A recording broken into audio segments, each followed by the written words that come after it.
Chapter 481. Just kidding. How can this be considered evidence? So it is, Fudge said kindly, looking at Marietta. Honey, you are very brave, and your actions are commendable. Would you like to tell me what happened at the party? What was its purpose? Who are the members? Marietta, still covering her face nervously, shook her head, unwilling to say a word. She had only told Umbridge about the existence of the Room of Requirement, and her face had become like this. If she revealed more, who knew what might happen to her? Have we broken the spell that can make her speak normally? Fudge asked, a hint of impatience in his voice. If the witness is in this condition, it might be better not to have one at all. Not yet, Umbridge replied, somewhat embarrassed. But it doesn't matter if she doesn't speak up. We didn't come away empty-handed today. She then turned her head to look at Aaron, who was sitting on a chair, fidgeting with a dragon figurine. Mr. Gaius, can you explain why you were in the Room of Requirement? Can I not say it? Aaron asked hesitantly. I'm afraid not, Fudge responded firmly. Okay, Aaron sighed. The reason I was there is simply to practice defense against the dark arts. Aaron, Fudge gave him a warning look, I hope you're being honest. I know what I'm saying, Mr. Minister, Aaron replied, neither humble nor overbearing. I admit that I may have made some mistakes, but I didn't want it to be this way. Professor Umbridge, the senior investigator you sent, only teaches us theory in defense against the dark arts class. That's systematic teaching, Umbridge interrupted. It's for your benefit. The class is to prepare for the exam and has also passed the education order issued by the Ministry of Magic. But half of the Owl's exams faced by fifth-year wizards are practical, Aaron countered directly. If you don't let us use magic in class, it is tantamount to a death sentence for our practical exams. Mr. Minister, you should know what the Owls mean for fifth graders. This is related to students' future career choices, and failing defense against the dark arts will make many people lose the opportunity to choose. Fudge blinked, momentarily speechless. Of course, he knew, but to prevent Dumbledore from cultivating power to oppose him, he had no choice but to do so. Sacrificing the future of a small number of children was worth it to ensure a minister for magic who could bring prosperity and peace to the wizarding world. Besides, if a student failed the exam just because they didn't take the defense against the dark arts class for a year, then perhaps they weren't very talented to begin with. Umbridge seemed to sense her boss's embarrassment and pointed at Aaron with wide eyes. Gaius, are you doubting the decision of the Ministry of Magic? Of course not, Aaron waved his hand dismissively. To be honest, I wrote a letter to my family after learning about your teaching method. What did Vico say? Fudge asked immediately. He didn't care whether Aaron doubted the ministry's decision, but if the Gaius family had an opinion, it would be difficult to resolve. My dad's not here. It was my uncle who received the letter, Aaron began to fabricate seriously. He said that the decision-making of the Ministry of Magic has nothing to do with him, but I must pass the Defense Against the Dark Arts exam. Otherwise. Aaron paused for 2 seconds, his eyes slightly reddening, and his voice filled with grievance and grief. Minister Fudge, our family rules are relatively strict. If my Defense Against the Dark Arts exam fails to meet the requirements, then I will never be able to go back on vacation. There will be severe consequences. You. Umbridge clutched her chest angrily. Nonsense. Hogwarts letter delivery channels are under strict surveillance. I didn't know you had delivered letters home. Just because you don't know doesn't mean it didn't happen, Aaron said contemptuously. I used Hogsmeade's delivery service. No matter how powerful you, our senior investigator, is, you won't be able to stretch your hands so far. Coincidentally, my Uncle Jeans happens to know someone in Hogsmeade, so asking him to help deliver a letter is still against the law?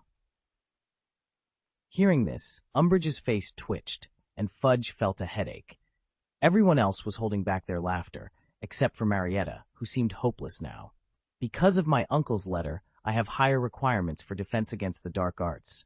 But even so, I didn't object to Professor Umbridge. Instead, I found a place to train secretly in private, just to avoid embarrassing her. But I didn't expect that while I was training as usual today, the door of the Room of Requirement was blasted open by a blasting curse. I was brought here by Umbridge in a daze before I knew what was going on. Minister Fudge, I admit that I violated the school rules, but it's more or less excusable, Aaron continued. Besides, we have an agreement. During school, my defense against the dark arts class is up to me. She has no right to intervene. Fudge was at a loss for words. Umbridge waited for a moment before showing a hypocritical sneer.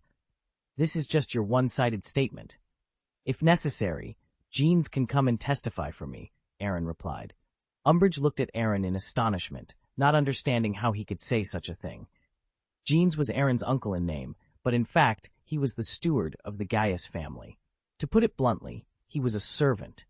How credible is a servant's testimony to his young master? I don't know as much as you, Umbridge said, suppressing her anger. Then she changed her tone in a second. Minister, you should remember that I reported to you last year that Gaius and Potter and their party were at Hogsmeade's Hogshead pub with many of their classmates. Do you have proof? Professor McGonagall demanded. I have the testimony of Willie Wiedersing. He happened to be drinking there at the time, Umbridge said, her face full of complacency. Although he was wrapped up tightly, it didn't hinder his hearing. He heard their conversation and then rushed to the school to report to me. Oh! Professor McGonagall seemed to have thought of something and suddenly realized that's why the Ministry of Magic exempted him from the prosecution of causing toilet sewage to flood back. Our judicial system is really an eye-opener. Shameful depravity, a portrait behind Dumbledore scolded. In our day, the Ministry of Magic never made deals with despicable criminals, and they would never do so. Thank you, Fusco, said Dumbledore. Perhaps it's the criminal's confession from the bottom of his heart, and he wants to take credit for his crime, Aaron said inappropriately. Yes, that's it, said Fudge. Fusco made him a little bit embarrassed, obviously scolding him for his inaction during his administration, but it is another matter if criminals make meritorious deeds. Umbridge snorted softly, and then looked at Aaron meaningfully. The gathering of these students is because Potter wants to persuade them to join an illegal group, with the goal of learning some spells that the Ministry of Magic finds inappropriate. There is such a thing, Aaron said shyly, but it was only after we got together that Professor Umbridge decided to ban all clubs with more than 3 people. It's a bit of a time difference, but we weren't breaking Ministry of Magic rules at the time. Umbridge opened her mouth, and after a few seconds of silence, she looked at Aaron gloatingly. Wiedersing also mentioned to me that Gaius, you seem to admit that you saw the resurrection of the mysterious man in front of them. Fudge's eyes narrowed, and his voice became harsh. Is there such a thing? How should I say it? Aaron frowned slightly. The situation at that time. Did you just say that there is such a thing? Umbridge asked aggressively. She still knew about Fudge, as long as Aaron dared to admit it. Fudge. Order, Aaron replied confidently. If you have any evidence to the contrary, please present it. Umbridge's face turned a deeper shade of red, her frustration evident. We have witnesses, she insisted, her voice trembling with anger. Miss Eckmore can testify to your gatherings. Aaron raised an eyebrow, his expression one of genuine curiosity. Miss Eckmore? Are you sure she can provide credible evidence? Because as far as I know, she hasn't been involved in any such activities. Fudge, sensing the tension, intervened. Let's not jump to conclusions. We need solid evidence before making any accusations. Dumbledore nodded in agreement. Indeed, Minister, accusations without proof are baseless. We must ensure that justice is served fairly. Umbridge, feeling cornered, tried to regain her composure. Very well. We will continue our investigation and gather more evidence. Aaron smiled politely. I appreciate your diligence, Professor Umbridge. However, I assure you that you will find nothing incriminating. Fudge sighed, rubbing his temples. This is becoming more complicated than I anticipated. We need to focus on the facts and not let personal biases cloud our judgment. Aaron took a step forward, his tone respectful but firm. Mr. Minister, I have always respected the Ministry of Magic and its authority. I have no intention of undermining it. My only goal is to ensure that the truth prevails. Fudge looked at Aaron, his expression softening slightly. I believe you, Mr. Gaius, but we must proceed with caution. The situation is delicate, and we cannot afford any mistakes. Umbridge, though still seething, nodded reluctantly. Very well. We will continue our investigation and report back with our findings. With that, the meeting concluded, and the room slowly emptied. Aaron walked out, feeling a mix of relief and determination. He knew that the road ahead would be challenging, but he was ready to face whatever came his way. "Ha ha, Mr. Gaius, your words don't hold any weight here," Umbridge said with a smile, turning her attention to Marietta. "Miss Ikomo, have they organized several such gatherings in the past few months?" Marietta hesitated, glancing at Aaron through the corner of her eye. His confident demeanor only made her more anxious. "Well, it seems you're having trouble speaking. Let me rephrase the question. Have these gatherings been held regularly in the past 6 months? You can simply nod or shake your head. I'm sure that won't activate the jinx." After a moment of internal struggle, Marietta nodded reluctantly. "Ridiculous," Aaron scoffed, curling his lips in disdain. "Minister Fudge, is this how the Ministry of Magic operates, making false accusations without any evidence?" "Arrogance," Umbridge retorted. "Isn't Miss Ikomo's face evidence enough?" "Who knows if she drank the wrong potion?" Aaron replied dismissively. "I suggest Professor Snape check his storage room carefully. There might be a bottle or two missing." "I didn't," Marietta protested tearfully. "I didn't drink any potion, I swear." "Well, seeing that you don't appear to be lying, perhaps something else did happen," Aaron said, turning away with a look of disgust. "I can heal your face, but that still doesn't count as proof." Chapter 482, The Blamed and the Informer. You said you could cure my face?" Marietta asked, her voice trembling with disbelief. "Really? Is it necessary for me to lie to you?" Aaron replied with a hint of contempt. "This kind of curse may be tricky for others, but it's just a matter of minutes for me." Marietta's eyes lit up with excitement. She was, after all, a young girl, and nothing was more important to her than her appearance. Her face was currently covered in purple pustules, and every glance in the mirror made her want to hide from the world. "But—" Aaron paused, his tone becoming more serious. "I don't treat people who tell lies, so I don't need to remind you what to say next." Marietta froze, her emotions a whirlwind of fear and desperation. She didn't want to face the world with her disfigured face, but to heal it, she had to follow Aaron's script and admit that she had lied about the DA meeting. This would undoubtedly incur the wrath of Umbridge, who was not known for her kindness and would likely seek revenge. "Gaius, what do you mean by this?" Umbridge demanded angrily. "I just encourage Miss Ikomo to tell the truth. Is there a problem with that?" Aaron replied calmly. Umbridge was fuming. "How is it okay? It's a big problem. Be honest. If you are satisfied, it is the truth." "Minister, I suggest that Mr. Gaius start the treatment now.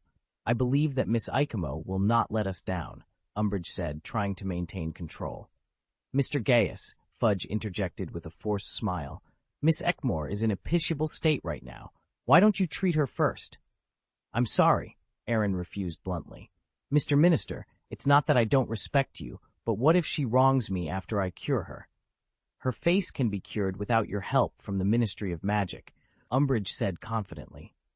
"This kind of curse is not particularly difficult to remove. The therapists at St. Mungo's Hospital for Magical Maladies and Injuries can fix it in a week at most." "Wait and see," Aaron said indifferently. Umbridge shot him a hard look, then turned to Marietta. "My dear, tell the truth. Don't have any scruples. The minister and I are here to support you." "But Marietta hesitated. "There's absolutely nothing wrong with your face. I promise it can be cured," Umbridge said with a kind smile. "Think of your mother. She still works at the Ministry of Magic. If you lie, it will have a bad influence on her, but if you are honest, your mother might even get a better working environment." "Tsk!" Aaron couldn't help but smirk. "It's an eye-opener. Really an eye-opener. Professor Umbridge, although you haven't taught me any defense against the dark arts, I understand the meaning of coercion and temptation." Umbridge remained unimpressed, and Fudge pretended he hadn't heard anything. "Gathering." Marietta glanced nervously at Aaron, then spoke hesitantly.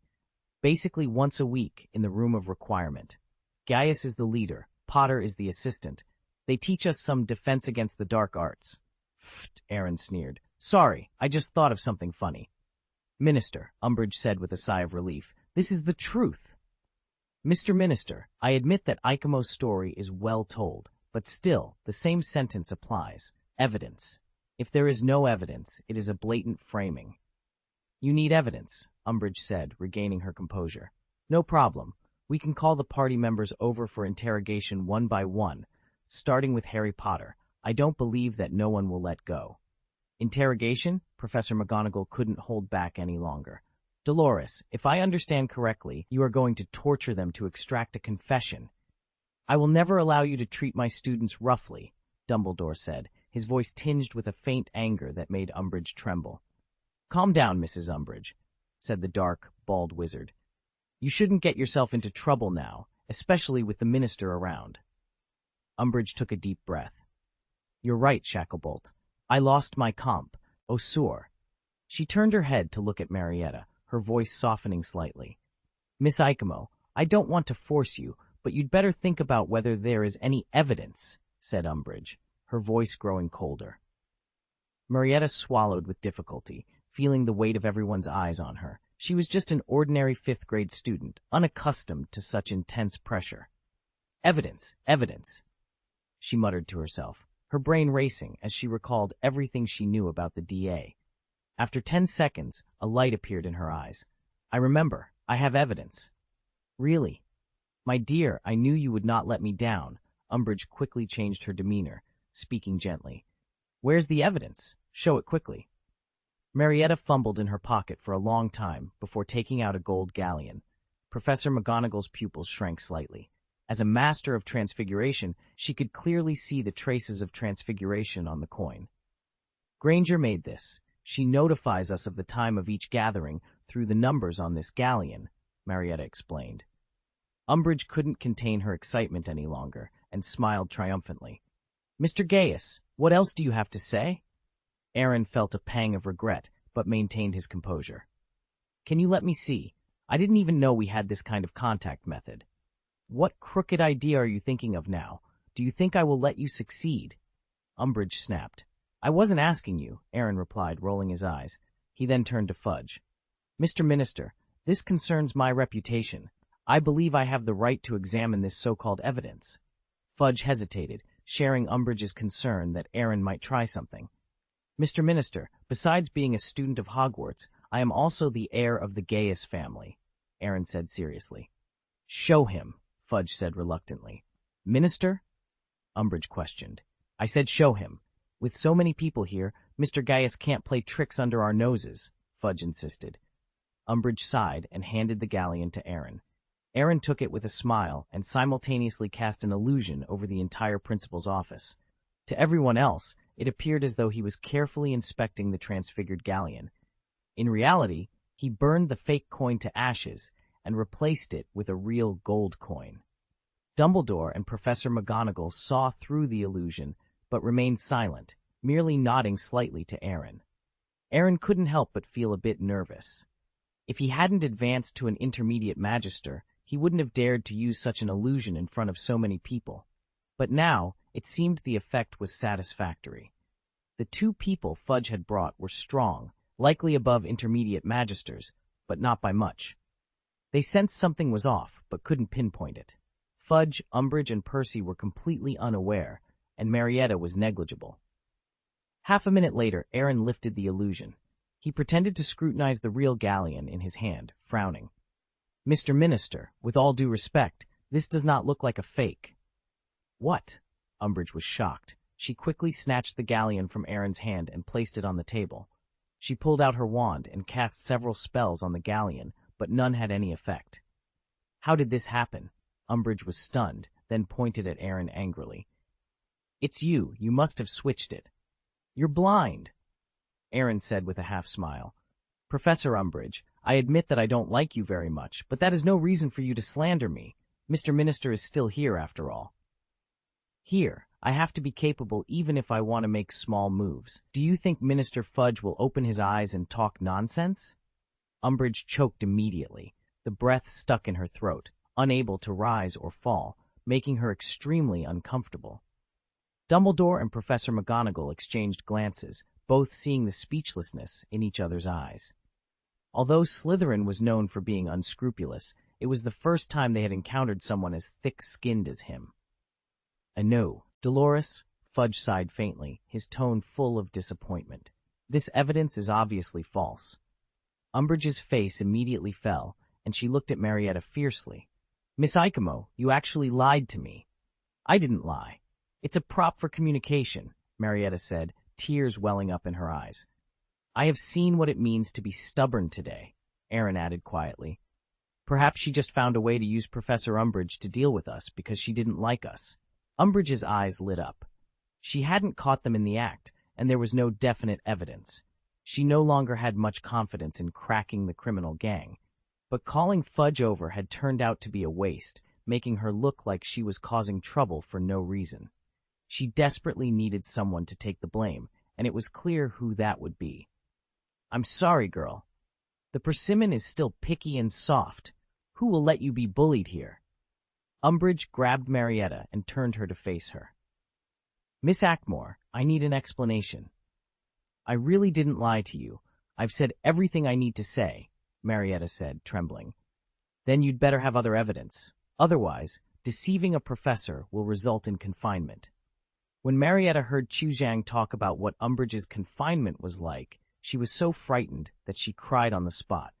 Dumbledore raised his wand and flicked it lightly, causing Umbridge to take a few steps back before stopping. This is the headmaster's office. Professor Umbridge, it's too much for you to intimidate students in front of me, the headmaster, Dumbledore said sternly. Thank you, headmaster, Marietta said gratefully. Dolores, Fudge looked at Umbridge in disappointment. If there is no other evidence, I will go back. As Minister of Magic, I am still very busy. Wait, Minister, Umbridge hastily said, as if she had thought of something. There is one more piece of evidence that you will definitely need. Then take it out. Don't waste everyone's time, Fudge replied impatiently. Umbridge turned to look at Aaron, showing a flattering smile. Mr. Gaius, you have a list in hand, right? This. Don't deny it. Umbridge's tone was urgent. Widersing told me that all the students who participated in the party at the Pig's Head Bar signed their names. There was such a thing, but that was before the education order was issued. Where's the list? This is really a joke. The education order clearly prohibits organizing gatherings. Do you think the list is still useful? Aaron sneered. What's more, Marietta also signed at the time. Wouldn't it be better if you just asked her? Crap, there's still a big difference between their autographs and what Marietta told me, Umbridge insisted. Aaron smiled and said nothing. You understand this truth, so why do you naively think that I will hand over the list to you? Umbridge realized it later, but now she was also stuck. Dumbledore, as a senior investigator, I think I have the right to check that list. Mr. Gaius, Dumbledore sighed. For my sake, give her the list. Professor Dumbledore, I will definitely give you face, Aaron grinned, then looked at Fudge. Mr. Minister, I hope you can make a promise. The people on the list have never attended a party. I don't want people to trouble them afterward. Fudge was a little confused, but seeing Umbridge keep giving him winks, he nodded. I promise. Aaron breathed a sigh of relief and took out the list. Umbridge couldn't wait to unfold the parchment. Instead of looking at the names, she focused on the two letters D.A. in the middle. Mr. Gaius, she grinned, her smile reaching her ears, can you explain what D.A. means? Defenses Association, he replied. No, it's Dumbledore's army. Umbridge interjected with a laugh. Miss Eckmore told me that Dumbledore's army is the real name.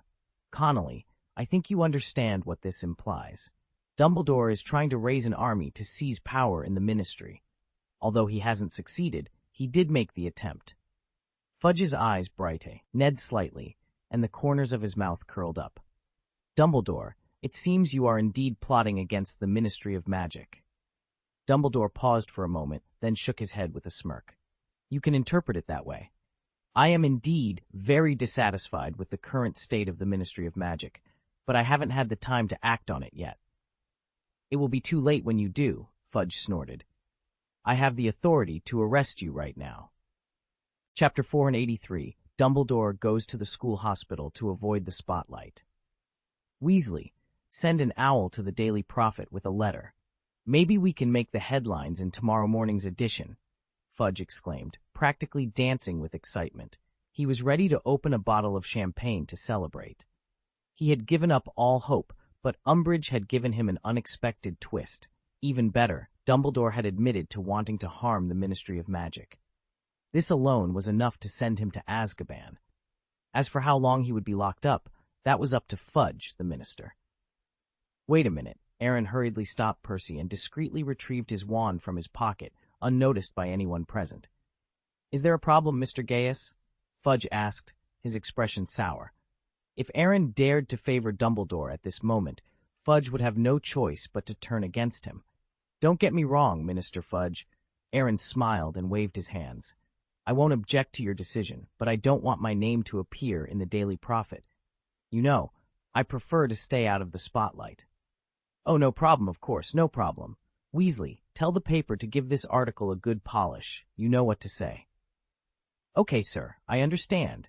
Percy quickly ran out of the principal's office, slamming the door behind him.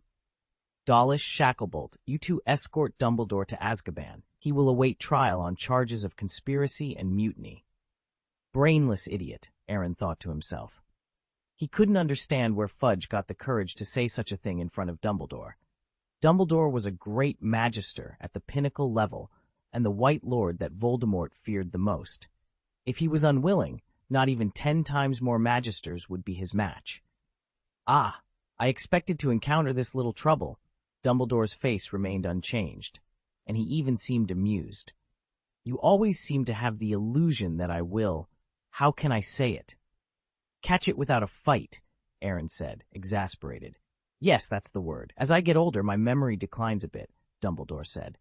Connolly, unfortunately, I don't want to go to Azkaban at all. Of course I could escape, but it would be a waste of time. Quite frankly, I have a ton of other things I'd rather spend my time on. Hearing this, Fudge couldn't believe it. Dumbledore had always been a nice guy in his impression, but he didn't expect that this nice guy would resist the Ministry of Magic's actions. Of course, he subconsciously ignored Dumbledore's strength. After all, he had hardly seen Dumbledore do anything since he took office. You're going to take on Dawlish, Shacklebolt, Dolores, and me alone? Fudge sneered. Do you think it's possible? Dumbledore smiled easily. Unless you force me to. He's not alone, said Professor McGonagall, one hand already in her robes, ready to draw her wand. No, he's the only one, Dumbledore said seriously. Minerva, Hogwarts needs you. That's enough of you. Fudge drew out his wand. Grab him. The next moment, several bright lights flew in the office, and the spells released by Fudge and his companions were effortlessly deflected by Dumbledore. Explosions sounded one after another, and the whole room shook. Smoke and dust filled the air, mingling with screams and the sound of bodies hitting the ground. When the sound of glass shattering finally stopped, Fudge and his companions lay sprawled on the floor. Professor McGonagall had protected Marietta during the chaos, while Aaron had retreated to the gate with Ab in his arms the moment the battle started. Snap! Snap! Snap! Aaron clapped his hands. The headmaster is really old and strong. In less than half a minute, he dealt with 4 magisters. No wonder Voldemort is so afraid of you. The corner of Dumbledore's mouth twitched. Thank you for the compliment, Mr. Gaius. Minerva, are you all right? I'm okay, Professor McGonagall said, pulling Marietta up. The Ravenclaw student had never seen such a scene before, her face pale and eyes wide with shock. Dumbledore looked at the bald wizard lying on the ground, his expression somber. It's a pity that I had to cast a spell on Kingsley. Otherwise, it would have been too suspicious. All right, I should be going. They'll wake up soon, and you'll need to put on a brave face, he said, turning to Professor McGonagall. Where are you going, Dumbledore? Grimmauld Place? She asked. No, I need to figure something out. It won't take long for Fudge to realize it's fortunate I haven't been kicked out of Hogwarts. Dumbledore replied. Also, Mr. Gaius, I need to ask you something. Aaron's heart skipped a beat, regretting that he had hidden away earlier. If he had known, he might have found a way to get hit by a spell. Lying on the floor might be unsightly, but at least it was easy. Principal, if you have something to say, I will definitely help within my ability, Aaron said righteously, implying that anything beyond his ability should not be asked of him. Send Harry a message for me. Tell him to do his best to learn occlumency, especially before going to bed every night. You hope he doesn't have nightmares? Aaron asked meaningfully. Yes, Dumbledore nodded slightly. He then grabbed Fawkes's golden tail feathers. A flash of fire appeared, and they disappeared from the office. At that moment, Dawlish moved his fingers, and Fudge, Kingsley, and Umbridge began to show signs of waking up. Stupefy, Aaron cast a spell, and a pale white light swept across the four of them like sound waves, causing them to close their eyes again. "What are you doing?" Professor McGonagall frowned. "Wait a moment." Aaron took a deep breath, walked up to Umbridge, and slowly raised his right hand. Slap! Slap! Slap! He slapped her more than 20 times in a row, until Umbridge's face was swollen several times over. He shook his right hand in disgust. "She's thick-skinned. My hand hurts from the beating." Umbridge seemed to feel a throbbing pain in her face, and her eyelids moved slightly. But before she could open her eyes, a white light hit her face, and she fell into a coma again. Professor McGonagall and Marietta stared at the scene, dumbfounded. "Mr. Gaius, it's not right to do this!" McGonagall exclaimed. "Professor, you didn't stop me. To be honest, I've put up with her for a long time. Thank Dumbledore for giving me this opportunity to hit her," Aaron said. "But, come on, it's all done by Dumbledore, and it has nothing to do with us," Aaron said solemnly. "There's still time. Why don't you come over and kick her?" Professor McGonagall was inexplicably moved. She had been unhappy with Umbridge for a long time.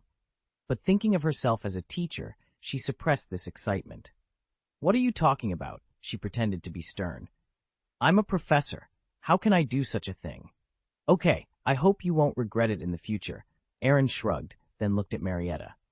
To prevent internal problems in the DA, Draco suggested that I invite some Slytherins to join, but I didn't agree.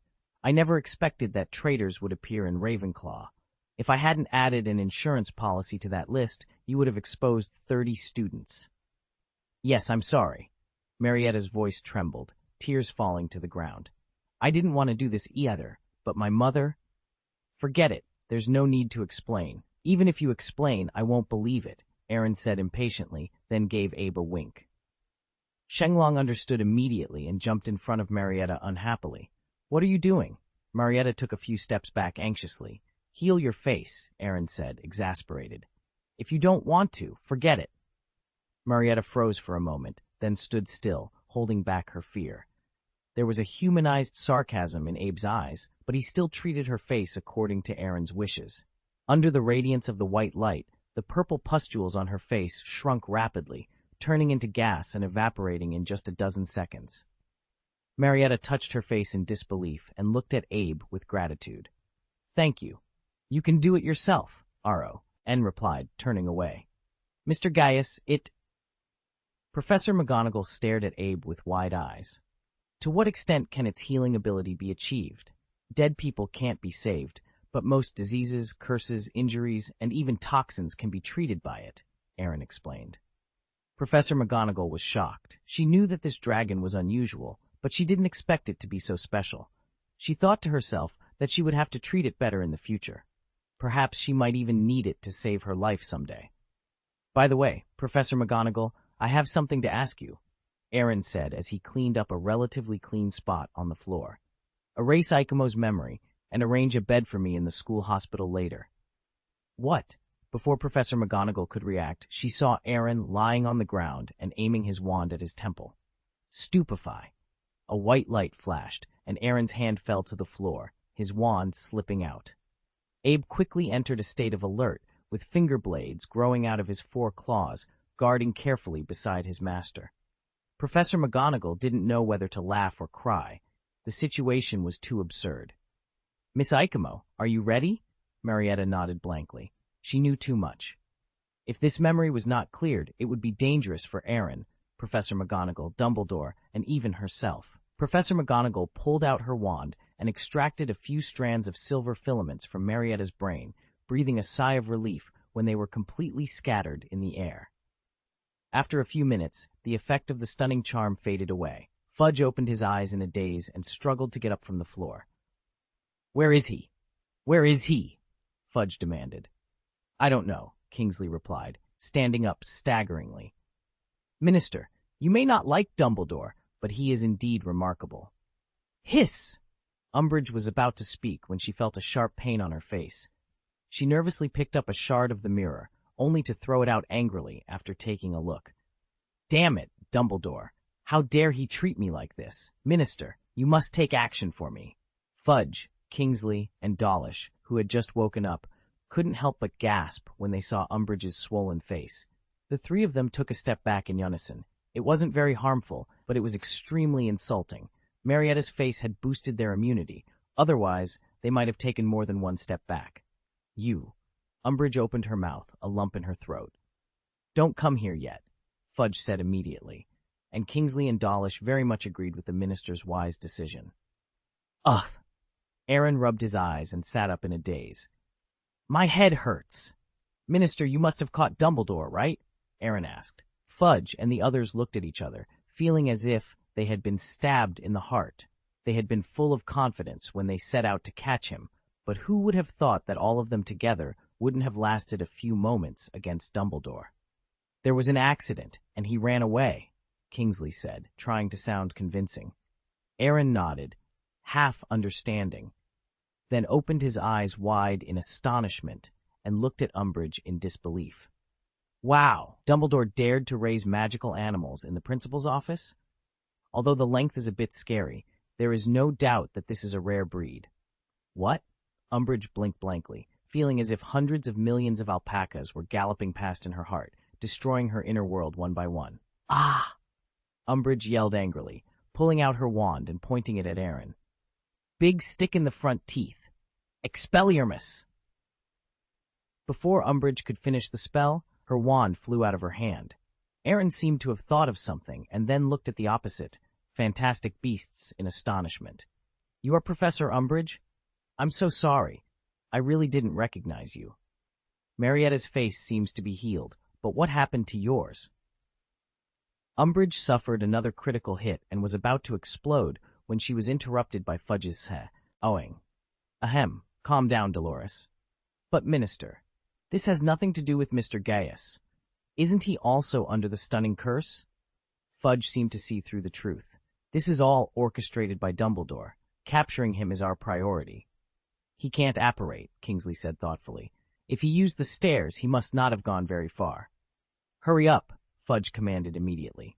Dawlish was the first to rush out, followed by Kingsley, who was pulling Umbridge along. Fudge hesitated, patted the dust off his clothes, and then looked at Professor McGonagall with a vicious glare. "Minerva, I think your friend Dumbledore is finished this time," he sneered. "It may seem that way on the surface, but who knows?" Professor McGonagall replied contemptuously. "Mr. Minister, may I leave?" Aaron whispered. "Your fight just now was too intense. I seem to have been accidentally injured. I need to go to the school hospital to get checked out." "Minerva, I trust you don't mind taking Mr. Gaius to the hospital? And Miss Aikimo also needs to return to the dormitory to rest," Fudge said. "You don't need to remind me," Professor McGonagall responded coldly. She then led Aaron and Miss Aikimo away. Chapter 484, Splendid Fireworks, No Teaching and No Learning. When? Filch pinned a new notice to the wall. Order of the Ministry of Magic.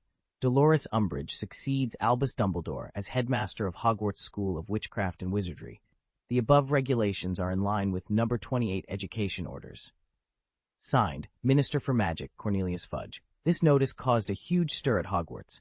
The students seemed to know that Dumbledore left the school after subduing Fudge, his two aurors, and Umbridge, but there was no specific explanation. Among the three insiders, Professor McGonagall, the vice principal, was not expected to divulge any information. Aaron was lying in the school hospital, and Professor McGonagall had seemingly instructed that no one was to visit him. Marietta, who had become the main target of the students, had her memory wiped and knew nothing about the incident. Umbridge finally achieved her dream of becoming the principal, but the principal's office was automatically sealed, and she couldn't even pass the stone beast guarding the door. She was confined to her own office. Therefore, most of the students had full confidence in Dumbledore and believed his departure was only temporary.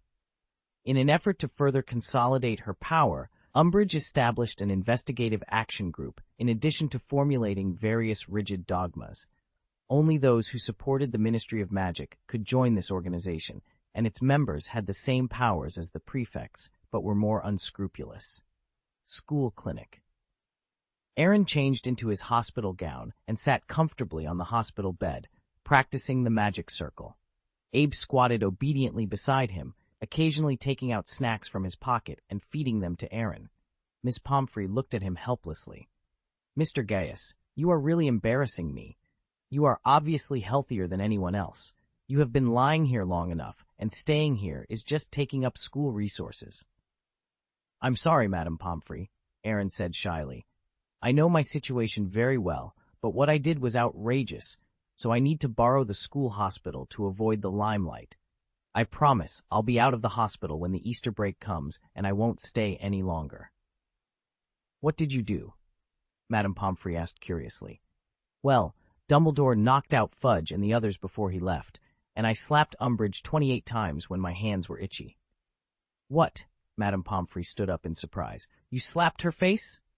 "Keep it low profile," Aaron replied. "It's a beautiful job. I've wanted to do it for a long time. The good Hogwarts has been made into a mess by her." Madam Pomfrey scolded angrily, but she looked at Aaron with a much gentler gaze. "She thought it was Dumbledore who did it, and she kept cursing when she came to me for treatment yesterday." "Just don't let her doubt me," Aaron raised his eyebrows and said. "Now you understand why I stay here." "Understood," Madam Pomfrey nodded. "For the sake of those 20 or so slaps, let alone live until the Easter holiday, even until the exam is fine." Boom! The floor shook slightly, and countless excited screams came from outside the window. Aaron and Madam Pomfrey turned their heads subconsciously and saw fireworks of various colors blooming in the sky. Some green and gold pyrotechnic dragons flew in the hallway, making huge explosions. The wheeled Catherine pyrotechnics flew through the air like pink flying saucers, and rockets and pyrotechnic sticks wrote all kinds of words in the air. Firecrackers in the corner exploded one by one, but they stayed for a long time, leaving behind a dazzling miracle. Umbridge and Filch screamed in fright and frantically dealt with the fireworks. Her investigative operations team was ineffective and ran faster than the two of them. "Hey, who did this?" Madam Pomfrey asked in disbelief, but she felt excited after seeing Umbridge, who was bitten by the fireworks and was in a mess for a long time. These fireworks were definitely contraband, but they had brought a much-needed sense of joy and rebellion to the school. The stagnant pool of Hogwarts had been given a little life. "Who else could it be?" Aaron chuckled. "Except for the Weasley twins, no one else would dare to do this. But they've really angered Umbridge, and if nothing changes, they're likely to drop out of school." "What? That's too drastic." "They only have 2 or 3 months left until graduation," Madam Pomfrey exclaimed. "They're already planning to open a shop in Diagon Alley. You know them well. They've decided to start a business. Diplomas and certificates don't mean much to them," Aaron explained. Madam Pomfrey paused, considering his words. "I suppose that makes sense. However, setting off fireworks in broad daylight isn't quite appropriate. I'll help them out a bit," Aaron said with a knowing smile. A dark cloud formed in his palm, and a massive black magic circle quickly materialized in the school hospital. Darkness enveloped Hogwarts, forming a black barrier that blocked most of the sunlight. Though it was noon, the school was plunged into the darkness of night. The cheerful shouts outside ceased abruptly. Both students and teachers were stunned by the sudden change. Only the unburned fireworks continued to fly through the air. "Tsk! It seems something more is needed, or this will backfire," Aaron muttered. He snapped his fingers, and a huge illusion of Dumbledore appeared in the sky. The illusion blinked at everyone before disappearing. The next moment, cheers erupted throughout the school. It was clear that the darkness covering Hogwarts was a magical creation by Dumbledore to enhance the atmosphere, showing he hadn't given up on the school. George and Fred, excited, ignited all the fireworks. Against the backdrop of the night, they were even more colorful, and the students cheered heartily, releasing their pent-up emotions. Umbridge, hiding in a corner, trembled with anger, but was helpless, internally screaming like a groundhog. "Mr. Gaius," Madam Pomfrey said, looking at Aaron lying on the hospital bed in disbelief. "What is this?" "It's called night, but don't misunderstand, it's not black magic. It's dark elemental magic, and its only purpose is to block out the light," Aaron explained. "But isn't the range a bit too large?" she asked. Magic without any offensive power can only be used in a wide range, Aaron replied nonchalantly. With only half my magic power, I can cover Hogwarts. If I were at full strength, I could cover a small town or even a city. Madame Pomfrey swallowed hard. Tell me honestly, how strong are you now? A little better than you, Aaron said with a shy smile. 100 million points? She asked incredulously. Just a little bit, Aaron said, holding his thumb and index finger slightly apart. I'm only 16 years old. How could I be that powerful? Madame Pomfrey nodded, still shocked. That's still very impressive. Please keep it a secret. If Umbridge finds out, she might target me, Aaron pleaded. Don't worry, I've always been discreet. Besides, you conjured Dumbledore's illusion. If I say anything, it will hurt everyone's morale, she assured him. Madame Pomfrey, you're very sensible, Aaron said, giving her a thumbs up. The fireworks continued until the afternoon, and the darkness in the sky finally dissipated. But as she looked at the setting sun, Umbridge couldn't find any joy. She spent her first afternoon as headmistress cleaning up fireworks in the castle. The professors and prefects seemed to have conspired against her, not only refusing to help, but also informing her of every missed firework, making her job even harder. On Friday, the students welcomed the Easter break. Aaron changed out of his patient clothes, donned casual attire with a bit of magical flair, and walked out of the school hospital with Ab, feeling confident. He believed that after these few days, everyone had come to accept the fact that Dumbledore had temporarily left. The fireworks released by the Weasley twins and the sight of Dumbledore had greatly alleviated their anxiety. Coupled with Marietta drawing attention away, not many people questioned Aaron about what happened the day Dumbledore left. However, before he could return to the dormitory, he encountered Hermione and Ron on the way. Thank goodness, you're finally out of the hospital, Hermione said with relief. Are you here to find me? Obviously, Ron replied. Aaron's mouth twitched slightly. He had barely left the hospital and was already being intercepted. Why is it just the two of you? Where's Harry? Hermione hesitated, exchanging glances with Ron. He's got a little problem. Oh, Aaron suddenly realized. That's why you came to me. Not entirely, Ron said, casting a teasing glance at Hermione. Ahem, Miss Granger here has been coming once or twice a day, but Madame Pomfrey blocked her every time. Hermione shot him a hard look before turning to Aaron. Professor McGonagall didn't allow anyone to visit you. I thought you were seriously injured.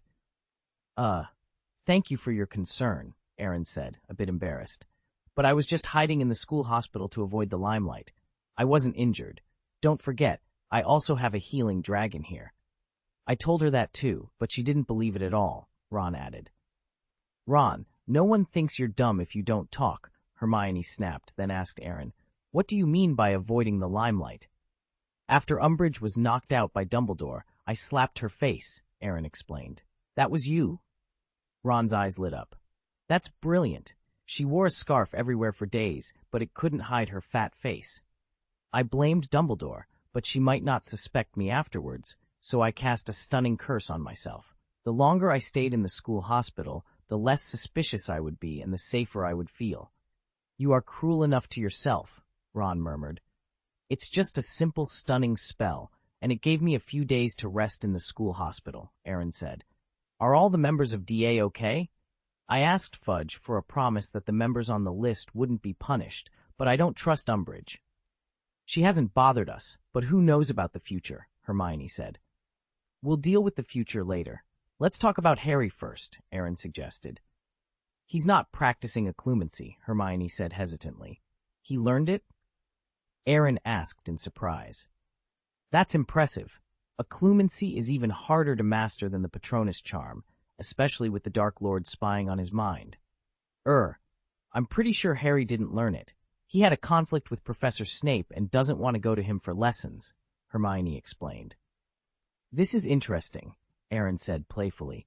Harry should understand the danger of Voldemort reading his mind, and Professor Snape knows the task Dumbledore gave him. Now one refuses to learn, and the other refuses to teach. Are you sure this is just a small conflict? Okay, it might be a big conflict, but we really don't know the details, Hermione admitted. Their relationship was never good, and if neither of them backs down, this issue might never be resolved. Then Harry should go to Professor Snape, Aaron said naturally. If Harry is willing to say a few kind words and lower his attitude, Professor Snape will continue to teach him. That's the problem, Ron said hesitantly. Harry doesn't want to. We've tried persuading him, but he's very resistant. Aaron looked at the two of them suspiciously. You don't expect me to go to Professor Snape and appeal to his sense of reason, do you? I had that idea, Ron said with a smirk. Hey! Aaron curled his lips in disdain. If you have something wrong with your brain, go to the school hospital to see Madame Pomfrey. Now that I'm out, I have no intention of getting involved in their feud. You are still young. There may be no possibility of recovery if you don't treat it early, Hermione said, her voice tinged with concern. Ron's face fell. If it doesn't work, forget it. Is this okay? Let me persuade Professor Snape to bow his head. That NKU for thinking it out, Hermione continued, her tone dripping with sarcasm. Ignore him, she said, turning to Aaron. I mean, can you help persuade Harry? You can't persuade him. Why do you think I can? Aaron replied, raising an eyebrow. I have no obligation to persuade him. Besides, do you really think he doesn't know the importance of occlumency? Hermione and Ron exchanged uncertain glances, unsure of how to respond. By the way, Aaron added, Dumbledore asked me to leave Harry with a message. Do your best to learn occlumency, especially before going to bed every night. You should relay this to him. If he doesn't even listen to Dumbledore, it's useless for any of us to try and persuade him. Dumbledore really said that? Hermione asked, her expression serious. Professor McGonagall was there too. If you don't believe me, you can ask her, Aaron confirmed. It's not that we don't believe you, Hermione said thoughtfully, but since Dumbledore has emphasized it so much, then Harry must learn occlumency seriously. You just need to deliver Dumbledore's message. The rest is up to Harry, Aaron concluded. Hermione and Ron stood in silence, absorbing Aaron's words. Chapter 485, Employment Guidance, Potential to be a Robber. With the end of the Easter holiday, a notice was sent to Prefect Aaron by Professor Snape. According to the Slytherin headmaster, he posted the notice on the bulletin board in the Slytherin common room so that all Slytherins could see it. Career Guidance. In the first week of the summer semester, all 5th grade students must have an interview with the dean about future employment issues. The interview time for each student is shown in the table below. Draco glanced at the notice, a look of contempt and amusement flashing in his eyes. Employment? For a rich second generation like him, the idea of needing employment seemed absurd. Why bother finding a job when he could live off his family's wealth? Aaron, what do you think? Draco asked. There are a total of 12 compulsory courses and elective courses. It shouldn't be a problem to get excellent grades in all of them, Aaron said confidently. Although he hardly attended the arithmetic and divination courses, all the relevant textbooks were in his mind. He had no problem mastering this knowledge, both in theory and practice. Draco looked puzzled. I'm asking about employment guidance. The better the grades, the more certificates you get, the easier it is to find a job, Aaron replied. Are you really planning to find a job? Draco asked in surprise. With our family conditions, if you inherit the property, you can just lie down and win. Hearing this, Aaron laughed. It's true, but if you inherit the family property without knowing anything, you'll only be a prodigal son. Although it's easy to rest on your laurels, it's too boring. It's more satisfying to enjoy the wealth that one has worked hard for. Besides, I don't want to inherit the family business so early. Managing the Gaius family's property is too tiring. Draco blinked, still confused. I may not have your awareness. That's normal, Aaron said thoughtfully. Uncle Lucius has probably made arrangements for you. After graduation, he'll take you to familiarize yourself with the operation of the Malfoy family and use the wealth accumulated over hundreds of years to create even more value. But the Gaius family's attitude towards the heir is basically just 2 words, hands off. The family business must be inherited, but I have more autonomy. Draco nodded, half understanding. Then what career do you want to pursue in the future? Therapist, pharmacist, fortune teller, photographer, Ministry of Magic official, etc. I'm confident I can be competent in any of these, Aaron said after pondering for a moment. But if nothing unexpected happens, I should be a teacher. I feel I have a lot of experience in this area. At Hogwarts? Draco asked. That's right. This school is very important to me, Aaron said seriously. Hogwarts, a place of great significance, cannot be given up. I might even become the god of magic after decades of experience. Being a professor is just a stopgap measure. When I have enough qualifications, I aim to be the new headmaster of Hogwarts. I thought you'd be in business, Draco said. The small shop in Diagon Alley is just to earn some pocket money. Otherwise, it wouldn't still be a drink shop after several years of operation. To be honest, with my cooking skills, turning it into a restaurant could increase the income by at least 10 times. Draco. Aaron's employment guidance was scheduled for Monday. After lunch, he followed Professor Snape to his office. Looking at the dim walls and the dense glass jars and stuffed animals placed along the wall, Aaron couldn't help but comment, "Professor, I really don't mean to criticize, but it was like this when I first came to the office, and it's still like this after a few years. Can't you make it a little bit more cheerful?" "Be serious," Professor Snape said, sitting down. "This is your employment guide." Aaron shrugged, moved a chair for himself, and took a bottle of juice from his pocket. "Professor, would you like some? I have whiskey, brandy, vodka, rum, ice wine, and all kinds of fruit wine here. In short, everything one could expect to find." "I want you to be serious," Professor Snape said in a deep voice, then turned his gaze to Abe. "For your studies, I think it is necessary for me to confiscate all your drinks." "I have no problem, as long as you can," Abe replied, roaring at the holy dragon. The crimson flame loomed in its mouth. "I was just joking," Professor Snape said sarcastically, though he acted very sincerely. He didn't think he couldn't beat Abe, but this was his territory after all. All the potions and materials were his personal belongings, and he would suffer the loss if the bottles and jars were broken. His impression of Abe was still from a few years ago. If he knew that Abe could now transform into a dragon more than 10 meters long, he might not be so confident. Aaron patted Abe's head, and the dragon immediately restrained its power, lying obediently in Aaron's arms. "Professor, you can continue," Aaron said. "I know that with your family background, you won't worry about work, but I still want to know your thoughts on employment. This will help you decide which subjects you should study in the 6th and 7th grades," Snape explained. "Professor of Defense Against the Dark Arts," Aaron said without hesitation. Professor Snape was taken aback for a moment, then the corner of his mouth curled up. "To be honest, I'm a little surprised. I've always wanted to apply for this position, but Dumbledore never agreed." "Maybe he is worried that you won't be able to handle that position," Aaron suggested. "What a joke," Professor Snape said disdainfully. "My research on the dark arts is definitely better than all your previous professors." "Including Quirrell?" Aaron asked pointedly. Professor Snape's expression froze.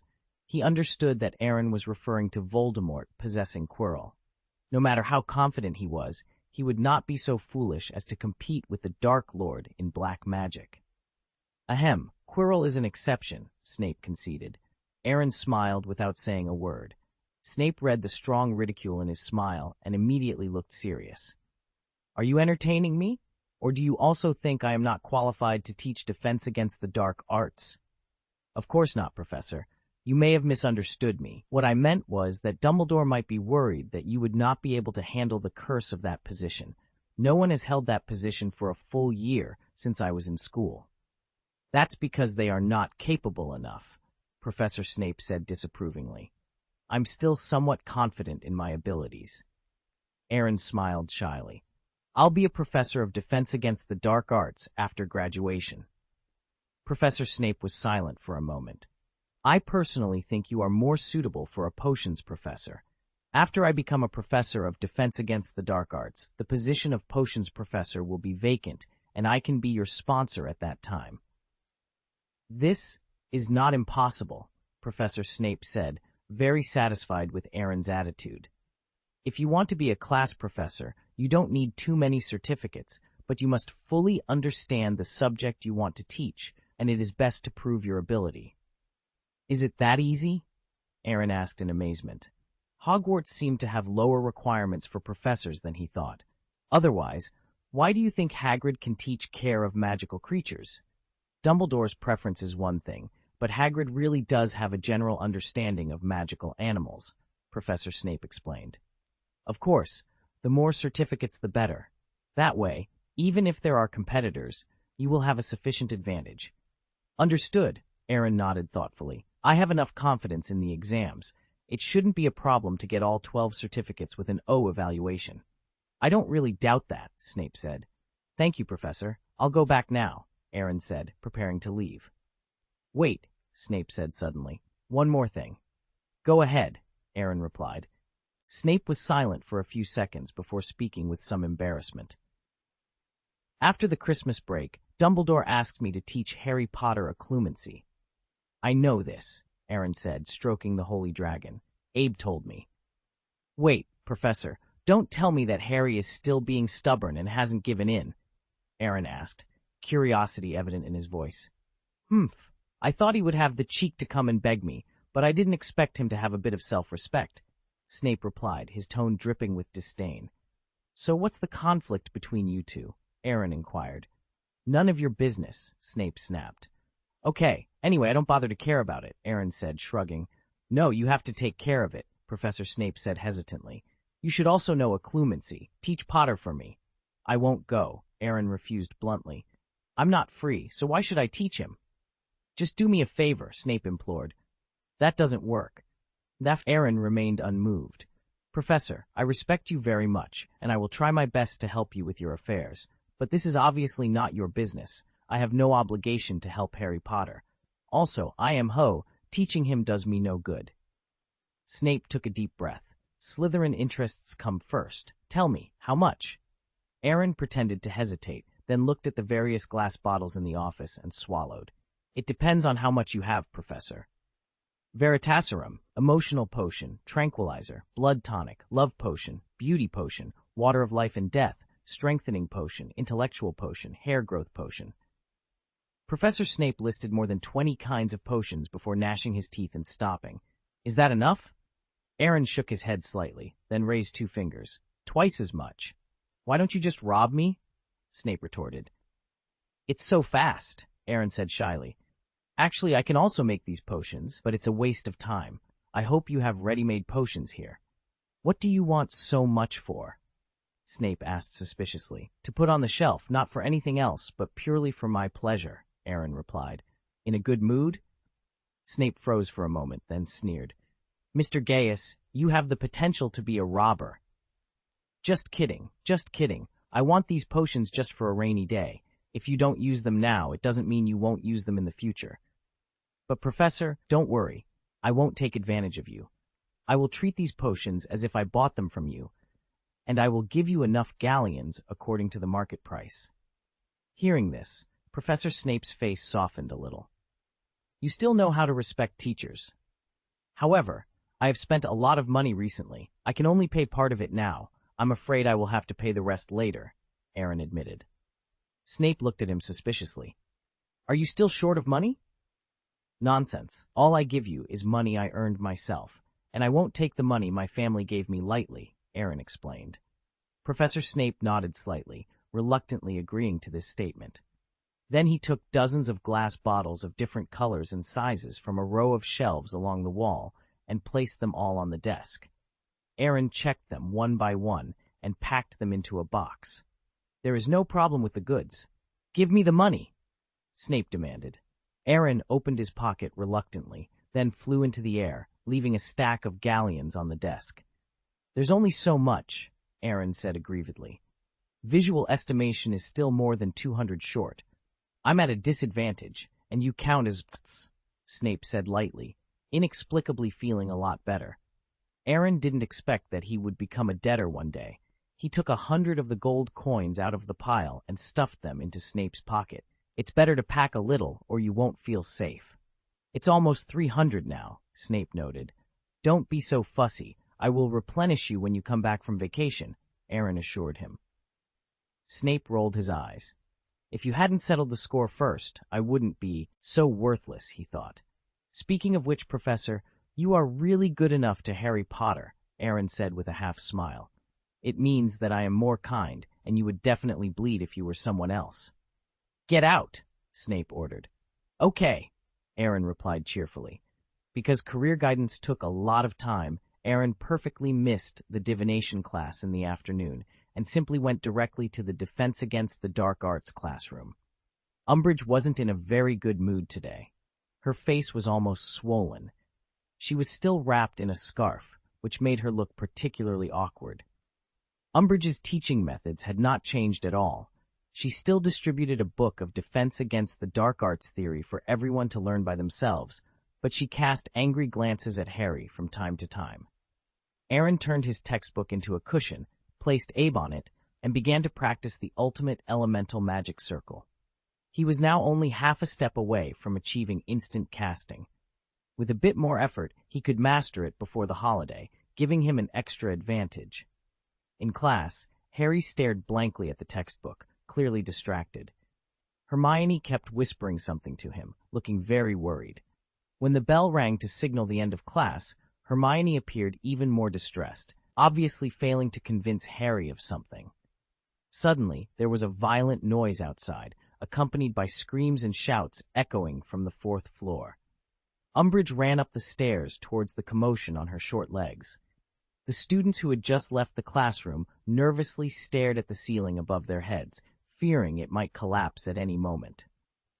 Only Harry put his school bag on his back and ran in the completely opposite direction. "What is he doing?" Aaron asked curiously. "It seems premeditated, with a strong purpose, and someone is covering for him. George and Fred?" "Can you analyze this?" Ron asked in disbelief. Aaron rolled his eyes and pointed at the students moving towards the east side of the tower in unison.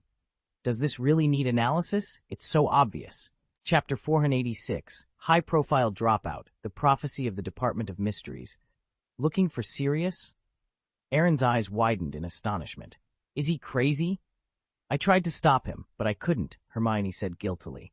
"Why is he looking for Sirius?" Aaron asked, his curiosity piqued. "He won't tell us," Ron replied, "but it seems to be very urgent and important."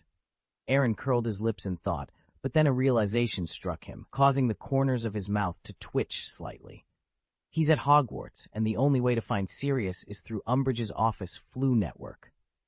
Ron and Hermione exchanged glances and nodded in agreement. "Second ow," Aaron muttered, struggling to describe his current mood. He suddenly regretted agreeing to teach Harry Potter occlumency with Professor Snape. Harry had a knack for getting into trouble. Aaron looked towards the east side of the tower, where the shouts were coming from. "How long can George and Fred buy him?" 2 or 10 minutes, Ron whispered. "That's better. At least we don't have to worry about time. George and Fred are reliable, and Harry should be able to come back safely if nothing goes wrong." As they spoke, the professors and students gathered on the east side of the tower began to move downstairs. The three of them followed the crowd without hesitation.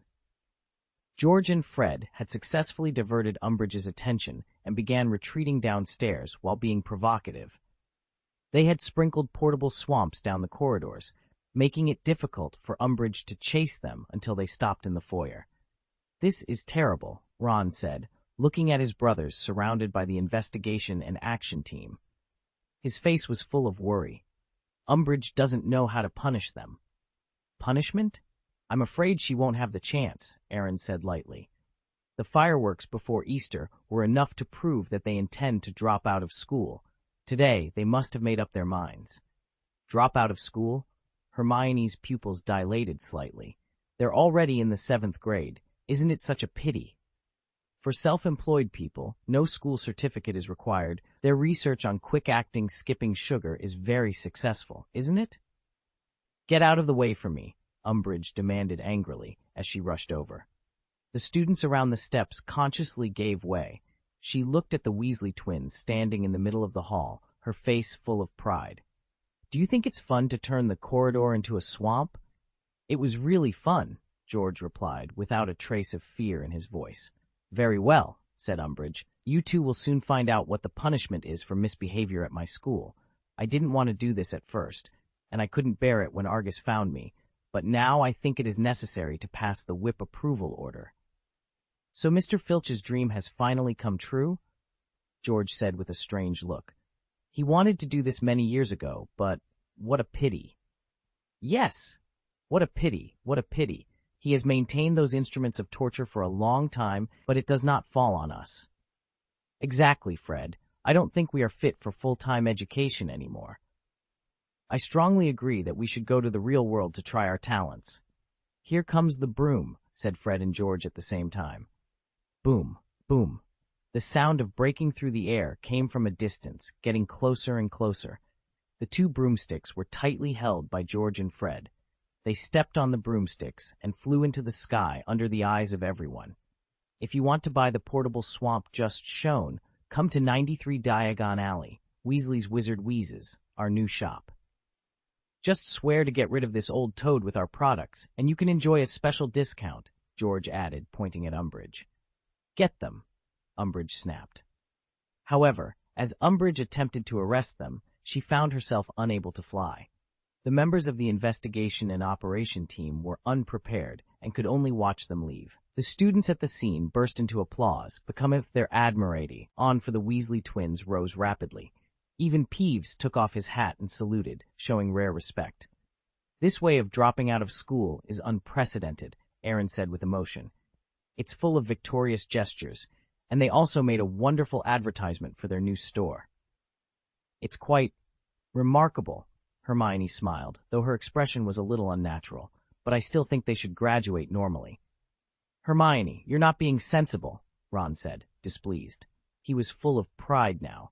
George and Fred were probably going to be legends at Hogwarts, and he was the younger brother of those legends. Harry, Aaron turned around with a half-smile, looking at Harry Potter, who was still panting heavily with a slightly flushed face. It seems that you have already met him, right? Harry glanced at Hermione and Ron, who were nodding at him, then nodded silently. I asked something about my dad. Aaron was a little surprised. How many years have you been with James Potter? I've never seen you care so much before. Well, seeing how absent-minded you are, the conversation probably didn't go well, Aaron said lightly, then changed the subject. But I don't care about that. What I want to say is about Professor Snape. He handed you over to me, and I will teach you occlumency from now on. Really? Hermione asked excitedly. Great, Harry also breathed a sigh of relief. What you teach must be fine. Snape was able to figure out this way, Ron said casually. I wish I had known that I would just let you teach Harry. Cut! Then you really think too much, Aaron waved his hand. Harry and I are not related, so I wouldn't waste so much time teaching him occlumency. If it wasn't for Professor Snape looking for me and paying me some money, I wouldn't bother. It can't be so unreasonable, Ron said. Is it because I'm unreasonable? Aaron said with a hint of amusement. Both of them know the importance of occlumency, but because of a certain contradiction, no one cares about the other. Especially you, Aaron said, pointing at Harry. Go and say a few soft words. Is it so difficult to admit a mistake or something? Occlumency is not for others to learn, but it seems to you that face is more important than being pried into by the Dark Lord. You don't understand the situation, Harry said awkwardly. He looked like he was going to kill me. Aaron frowned slightly. What did you do? Harry hesitated, not knowing what to say. Let's talk about when the class will start. Hermione changed the topic in time. The time and place have to be carefully arranged. If Umbridge catches you again, it's really hard to tell. It's just the two of us this time, so don't be so careful, Aaron said casually. From next week, if you are free, go to the Transfiguration classroom at night. We have to say hello to Professor McGonagall in advance. I said just in case. I have it, Aaron pointed to Abe. A dragon is on guard, absolutely foolproof. Abe raised a paw symbolically, and the corners of the mouths of the three twitched slightly, but they didn't say anything more. They had fully experienced the power of this dragon during the Christmas holiday. In the next few days, George and Fred seemed to become the students' heroes, and stories of their rebellion against Umbridge continued to circulate at Hogwarts. Many people began to imitate their way of speaking and play tricks. The professors tacitly chose to turn a blind eye, and only Umbridge kept cleaning up all kinds of messes. A week later, after dinner, Aaron took Harry to the Transfiguration classroom, followed by Ron and Hermione. What are you two doing here? Aaron said helplessly. Beforehand, I am only responsible for teaching Harry. We're just looking, Hermione said immediately, just to satisfy my curiosity. Hermione, Aaron said, exasperated, I advise you to be honest. It's actually Harry having another nightmare, said Ron. I heard him say in his sleep last night, a little further on. The snitch, Harry said hastily. No, that he had the chance to relearn occlumency. He didn't want people to worry about him anymore. Be honest, too. I need you to be honest. Honestly, what did you see in your dream? I was indeed catching the snitch. I caught it before Malfoy at the Quidditch match. We won, didn't we? Ron asked with interest. Of course. Harry nodded solemnly, trying to act as serious as possible. Clap, clap, clap! Aaron clapped his hands and smiled meaningfully. I appreciate your nonsense, but I hope you can still be so stubborn later. Harry swallowed involuntarily, a wry smile appearing on the corner of his mouth as he thought of the upcoming training. Aaron gestured for Harry to sit on a chair and asked gently, Are you ready? Ready, Harry said nervously, watching as Aaron drew his wand. Wait, Harry seemed to remember something. Don't you pull out your memory? Before each training session, Professor Snape would extract his memories and put them in the pensieve. Me? Aaron couldn't help laughing. Professor Snape did that because he was worried that you might pry into his memories during the lessons. But I don't need to bother with that. My occlumency is quite good, plus my family's inheritance of mind hiding provides double insurance. Mind hiding? Harry's eyes lit up. If there were other ways to avoid Voldemort's prying into his brain, he could decisively give up occlumency. After all, having someone pry into his memories was really not a pleasant experience. Teaching this doesn't require entering other people's brains, does it? No need, Aaron said after thinking. The point of mind hiding is to shield your mind, much like resisting the Imperious Curse. However, it is more advanced than occlumency. In addition to defending against the enemy's intrusion, it can also counterattack to a certain extent. If anyone dares to invade my brain, I will let them know what it means to steal chickens without losing money. I'm going to learn this? Harry said immediately. Unfortunately, I cannot teach it. Why? Do you know what family inheritance is? Aaron asked, slightly annoyed. This magic was created by one of my ancestors with great effort. I can't just teach you because you want to learn. The Potter family must have their own inherited magic, but both my parents died, so they didn't have time to pass it on to me, Harry said bitterly. Aaron shrugged, then flicked his wand. Let's get back to business. Are you ready? Harry took a deep breath. Ready. Aaron smiled slightly and pointed his wand at Harry's head unceremoniously. Ingest divine thoughts. Images flashed through Harry's mind as if he had pressed the fast-forward button. Aaron also saw these memories and could feel Harry's resistance, but it was nothing in front of him. He easily found Harry's dream from the previous night. Down a long corridor, he entered a circular room, a room full of ticking sounds and throbbing lights, and finally came to a large room filled with shelves of various ashes. Flicking a glass ball, he walked quickly to the 7th row of number 90. Ah! Harry was panting heavily, his shirt stained with sweat, and a fine layer of sweat beads on his forehead. Almost, Ron said worriedly. I can stop at any time, but Voldemort will not be so kind. Don't worry, I have a measure. I will stop when he can't hold on, Aaron reassured. After another half-minute, Harry struggled to pick up his wand. Disarm! White light shot out from the tip of the wand, but the next moment it was slapped away by Aaron and flew to the ceiling. Boom! Harry fell off his chair and looked at Aaron with more resentment. I knew you would look at me like this. Aaron shrugged helplessly. But in fact, I already respect you very much. I didn't look at anything related to personal privacy.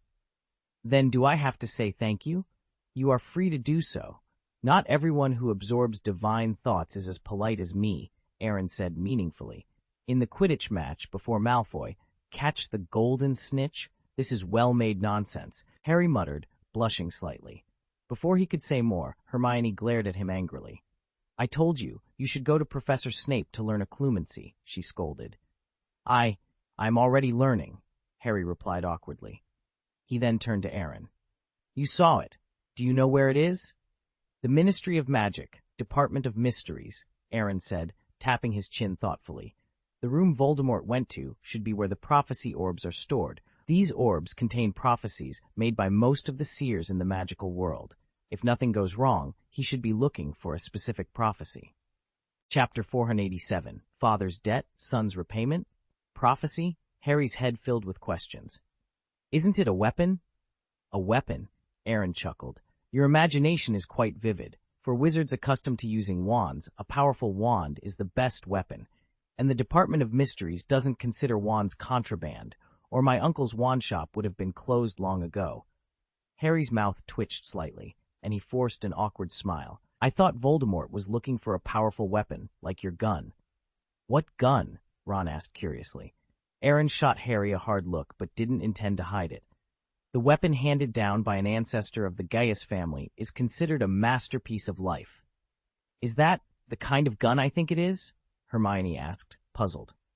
A muggle's firearm? Aaron nodded, then extended his right hand.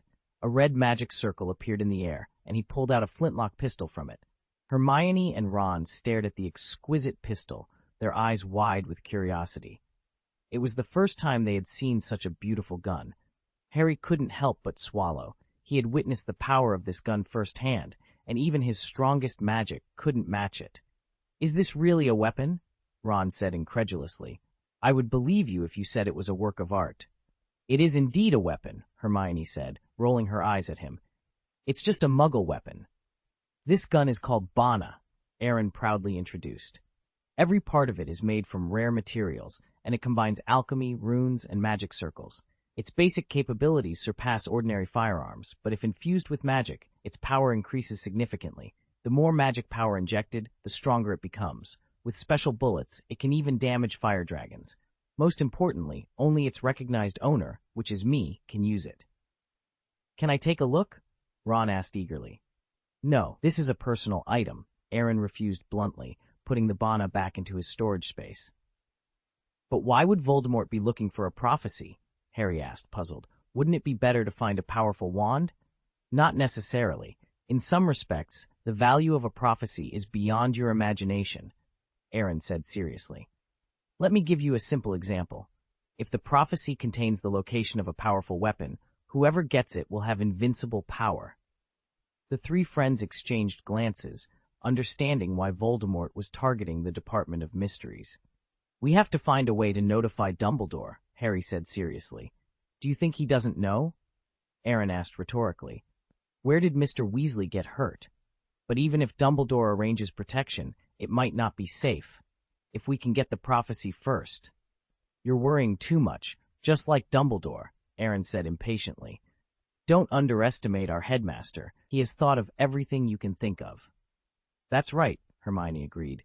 Harry, don't overthink it. Focus on learning occlumency. Aaron shrugged, then helped Harry into a chair. Ready for the second training? Clear your mind, Aaron instructed. Harry started shouting again, and everything in front of him disappeared in an instant. He found himself in Snape's Pensieve, watching Wandering Memories. He saw his father and Sirius hanging Snape upside down in midair for fun, while Gryffindor Prefect Remus Lupin, who should have stopped them, sat by without saying a word. No, you can't watch this. Harry fell to the ground, kneeling in pain, whispering plaintively. How can you watch this? Harry, do you think you are qualified to say such things to me? Aaron's voice echoed in his mind. Harry was speechless, feeling the weight of his actions. Memories really didn't have the right to accuse others. I understand why Professor Snape doesn't like you so much, Aaron said, smacking his lips meaningfully. Your father owes a debt, and the grievances you suffered in potions class are not entirely unjustified. Harry smiled bitterly. I only figured it out recently.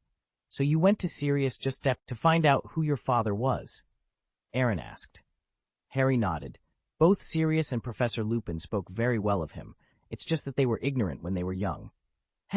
What a convenient excuse. Children who are ignorant can justifiably hurt other people, Aaron retorted. Sirius and Lupin regret it very much, Harry said guiltily. They both admitted that they did something wrong at the time. But they never apologized, Aaron said with emotion.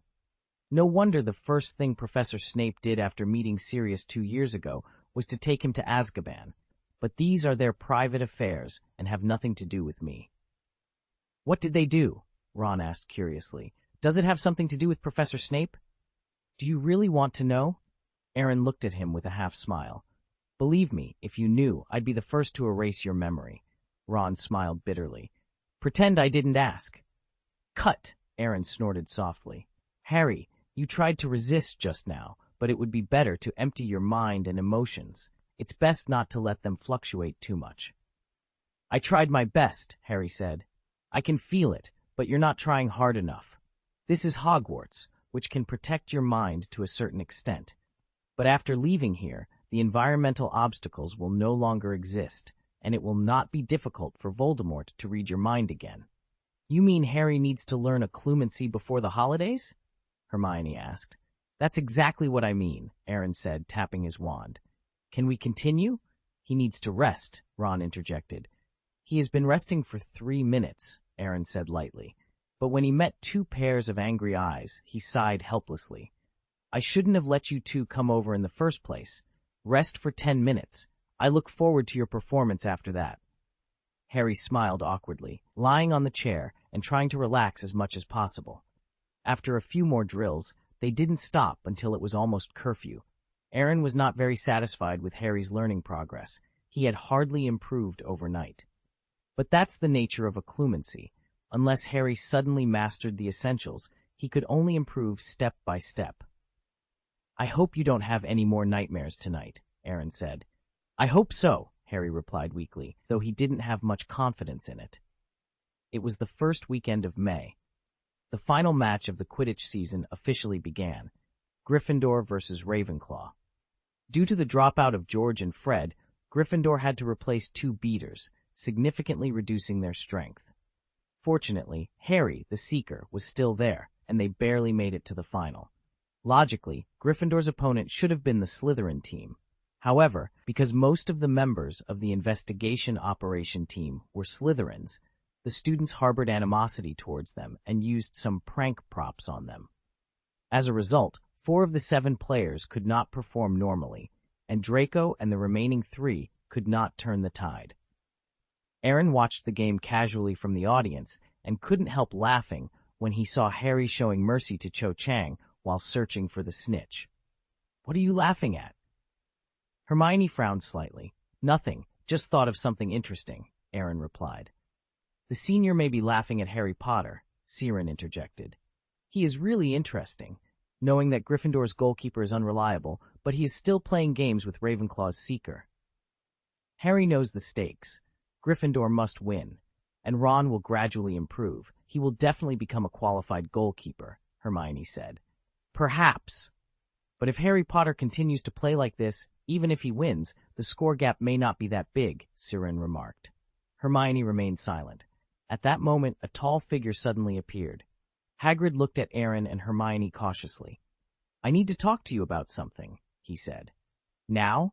Aaron asked. Yes, now, Hagrid nodded seriously. While they are still playing. It seems very important. Aunt! Aaron stood up, noticing that Hagrid looked much more emaciated than when he had returned from the giant tribe. What's wrong with you? Did you fight a troll again? It's a bit more serious than that.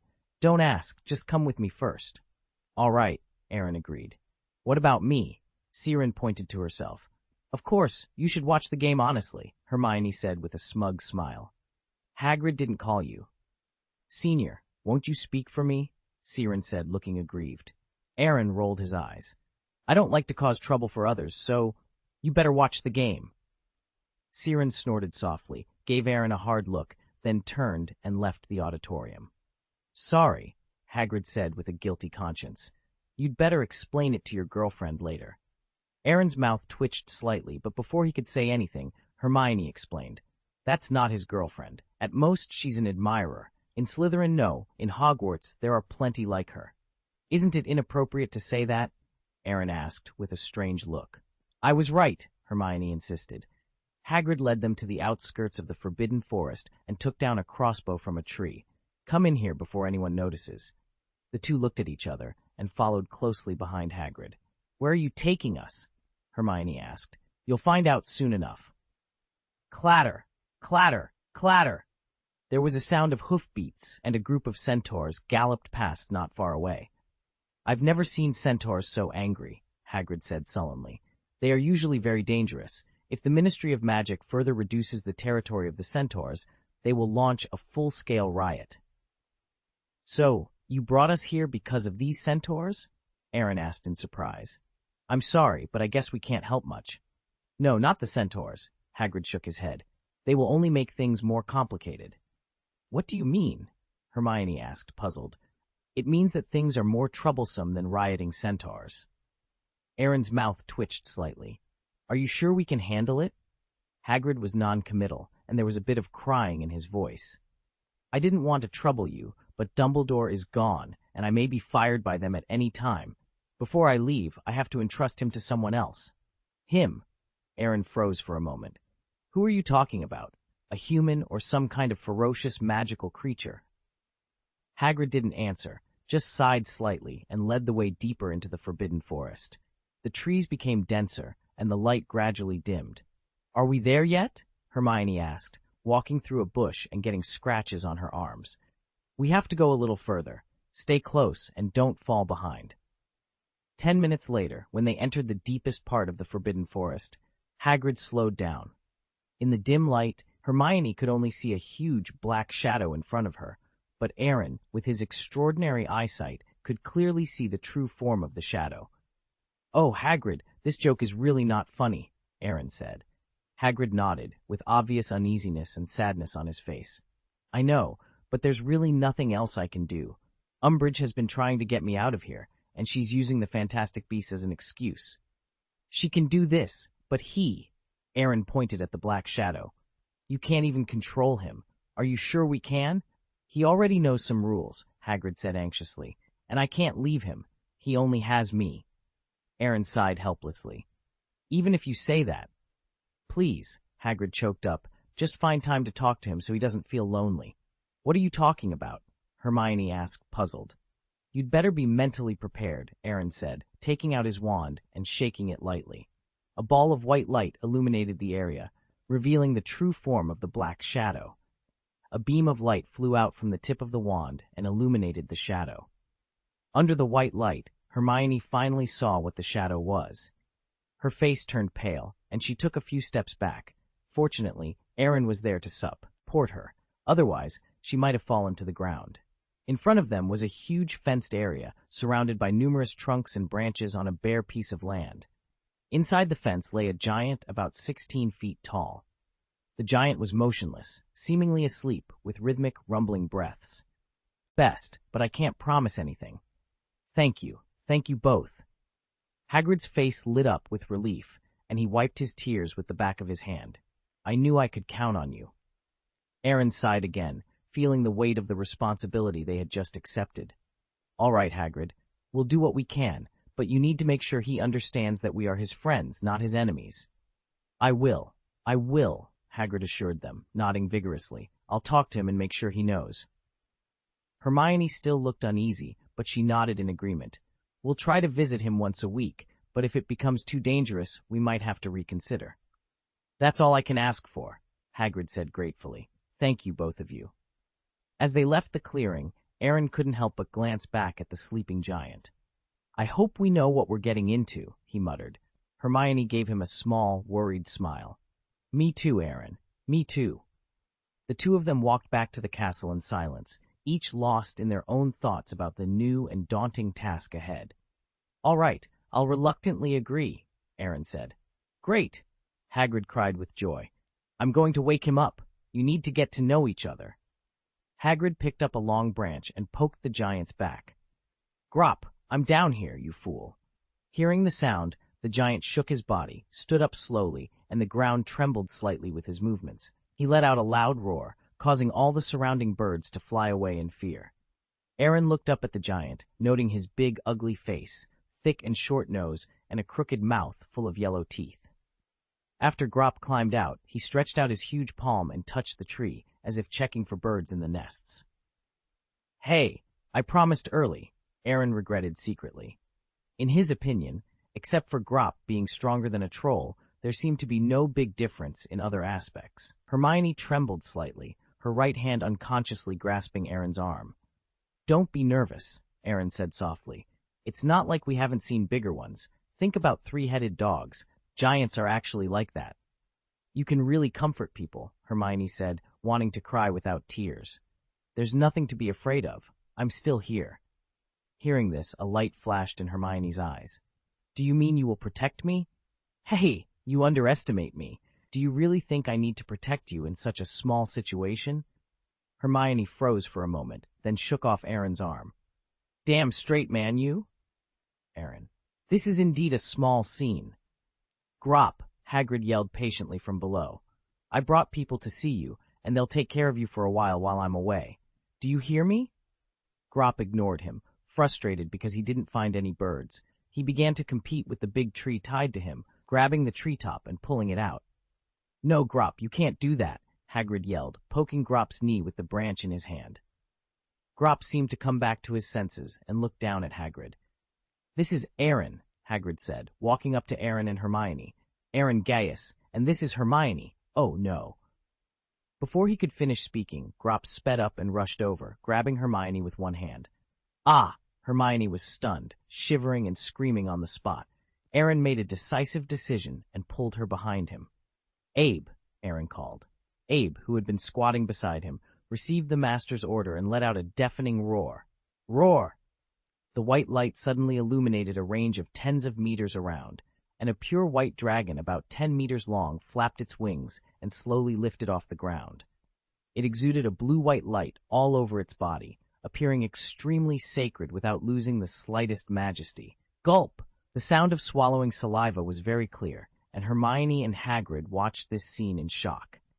They had never seen such a beautiful dragon, and even the Australian opali was probably not a tenth of it. The dragon took a deep breath and sprayed its white breath on Grop, seemingly silently awking. Little one, the giant, who had been aggressive before, suddenly fell to the ground. It wasn't that he couldn't afford it. He really couldn't afford it. This dragon was more than twice his size, taller than the giants who often bullied him in the tribe, and it didn't mean to fight at all. This, Hermione stammered. Abe, I don't remember it being this big. How fresh! Aaron couldn't tell whether to laugh or cry. The last time you saw it must have been a few years ago. My dragon cub has grown a lot since then. He is no longer a cub now. He can be regarded as a qualified young dragon. Young dragon? Hermione's eyes widened in astonishment. This is a young dragon? Then how big will it grow when it becomes an adult? I don't know, but I'm sure I can keep him as a cat forever, and he can definitely handle small situations like this too. The corner of Hermione's mouth twitched, knowing that Aaron was explaining what he said before, but she still felt uncomfortable. It's so beautiful. Hagrid admired from the bottom of his heart. I've never seen such a beautiful creature. Unicorns in Vila are far less impressive. Hagrid, can we get down to business? I think your brother will be less impulsive now, Aaron interjected. Hagrid came to his senses, smiled sheepishly, and then looked at Grop, who was sitting on the ground. Grop, don't grab people casually. That's impolite. These two will come to see you instead of me in the future. They can be your new friends. Grop nodded, half understanding, then nervously pointed at Abe. It. What do you mean? Aaron asked, puzzled. Hagrid hesitated. Grop is asking if Abe is a friend. Well, barely, Aaron replied. Great. He wants to sit on it and try, Hagrid explained. Abe let out a low growl, and a dragon claw pushed Grop back. It doesn't matter now. Ab wants to break up with him, Hagrid said, trying to ease the tension. On the way back, most of Hagrid's worries disappeared. If Grop couldn't beat Abe, he wouldn't have the ability to hurt Aaron and the others, so safety was less of a concern. Hermione's mood also relaxed significantly. Holding the shrunken Abe in her arms, she felt a full sense of security, making the Forbidden Forest seem less dangerous and more navigable. With such a giant dragon guarding them, they could handle another giant if necessary. Wait! Aaron's ears twitched slightly. Someone is coming. No, the footsteps, they're centaurs, and a group of them are approaching quickly. Hagrid was about to pick up his bow and crossbow, becoming alert. Hermione also picked up her wand, but her face was full of doubts. Shouldn't the centaurs be enemies? It used to be that way, but it's really hard to say now. Firenze worked for Dumbledore to teach students the unique astrology of the centaurs, which made them feel betrayed.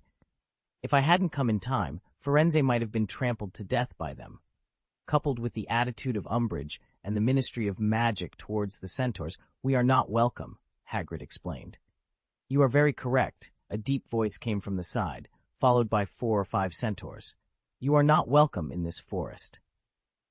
Hello, Megorian, Hagrid said vigilantly. Let's go now, Aaron said immediately. I didn't say that you are welcome, sir, a centaur behind Megorian said. The Gaius tribe is very special. The stars told us that you have saved the centaurs and are friends of the centaurs. Damn it, you can see this? Aaron blurted out, genuinely shocked. He didn't expect that people in another world could know what happened in another world through astrology. Have you ever saved a centaur? Hermione asked, dazed. When I was traveling last summer, I happened to meet centaurs who were in trouble, so I helped them out, Aaron said half-truthfully. Then he straightened his back and looked at the centaurs. Then please give me some face. Don't make this situation so tense. You know Hagrid well. There may be some misunderstanding. I'm afraid it won't well. Orc, Megorian said lightly. You have shown great kindness to the centaurs. We will remember it in our hearts, be grateful, and give you enough respect and necessary help. But Hagrid is another matter. We have already discussed it, and this person is not allowed to appear in this forest again. Just because I stopped you from killing Firenze? Hagrid said sullenly. It is a disgrace that he should not spread our knowledge and secrets among humans, said Bane, the centaur. Our habits and laws are different from humans. Firenze has betrayed and insulted us. Aaron and Hermione glanced at each other, but were also speechless. It sounded like Professor Firenze had indeed wronged the centaurs, and they couldn't fathom how Dumbledore had persuaded him. Hagrid, we warned you, but you broke into our woods anyway, Megorian continued. Your forest? Hagrid scolded angrily. This is not your forest. It's not up to you to decide who will come and go. But it's not up to you to decide either, Megorian said. We let you go this time because you have cubs around you. It's not his, Bane said, looking at Hermione. Bane's expression turned cold. It's a student of Hogwarts. She probably has benefited from the teachings of the traitor Firenze. I haven't, Hermione quickly interjected. The elective courses I took are arithmancy and divination, which have nothing to do with Firenze. Bane's face froze, a look of embarrassment flashing across his features. Hurting cubs is a terrible sin, and we can't harm innocent people, said Marjorie. Hagrid, don't come to this place from now on. I won't stop coming to the woods just because of your few words, Hagrid retorted, his voice tinged with frustration. We know what you keep in the woods, and our patience is wearing thin, Bane warned. Then just be patient a while longer. Aaron said helplessly. We promised to take good care of that creature while he was away. Creature? Hagrid was taken aback for a moment. Isn't that an inappropriate term? It's better than talking about giants, Hermione said with difficulty. The centaurs exchanged glances, but Marjorie stepped forward. If this is your request, we can agree, but he must not leave that area. Chapter 489, Owl's Exam. It doesn't matter if you have hands. By the time they returned from the Forbidden Forest, the game was over, and Gryffindor had won, as expected. Harry had caught the golden snitch, but what was surprising was Ron's performance. Although he was a mess at the beginning, he eventually found his rhythm as a goalkeeper and managed to block most of Ravenclaw's attacks. Should I tell them about Grop's existence? Hermione asked, clearly conflicted. Teaching a giant Chinese class? They'll think I'm crazy. Tell them, Aaron said, somewhat exasperated. The three of you have always shared your blessings and your troubles. It's only natural for them to help you with this. But you must keep the matter of Abes secret. I don't want others to know how much he's grown. Hermione nodded firmly. If she hadn't seen it with her own eyes, she wouldn't have believed that the small creature in her arms had turned into a giant. As June approached, the owl's exams loomed closer. Professors had stopped assigning homework and were instead focusing on reviewing key points in class. However, the pressure on the students had not lessened. Compared to the anxious fifth-year students, Aaron was much more relaxed. In the past, as a prefect, he had to worry about Slytherin's studies and well-being, but as the final exams drew nearer, Slytherin had become noticeably more stable. During this time, Aaron had been teaching Harry occlumency once or twice a week. Although Harry's progress was slow, he hadn't had a nightmare in at least a month. What satisfied Aaron the most was that, after long-term and unremitting efforts, he had finally achieved instant casting of the ultimate magic of the 5 elements: water, fire, earth, wind, and thunder. Although he had only mastered the high-level magic circle for light and dark elemental magic, his current comprehensive strength gave him the confidence to face high-level magicians. Even if he had to confront Voldemort directly, he felt he had a good chance of escaping safely. The significant increase in strength did not inflate Aaron's ego. He knew very well that he only had the ability to protect himself now and had no room for complacency before breaking through to the level of a Holy Magister. The Owl's exams would last for 2 weeks, with theory exams in the morning and practical exams in the afternoon. Of course, the astronomy exam could only be taken in the evening. The night before the exams, the Wizarding Examinations Authority sent a team of aging examiners. Umbridge warmly welcomed these officials and arranged dormitories for them to rest. On the second day, before dawn, many candidates were already flipping through their textbooks and notes, trying to make the most of the last moments to review. They even brought their review materials to breakfast. "Don't you need to review?" Hermione asked, frowning slightly as she watched Aaron calmly feeding Abe. "This is an ordinary wizarding level exam, which is much more important than the final exam," she added. "It's all the same to me," Aaron replied indifferently, spreading his hands. "As long as you have hands, you can pass the exam. I don't understand why you're so nervous." Hermione's mouth twitched, and she was left speechless. Harry and Ron exchanged glances, a hint of bitterness in their expressions. Was this really something a person would say? They had been so stressed about the owls that they could hardly sleep, let alone eat. Ahem! Professor McGonagall, who was seated at the teacher's table, coughed to get everyone's attention. "After you finish eating, please leave the Great Hall. We need to set up the examination room here." Additionally, other heads of houses may have already mentioned this, but I must emphasize, do not attempt to cheat. I assure you, every method you can think of has already been tried by your predecessors, and none have succeeded. If you are caught, you will be punished most severely. "Professor," Aaron raised his hand and asked, "may I ask, where is our new principal?" A look of disdain flashed across Professor McGonagall's face. The wizards from other grades had already gone to their classes, while the fifth-year students gathered anxiously in the hallway, waiting for their exams to begin.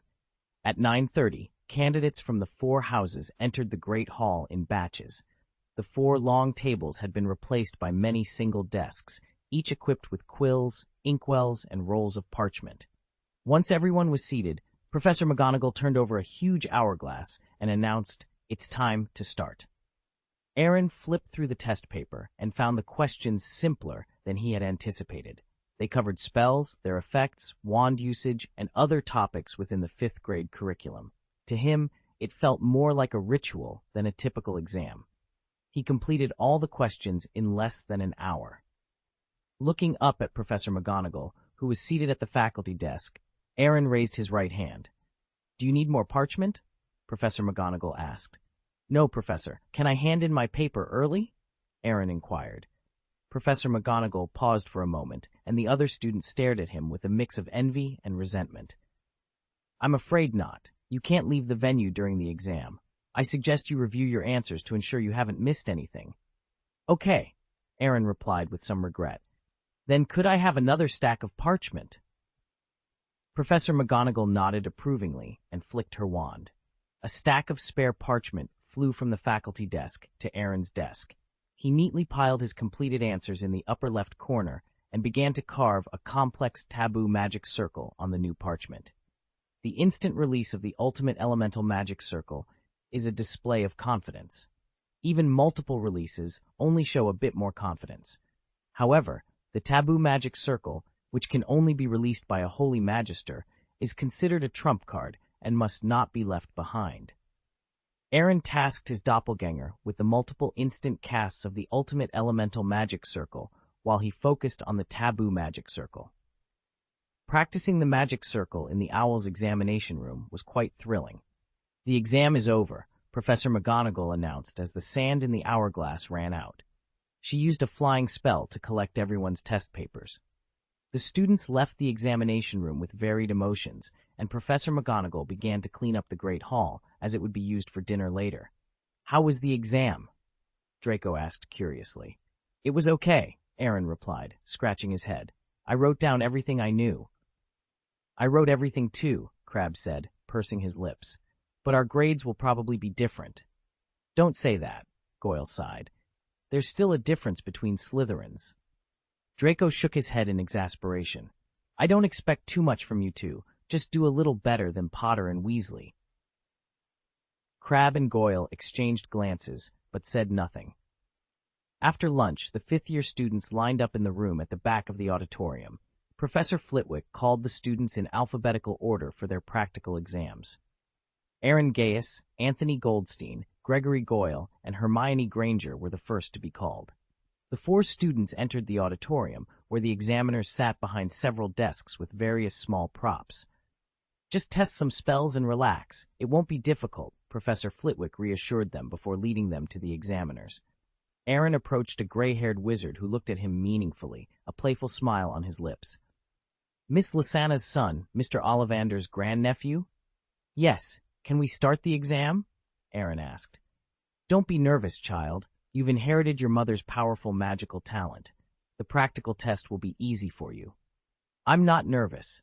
I just don't want to waste time," Aaron replied confidently. "As confident as your mother," the examiner remarked with a smile, then placed a glass in front of Aaron. The examiner placed a glass of water in front of Aaron. "Use the levitation spell to make the water in the glass float," he instructed. Aaron frowned slightly. While others had to levitate solid objects, he was given a liquid. Was Umbridge deliberately targeting him? The examiner seemed to notice Aaron's concern and explained, "Your mother was my student. Even after more than 10 years, she remains my pride. I'm just curious about her son's abilities. You can use ordinary small balls if you prefer." "Is that so? Then I can't embarrass my mother." Aaron replied with a sarcastic smile. He drew out his black wand and pointed it at the glass of water. "Wingardium Leviosa." As he uttered the incantation, all the water in the glass floated out and formed a ball in midair. The examiner's eyes widened in surprise, then he smiled with satisfaction. "Very good, perfect." "Next, a color-changing spell. Turn it into a different color," the examiner instructed, placing a chameleon in front of Aaron. Aaron couldn't help but twitch the corners of his mouth. Casting a color-changing spell on a chameleon? This professor was certainly creative. "If you find it difficult, you can just turn this apple red," the examiner added, clearly provoking him. Aaron, not one to back down, raised his wand. A little red light flashed, and the chameleon's skin became a vibrant array of colors. "Are you satisfied?" he asked. "Full marks," the examiner praised, then placed a pot of green plants on the table. "Show me the growth spell." "Understood," Aaron replied, waving his wand. The green plants doubled in size. "Not bad," the examiner clapped his hands. "But it's not as impressive as your mother. She once made the piranha in my office several times bigger and almost killed me." "Aaron, the case is solved. The mother and son pay off the debt." Aaron immediately restrained his malice towards the examiner. His performance in the subsequent spell practices was not amazing, but it was satisfactory.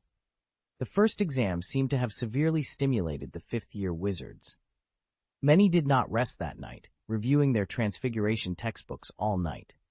The next day's theoretical exam in Transfiguration went on as normal, but there were many accidents during the practical exam. For example, Ibo transformed ferrets into a flock of flamingos, and it took them 10 minutes to send the animals out of the auditorium. Wednesday was the herbology class exam, and Neville Longbottom's performance was exceptional, impeccable in both theory and practice. On Thursday, the Defense Against the Dark Arts exam took place. Umbridge looked very nervous. This was a test to prove her teaching ability, but she knew how she had taught.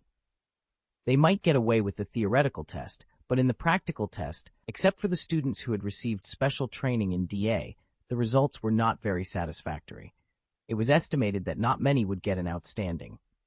When Aaron left the examination room, he saw Harry with a smug smile on his face, looking very happy. "What's up with you?" Aaron asked. "This class is definitely stable," Harry said confidently. "I conjured up a Patronus and got extra points." Umbridge was watching at the door at the time. She looked very ugly after hearing the examiner's praise. "She always wanted me to fail the Defense Against the Dark Arts exam, but now it seems she has no chance." "That's really congratulations, but our principal is not only mentally abnormal, but also vengeful. When she's in a bad mood, she finds ways to make others feel bad, so you'd better be mentally prepared," Aaron warned. Harry's face changed slightly, and most of his good mood was instantly ruined. Based on what he knew about Umbridge, this wasn't just alarmist talk. Friday was the Ancient Runes exam. This elective course was popular among students, but not easy. However, it was extremely easy for Aaron. He used ancient rune magic to enchant bullets and maintain firearms. Alger's ancestor had instructed him to learn alchemy, which was closely related to runes. As a result, his practical exercises far surpassed those of his peers. He completed the exam in mere minutes, astonishing all the examiners. There were no exams scheduled for Saturday and Sunday, but the fifth-year wizards didn't dare to relax. They were actively preparing for the upcoming exams next week. "How many subjects do we have left to take?" In the Great Hall, Aaron's thought projection looked at his physical body with a meaningful gaze, eyes full of mischief. "If you keep looking at me like that, I'll make you take the exams for me," Aaron warned. "Just kidding, don't take it seriously," the thought projection replied with a smirk. Aaron then snapped his fingers and listed potions, history of magic, astronomy, divination, care of magical creatures, and Muggle studies. "We still have 6 courses left." "What about arithmancy and divination?" the thought projection inquired. "I've memorized all the textbooks. Are you really not going to take those exams?" "Plans change," Aaron admitted, waving his hand dismissively. "Hogwarts doesn't have such high requirements for professors. Even if I don't take arithmancy and divination, I can still become a teacher. I'm confident in my Defense Against the Dark Arts results. I'll definitely be able to study more advanced courses in the 6th and 7th years." "All right, you decide." "I'm fine with whatever you choose," the thought projection said helplessly. Then it placed a sharp bullet on the stone table. "The sniper rifle bullet has been enchanted 4 times. "Interesting," Aaron remarked, picking up the bullet and examining it closely. "It's a good piece of work, but we won't be able to use it for a while. It's not really suitable for wizards to deal with enemies from thousands of meters away." The thought projection shrugged. "Sooner or later, it will come in handy." Chapter 490, Divination Screen, Umbridge's Moral Bottom Line. The theoretical exam for potions class focused on the formulas, preparation steps, and effects of several potions. The questions were identical to what Professor Snape had written on the blackboard during class. Aaron began writing as soon as he picked up his pen. With his photographic memory, he was confident he would achieve a perfect score. However, students who struggled in potions, like Harry and Ron, had little hope for the theory test. The practical session in the afternoon involved potion preparation, overseen by the examiner, Professor Ma Chiban. Except for Siamus, whose cauldron exploded, everyone else managed to complete their potions before the exam time ended. Hagrid showed restraint during the Fantastic Beasts Protection class exam. Instead of dealing with large beasts, he had the students distinguish hedgehogs from porcupines and feed unicorns, less dangerous tasks. The astronomy and divination exams were scheduled for the same day, with the practical divination exam in the afternoon. The examiner asked the students to use a crystal ball for divination, or interpret tea leaves if they couldn't see anything. Harry and Ron repeated what Professor Trelawney had taught them, but to the examiner, it seemed like they were mocking her. When it was Aaron's turn, he smiled confidently. He had some skill in crystal ball divination. In the gray crystal ball, he saw a familiar hut where several people were besieging a huge figure, forcing him to flee. A thin figure joined the fray, and then several red lights appeared, interrupting his vision. "What did you see, Mr. Gaius?" asked the examiner. Professor Hagrid was besieged and escaped from Hogwarts," Aaron replied. The examiner's pupils shrank slightly, and he silently wrote a few lines on his clipboard. "When did you see this scene?" he asked, his voice tinged with respect. As a professional examiner, He could tell that Aaron's divination ability far surpassed that of other students, and he might become a renowned fortune-teller in the future. I don't know, but it should be at night, Aaron pondered. There were more images after that, but I couldn't see them clearly. It's amazing, especially at your age. I assure you that you will definitely get an O in divination. Few people achieve this grade, the examiner said. Aaron nodded and left the examination room in silence. He believed there was a high chance that the future he saw in the crystal ball was true. He suspected that Umbridge might send someone to arrest Hagrid soon, especially after the exams, when Hagrid would no longer be needed as the professor of care of magical creatures. Aaron thought it best to warn Hagrid to leave Hogwarts to avoid trouble. After dinner, the fifth-year students gathered at the top of the astronomy tower. Once everyone set up their telescopes, the examiner, Professor Tofuti, handed out blank astrology maps, asking them to fill in the exact positions of the stars and planets. As time passed, the lights in the castle windows went out one by one. Aaron, having finished his chart, noticed several dark figures moving quickly outside the castle, disappearing into the darkness. Ahem, Professor Tofuti coughed. Concentrate. This is the Owl's exam. I've finished, Aaron said, handing over his star map. May I use the telescope now? Professor Tofuti glanced at Aaron's chart and smiled with satisfaction. Yes. At that moment, a distant roar followed by loud banging on a door echoed through the night. Aaron aimed his telescope in the direction of the noise. The sound of commotion quickly drew attention to Hagrid's cabin. In the pale yellow light, a massive figure was surrounded by 6 or 7 people, all firing red, stunning spells at him. Damn it, Aaron cursed under his breath. He had underestimated Umbridge's lack of morals and overestimated her patience. The exam for the Care of Magical Creatures class had just ended yesterday, and today she was already here to arrest Hagrid. She was truly ruthless. Others also noticed the disturbance at the hut and turned around, observing through their telescopes. This is an exam, Professor Tofty said anxiously. You don't have much time. Some students, suppressing their curiosity, continued to observe the sky. However, those more concerned about Hagrid, like Harry and Hermione, focused their attention on the hut. Hagrid's combat strength was formidable. His half-giant blood not only gave him a massive body, but also a certain resistance to magic. The stunning spells had little effect on him. They wouldn't knock him out immediately, but would cause him pain. Hagrid roared angrily, grabbing one of his attackers and throwing him several meters away. But the others continued their assault, and if it went on, Hagrid wouldn't last long. The students watching gasped. They were both impressed by Hagrid's fighting power and worried about his fate. I've never seen such a shameless person, Aaron sneered. Professor, why do you think our Ministry of Magic has become like this? This is only temporary, Professor Tofty pondered, but your exams are really about your future. I understand, Aaron sighed, then pulled out his wand. I've handed in my paper, so I can leave now. What do you intend to do? Professor Tofty's face changed slightly, and he immediately blocked Aaron. I can't let you out. You're just a student, and intervening won't do you any good. But we can't just watch them take an innocent person away. Look, Parvati screamed. The castle gate opened again, and a tall, dark figure walked quickly across the lawn. Minerva, Professor Tofty breathed a sigh of relief. All right, boy, put down your wand. Your vice principal is more than capable of handling this. That's not necessarily the case. Aaron remained unmoved. He hadn't seen the outcome in the crystal ball, so who knew whether it would be good or bad? Professor McGonagall joined the fray. She didn't attack immediately, but loudly accused the assailants, trying to make them stop. Within seconds, several red lights shot at her, and she flew backward, landing heavily on the lawn. What? Several female students screamed, unable to believe they had actually attacked the vice principal.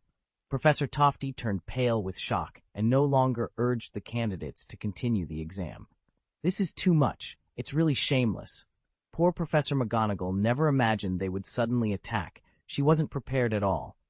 Hagrid, enraged, launched his own attack, relying on his physical strength to hold his ground for a while. Professor? Aaron raised his black wand. Can I leave now?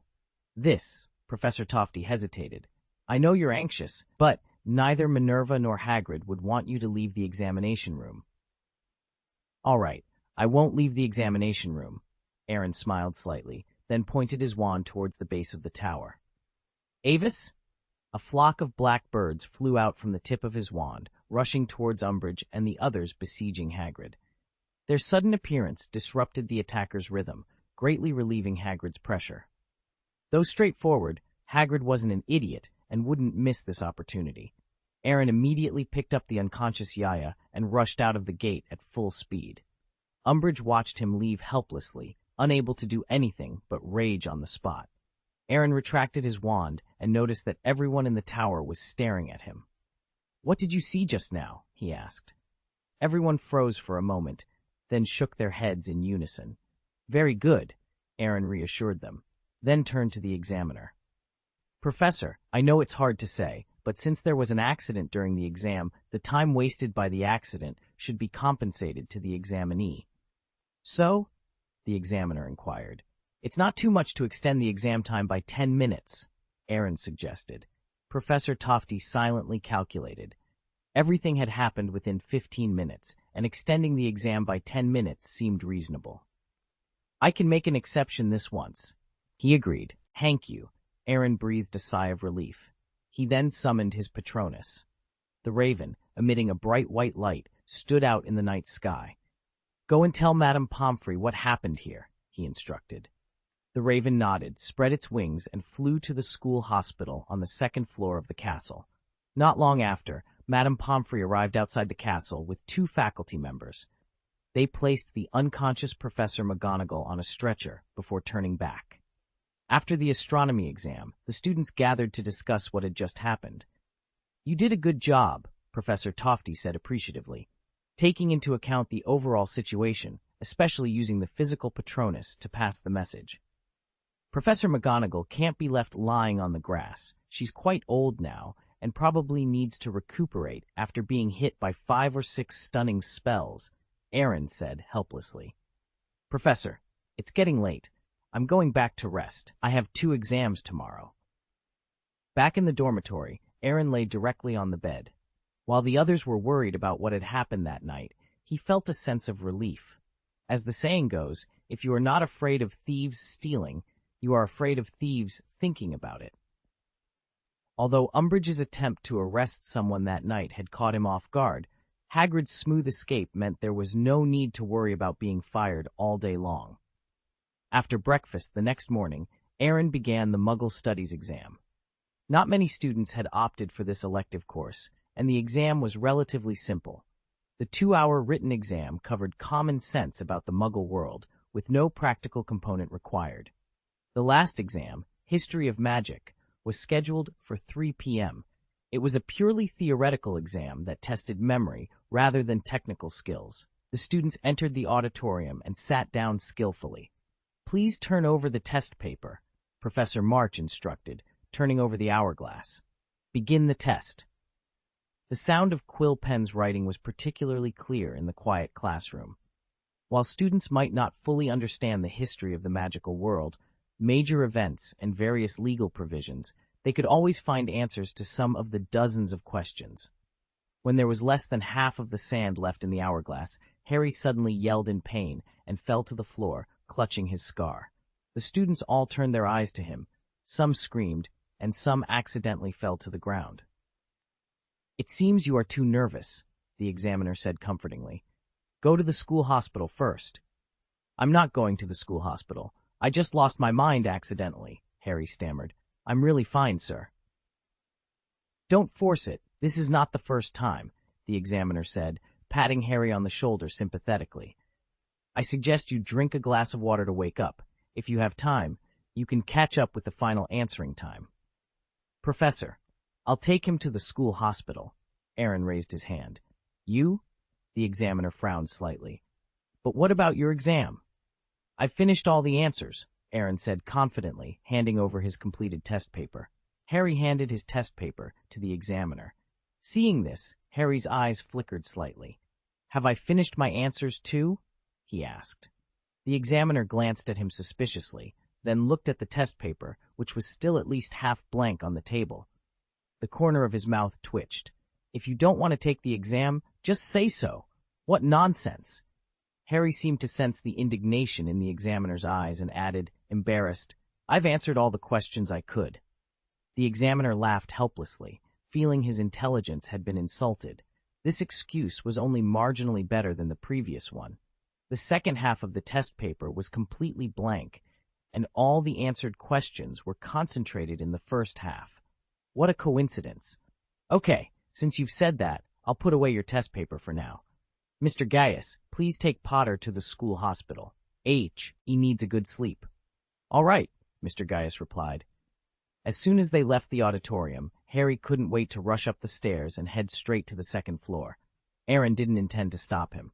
After all, Harry was still clutching the scar on his forehead tightly, indicating he had probably seen something again. Harry didn't even knock on the door. He rushed straight into the school hospital. "Potter, what's wrong with you?" Madame Pomfrey asked, concerned. "Where's Professor McGonagall?" Harry glanced around the ward but didn't see her. He became more anxious. "It's urgent. Where is she?" "She's not here," Madame Pomfrey said sadly. "She was sent to St. Mungo's Hospital. She's so old. How could she withstand the attacks of several spells? It's a miracle she survived. Those people are truly despicable and shameless. They could never be Minerva's opponents in a head-on confrontation, so they attacked her in the dark." Hearing this, Harry froze in place, a trace of horror on his shocked face. Dumbledore wasn't here, Hagrid wasn't here, and now even Professor McGonagall was gone. He didn't know who else he could trust. The vision that had come to his mind earlier filled him with a sense of despair. Chapter 491, A Dream Full of Coincidences, Snape in a Happy Mood. Harry walked out of the school hospital with a blank expression, as if a dark cloud loomed over his head. The bell signaling the end of class rang suddenly, pulling him back from his absent-minded state. "Have you had another nightmare?" Aaron asked in a deep voice. "Did the Dark Lord get the prophecy orb he wanted, or was someone murdered?" "Neither, but it's more serious, very serious. I can tell, you look like the sky is falling." "I don't know what to do. Umbridge is trying every means to drive away everyone in school who could be helpful," Harry said angrily. "She was sent by Satan to punish me." "So, what did you dream about?" Just as Harry was about to explain, Hermione and Ron hurried over. "Harry, what's the matter with you?" Ron asked anxiously. "Don't tell me you're having nightmares again." "This is not the place to talk," Harry said, calming down. "Come with me. This matter is very urgent." He led them to an empty classroom along the corridor on the second floor.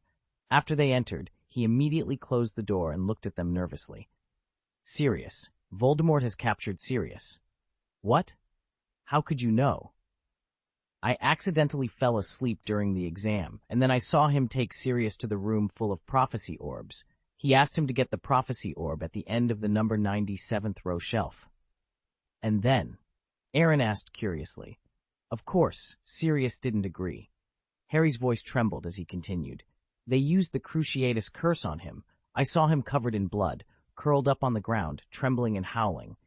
Aaron clapped his hands. "The examiner is right. You really need to take a good rest." "I'm not kidding," Harry said angrily. "We have to think about how to get to the Department of Mysteries. Sirius is still waiting for us to rescue him." "Pull it together. If you want to throw yourself into a trap, don't take me with you," Aaron said disdainfully. "I taught you occlumency for 2 months, and you haven't had any nightmares for 2 months. Why did you see it today?" "How do I know?" Harry roared. "Maybe because you didn't teach it well. I just have a stronger ability to resist the intrusion of thoughts, but it doesn't mean I've really learned occlumency." "That makes sense," Aaron laughed. "But don't you think what you saw is too convenient, too easy to make you lose your mind?" "You mean that Voldemort let him see it on purpose?" Hermione asked. "More or less," Aaron snapped his fingers. "Sirius is the person Harry cares about the most, bar none, but he is a wanted man. He shouldn't be able to leave the Order of the Phoenix until he is proven innocent." "That's not necessarily true," Ron interjected. "Sirius doesn't have that kind of self-awareness. He turned into a big dog to send Harry to school last year." "Yes," Harry nodded repeatedly. "His personality determines that he cannot stay in one place for long, and he has always felt guilty for not being able to help the Order of the Phoenix. It's possible he ran out on his own initiative." "Okay, This is the second coincidence. Aaron waved his hands, exasperated. But how do you explain the timing of your dream? Just when Dumbledore left school, Professor McGonagall was hospitalized, and the day after Hagrid ran away, the person you cared about the most had an accident when the people you trusted the most were not around. This is too coincidental, even for an appointment. But it's true, and I actually saw it. You're not good at occlumency. A peak magician can still show you what they want with a little effort. Aaron is right, Hermione nodded. This may be a trap, Voldemort's trap to catch you. So what? Am I just supposed to watch him die? My God! Aaron rolled his eyes. Can you be a little wiser? There are so many coincidences. It's almost like a script arrangement. So you think I should pretend I didn't see it? Anything? Harry demanded. Although you may not be happy to hear it, I really mean it. Aaron shrugged. You show. LD, calm down now. Maybe you need to. I don't need a sedative, Harry interrupted. You think too much. The potion is expensive. Aaron said with some disgust, then pulled out his wand. The stunning spell is different. It doesn't cost anything, and the effect is better, but it's not very friendly to you. What are you doing? Harry took 2 steps back in horror. Relax a bit. I know what I'm doing, and you'll be grateful to me later. No, you can't do that. Hermione immediately dissuaded him. But this is the most trouble-free way. I'm preventing him from doing something reckless. Disarm you, Ron suddenly shouted. A ball of white light shot straight at Aaron, but he easily dodged it. Hey, it's good to be loyal, but at least know your own abilities, Aaron said, shaking his head. Even with only half his magic power, fighting a novice was child's play. Ron smiled awkwardly. I just don't want you to be so impulsive. I'm very calm, Aaron said lightly. Besides, it's not me who's being impulsive right now. That wasn't a dream, Harry said emphatically. Why Dumbledore asked me to learn occlumency is because what I saw was real. Deceive yourself if you must, but there should be a limit to it. Of course you're not in a hurry. Sirius means nothing to you, but he's my only family, Harry said to Aaron, his tone extremely agitated. I understand your feelings very well, but there's a price to pay for recklessness. At that moment, the door of the classroom opened suddenly, and Ginny and Luna walked in. I just heard you from outside, Ginny said. What are you talking about? Don't worry about it. Don't be so rude, Ginny frowned. It was the first time Harry had lost his temper with her. I was just wondering if I could help. You can't help. You really can't help, Aaron sighed softly. He dreamed that his godfather was captured by the Dark Lord and taken to the Department of Mysteries, the place where your father was attacked by a poisonous snake. What? Ginny's eyes widened in surprise, understanding why Harry was in such a hurry. It sounds serious. A string of question marks floated above Luna's head. But I remember that Harry was an orphan. Does he have any relatives? There's only one, said Harry bitterly. The only one. Aaron took a deep breath and then looked meaningfully at the others, except Harry. He's going to save someone. I can't persuade him otherwise, but you'd better not go with him on a whim. Why? Ginny asked, puzzled. If Sirius is really captured, we should think of a strategy and at least notify. We can't tell anyone, Ron interrupted. Umbridge drove them all away. Ginny's expression froze. Then we can't just do nothing, right? It's true that we can't do nothing. We have no time to waste. Sirius is still being tortured, Harry said, wishing he could teleport to the Department of Mysteries immediately. Perhaps we can check the situation, Hermione said hesitantly. What if this is Voldemort's trick? How do we check? Harry asked angrily. How do we check? Aaron seemed to think of something. This is not a good idea. It's better than him going to the Department of Mysteries to save someone without any preparation. With the fire in Umbridge's office, we can confirm that Sirius is safe through the Flu network. If he is there, it proves that this is Voldemort's trap. If not, Hermione smiled wryly, then you can go to the Ministry of Magic through the Flu network, but her fire may not be connected to the Ministry of Magic. We may have to make a few more trips. I agree, said Harry immediately. Then someone needs to lure Umbridge away, Hermione said thoughtfully. But George and Fred are gone, and we need someone suitable. Let me do it, Ron volunteered. I'll tell her that Peeves smashed the Transfiguration classroom while Professor McGonagall was away. Someone needs to keep watch to prevent others from reporting us. Luna and I can help, Ginny said. Just say that someone released a choking gas in the corridor and the students are not allowed to approach, Harry suggested. You and I can put on the invisibility cloak and slip into her office. It's a good plan, but I don't recommend it, Aaron replied. I still think it's a trap. How many times has Umbridge been tricked? What if there's an early warning spell in her office? You don't have to help, but you have no reason to stop me, Harry interrupted before Aaron could finish speaking. I just want to confirm the safety of my loved ones. Well, the reason is indeed unassailable, but you may have forgotten that there is a professor at Hogwarts who can help, Aaron said. Professor Snape, yes, Professor Snape, Hermione said excitedly. Harry froze for a moment, then firmly refused. No. Why? Hermione asked suspiciously, and Ron and Ginny also looked puzzled. Aaron was thoughtful. You don't trust him, do you? Hasn't Professor Snape helped you before? He's helped a lot, but do you think I can put Sirius's life in the hands of someone who has a personal grudge against him? Harry lowered his head, not daring to meet Aaron's eyes.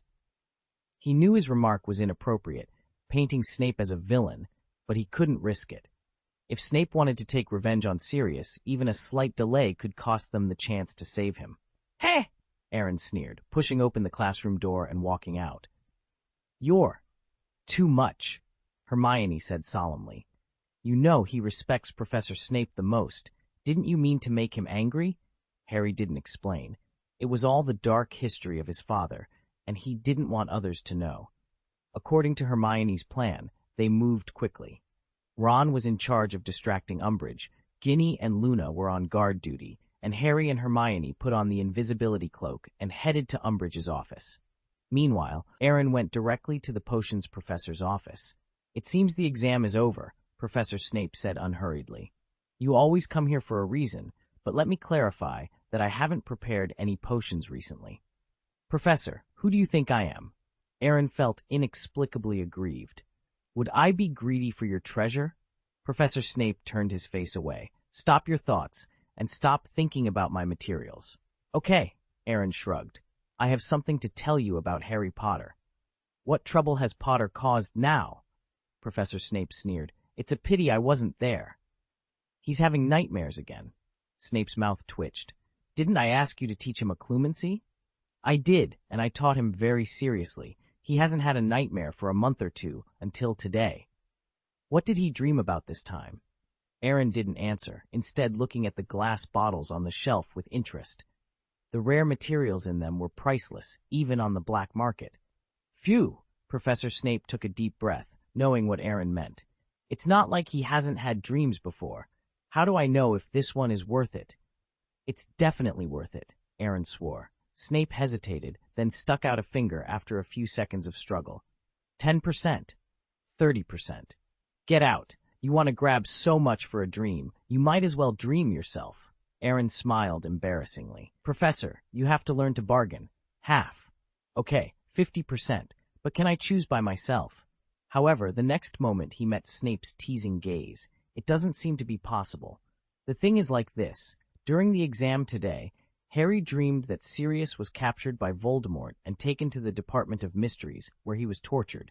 Oh, Snape suddenly became interested. Is it serious? Are there any missing arms or legs? Probably not, but the Cruciatus curse is definitely thrilling enough. Ha-ha! Retribution! Professor Snape's lips curled into a slight smile. Even though it's fake, it's still quite exhilarating. Especially seeing this image of Harry Potter. It's so delightful, so satisfying. Although the 10% treasure made him bleed, this news brought him immense joy and satisfaction. Profess, or do you know this is fake? Aaron asked curiously. I'm not certain, but it's suspicious, isn't it?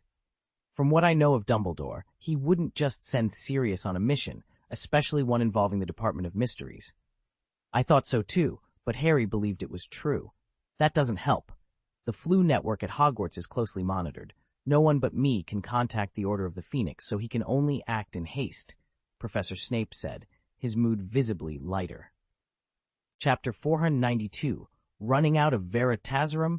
We can't beat him. Boom, boom, boom. There was a knock on the door, and a voice came from outside. Professor, are you there? Come in, Professor Snape responded. Graham Montague entered, nodding first to Aaron before addressing Snape. Professor Umbridge invites you to come over. What's the matter? Aaron asked. Our investigation team has caught several students who violated discipline. They were attempting to sneak into Umbridge's office, Montague said triumphantly. 5 Gryffindors and 1 Ravenclaw. Oh, really? Aaron raised an eyebrow.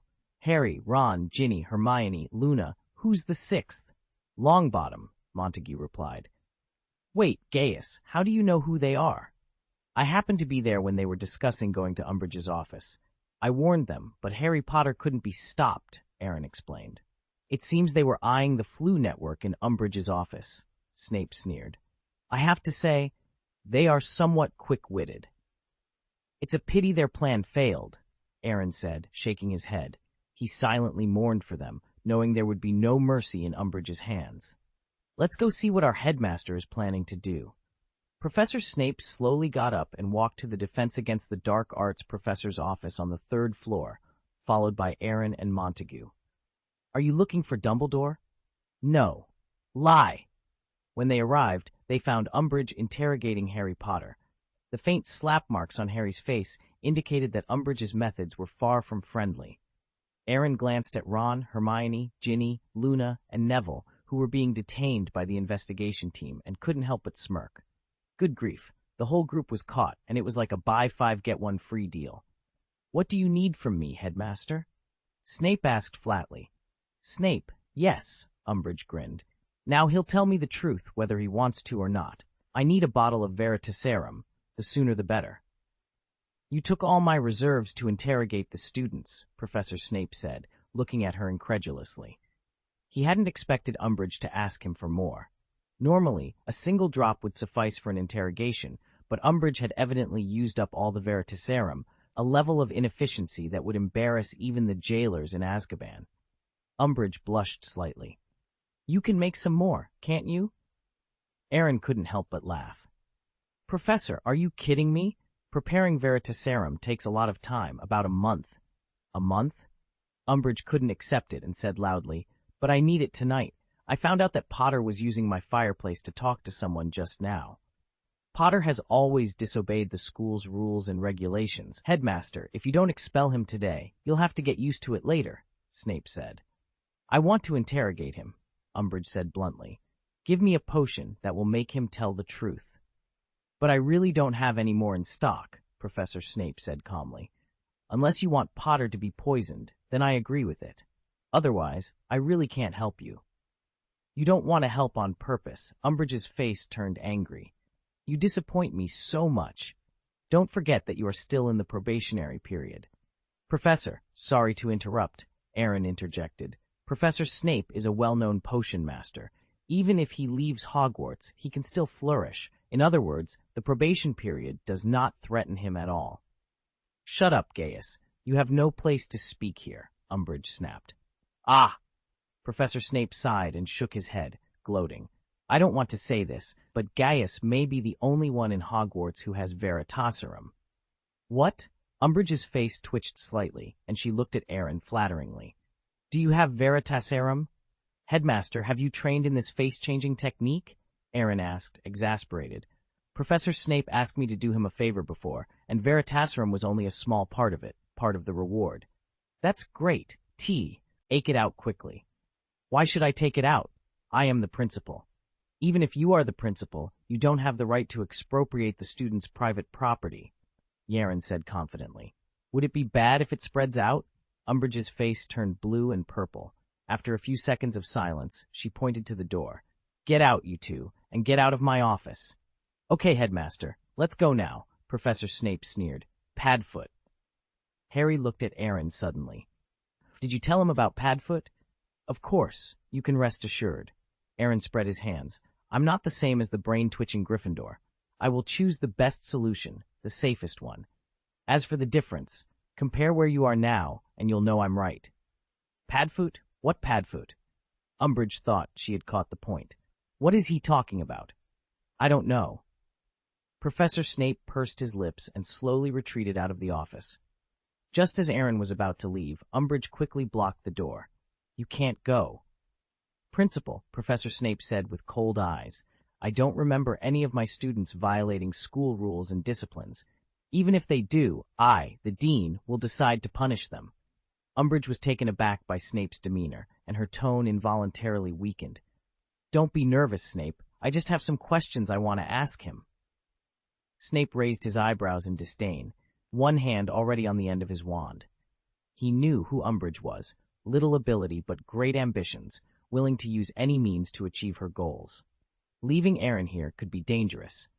Professor, go and do your work first, Aaron said confidently. You should know my strength. Hearing this, Snape realized that Umbridge might not be able to handle Aaron and immediately put away his wand, leaving without looking back. Snap! Umbridge quickly closed the door and pulled Aaron into a chair. Say, who is Padfoot? Aaron pretended to be contemplative. Professor, you have to think about it from another angle. Which normal person's name would be Padfoot? Not human. Umbridge asked suspiciously. What is that? How could I know? No, you lied to me. You must be lying to me. You just said you told him about Padfoot. Umbridge raised her hand unhappily and slapped Aaron on the face. Snap! Umbridge's right wrist was caught in the air by Aaron. Professor, I have to say that your strength is still quite strong. Umbridge gritted her teeth, trying to pull her hand out, but no matter how hard she tried, her right hand seemed to be tightly clamped by steel, and she couldn't break free at all. Let go. I command you to let go. Aaron smiled contemptuously. And let you go just because you asked? That would be very embarrassing. Umbridge immediately drew out her wand with her left hand. Li Jin. However, she was only halfway through the spell when Aaron stepped up. Umbridge couldn't help crying out in pain. An unhealthy purple color appeared on her right hand, and she bent down in pain, as if this would make her feel better. Professor, there is a price to pay for doing something against me. I am different from others. I will fight back, no matter who you are. Understood. I was wrong just now. Can you let go of my hand? Umbridge begged humbly. The others stared wide-eyed in astonishment at the scene. Umbridge had given them a vivid lesson in bullying the weak and fearing the strong. Cut! Aaron let go of her hand in disgust. You are wise, otherwise I would have crushed your bones. Umbridge glanced at him in horror, took a few steps back, and rubbed her right hand carefully. When it didn't hurt so much, she pointed her wand at Aaron again. What? Do you want to do it? Aaron said playfully. Then I have to think about what kind of magic to use. Stop bluffing. Do you think I'll give you a chance to use your wand? Umbridge took a deep breath, but this time she distanced herself and firmly grasped her wand. Umbridge had taken the initiative and capsized the situation. After catching Aaron, she planned to exact her revenge. As long as she could extract information related to Padfoot, it would be a meritorious act, and even Fudge couldn't criticize her for it. Quick imprisonment, she incanted, and a rope shot out of her wand, heading straight for Aaron. However, a red light struck the rapidly extending rope, causing it to disintegrate into powder and dissipate in midair. Umbridge looked at Aaron's casting finger and couldn't help but swallow nervously. The biggest advantage of casting spells without a wand is that it can make your enemies lower their guard, Aaron said meaningfully. Professor, do you want to have a fair duel with me? Fair duel? Umbridge seemed to find the suggestion amusing. This office is full of my people. Almost forgot, when you attacked Professor McGonagall last night, you had more people on your side, Aaron retorted. Exactly, Umbridge replied, regaining her composure. She wasn't ashamed of her actions. Although her methods were despicable, they had been effective. She had eliminated her biggest competitor and driven away Dumbledore's loyalists. Mr. Gaius, I don't want to embarrass you. As long as you tell me who Padfoot is, what connection they have to Dumbledore, and where they are, I can let this go as a misunderstanding, she offered. Heh! Aaron rolled his eyes. It seems you have always been the one provoking trouble. I've been very magnanimous by not pursuing you. I'm here for school discipline, and it also involves the safety of the Ministry of Magic, Umbridge said confidently. Harry contacted someone through my flu network, probably Dumbledore. I have to conduct a serious investigation. It wasn't Dumbledore, Harry interjected immediately. Then tell me who you were talking to, Umbridge demanded. Harry was speechless. Although he hadn't spoken to Dumbledore, the existence of the Order of the Phoenix had to remain a secret. "Can't you tell?" Umbridge glared at Harry before turning her attention back to Aaron. "You clearly know about Padfoot, but you insist on pretending to be confused. This is disrespectful to the headmaster and encourages other students to violate discipline. More seriously, it is not cooperating with the Ministry of Magic's actions." Aaron didn't refute her. In a sense, Umbridge was right. "I'll give you another chance." "Do you deserve it?" she asked. "Boring," Aaron replied dismissively. "What are you standing there for?" Umbridge shouted at her subordinates. "Stop him!" However, the students in the investigation team looked at each other in confusion, none of them making a move. "You."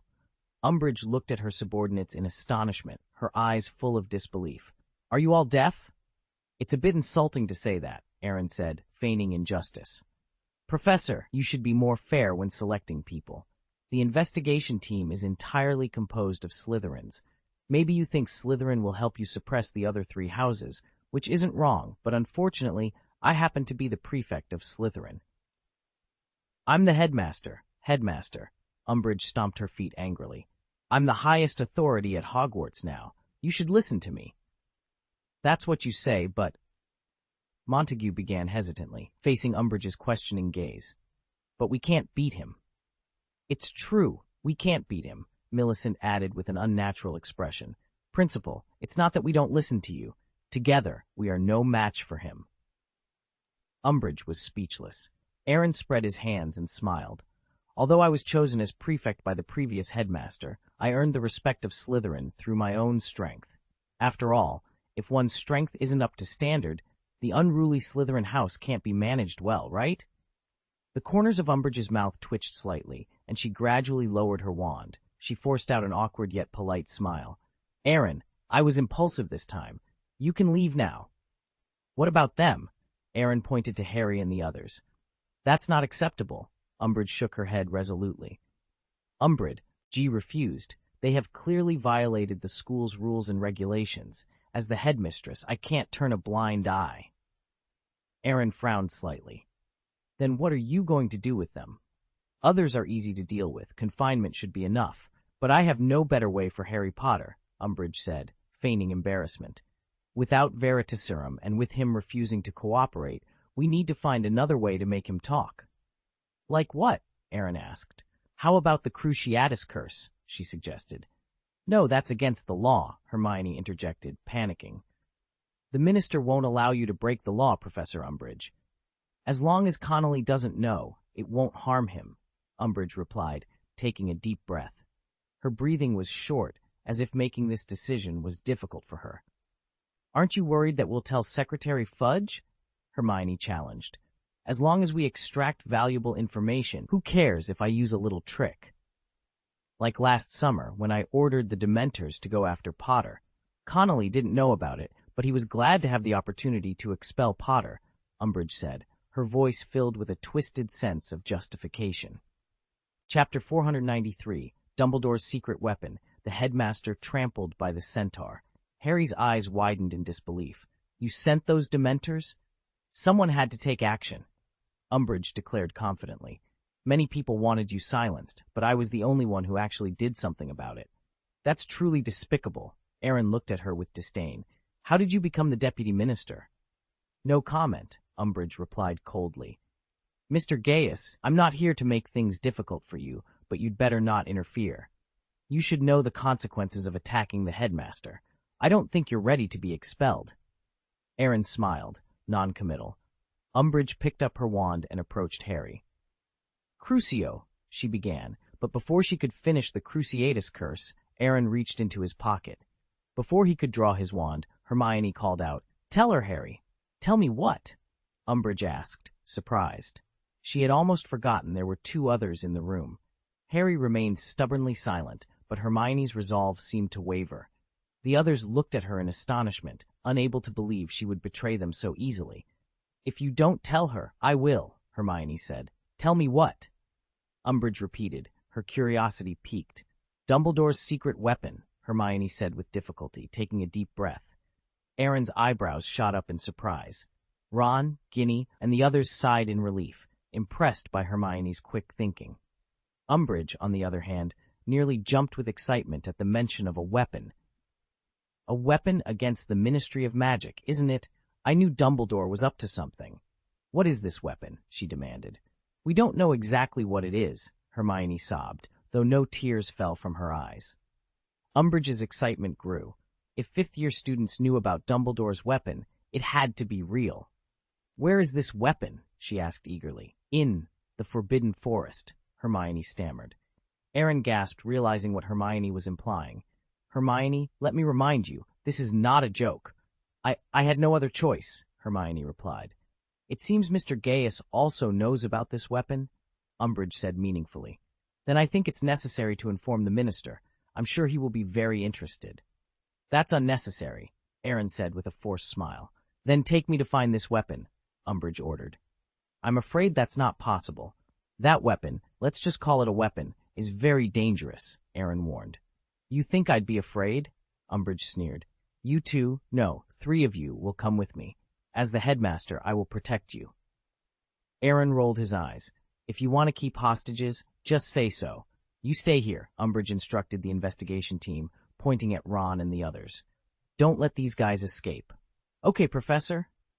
Montague agreed. In the Forbidden Forest, Aaron, Hermione, and Harry led the way, while Umbridge followed cautiously, her wand clutched tightly in her right hand. Professor, to be honest, the Forbidden Forest is very dangerous. You shouldn't have taken our wands, Aaron said, exasperated. I know what I'm doing, Umbridge sneered. Casting spells without a wand is impressive, but there's a big difference between having a wand and not having one. Aaron curled his lips contemptuously.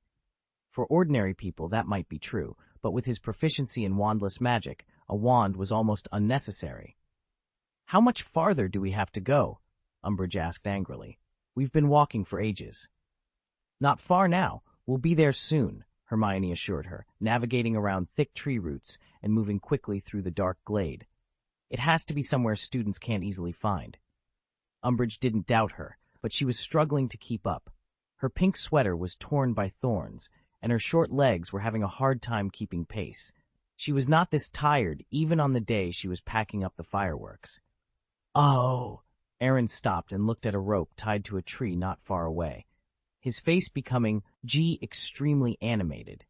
The giant that should have been chained there was gone. He remembered that Grop had been securely chained the last time he came. Hermione and Harry's faces also froze instantly. Grop was gone. How would they explain this to Hagrid? What?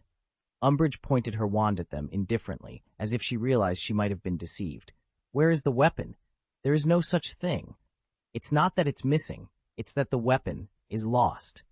Aaron said, scratching his head in frustration. Are you kidding me? You know, I hate children the most. I don't have time to joke with you. I have to go find him, otherwise the Forbidden Forest will become very lively. Stop, Umbridge shouted. Explain to me before you go. Don't point your wand at me, okay? Aaron said impatiently. I can guarantee that I won't be the loser in a fight. Umbridge's mouth twitched, and after a moment of hesitation, she pointed her wand at Harry Potter. Explain to me clearly now, or I can't guarantee his safety. This is the Forbidden Forest. Even if you have an accident, I can explain it. That's shameless enough, Aaron laughed dryly. But my relationship with Harry Potter isn't so good that you can threaten me with him. Harry felt a pang of heartbreak. Umbridge looked confused. Do you know what you're talking about? Do you know what you're doing, Umbridge? If you threaten a Slytherin with a Gryffindor, no one will believe it. Besides, you also said this is the Forbidden Forest. Students can have accidents, so why can't professors? Aaron asked with a half-smile. You just drove away the guards of the forest farm last night. It's normal if there are a few poachers here, right? Umbridge's face changed colors between blue and purple. Who was threatening whom? She didn't think Aaron, who didn't have a wand, was her opponent, but there were 3 students here. She felt she was at a disadvantage, even if she was injured. At that moment, there was a sound of something piercing through the air, followed by an arrow embedding itself in a tree trunk. Ah! Umbridge screamed, and quickly hid behind the 3 of them. There was a sound of hoofbeats, and several people turned to see dozens of centaurs rushing over. bows and arrows at the ready. Umbridge took a step back, pointing nervously at Marjorie the centaur. "This is none of your business, centaur. This is the Ministry of Magic's business. I am the Deputy Minister of Magic, Headmaster of Hogwarts, and Senior Inquisitor." "What did Hagrid say when he left?" Aaron asked, looking at Hermione meaningfully. "Oh." Hermione raised her eyebrows. "It seems the Ministry of Magic is reducing the territory of the centaurs. I remember it was written in a decree. I believe it was promulgated by you, Professor Umbridge." Umbridge's expression froze, but she still boldly said, "Put down your weapons.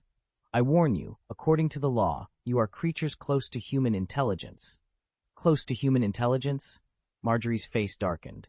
"Our intelligence is far higher than that of humans." "That's an insult," the centaur next to him said, raising his bow and preparing to shoot Umbridge. "Wait," Marjorie stopped him. "You are sensible." Umbridge thought her identity had frightened them and suddenly became confident. "Gaius, what is your relationship with her?" Marjorie asked.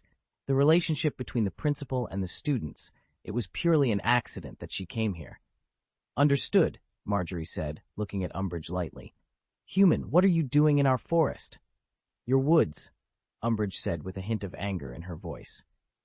"I remind you that you are able to live here because the Ministry of Magic has allowed you to occupy some territory." The corner of Aaron's mouth twitched, and he hurriedly.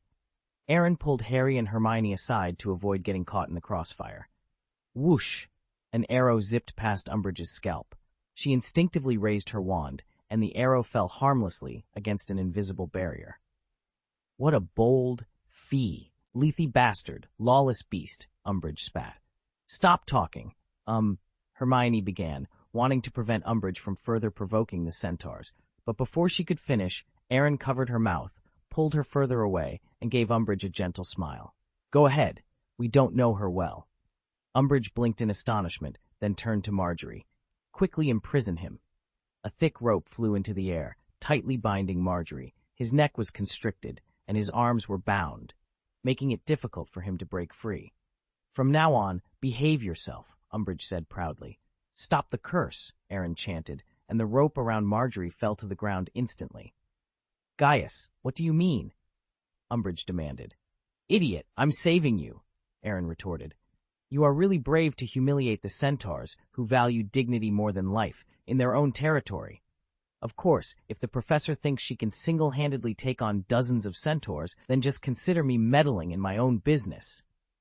Umbridge was stunned for a moment, then turned to look at the centaurs.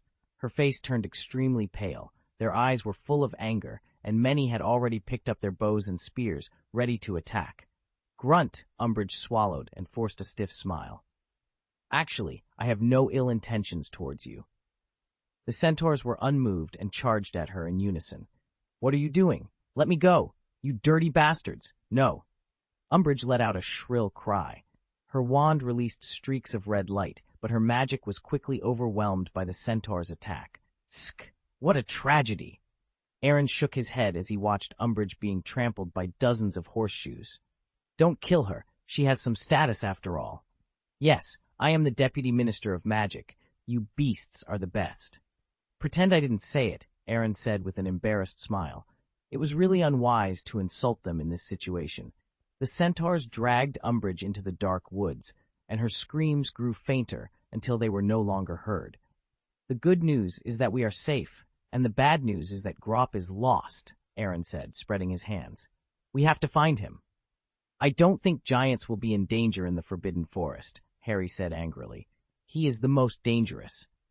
"Don't look for him. He's back." Hermione pointed to a huge black shadow not far away. Grop grinned when he saw them, showing his big yellow teeth. "Harg, where is Hag?" "Hagrid has gone out, and it may take some time before he comes back," Aaron said, holding his forehead. "Now you just stay with me obediently. If you're not here next time I see you, I'll call Ab over and have a good talk with you." Grop trembled, sat on the ground, and then consciously tied the broken rope on his body to a tree. "What shall we do now?" Harry said angrily. "By the time we get back, Sirius might be dead." "Then don't go," Aaron smiled calmly. "To be honest, I hate Umbridge very much, but it's a good thing that she caught you all today. A lot of time was wasted, and you just don't have to throw yourself into the trap. When Professor Snape gets in touch with the Order of the Phoenix, they will handle it properly. Who knows if he will stall for time?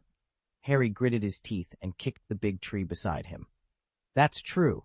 We learned from the fire that Sirius is not at the headquarters of the Order of the Phoenix.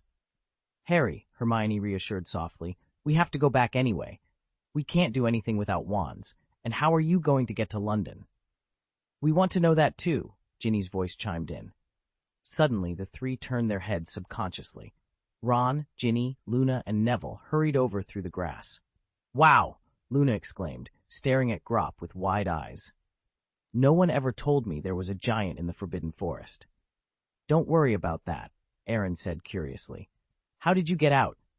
The stunning spell, the disarming spell, and the impeding spell. We've learned how to use them, Ron said proudly, handing Harry and Hermione their wands. It seems that the overall quality of Slytherin needs to be improved, Aaron remarked with a wry smile. To be defeated even when taking the initiative really makes me, a prefect, feel ashamed. Harry, if Sirius isn't in the Order of the Phoenix, he might really be caught, Ron said nervously. Have you figured out how to save him? Chapter 494, Death is Unstoppable. Women will only affect the speed of becoming a god. I don't know, Harry shook his head in despair. I don't know how to get there. We can fly there, Luna said confidently. Broomsticks? Unfortunately, we only have 3, Harry replied. And your blanket, Ron interjected suddenly. I remember you have a flying blanket. Don't hide it now. Well, I put it somewhere and can't get it out right now, Harry admitted. I'm not talking about flying props. There are many magical animals that can fly in the Forbidden Forest. Thestrals are a good choice. Hagrid said they know the way to the Ministry of Magic, and they're fast, Luna suggested. Harry's eyes lit up. He hadn't thought of that. Thank you for the advice, Luna, but I've caused enough trouble for you. This time, I'm going alone. It's time for Dumbledore's army to show their talents, Neville said. This is the first time we've done something meaningful. Is it just talk? Maybe you don't have to go it alone, buddy, Ron added. Harry looked at his friends, moved by their support. Well, it doesn't matter. It's really interesting. Aaron clapped his hands, speaking with a hint of sarcasm. Is everyone organizing in groups these days?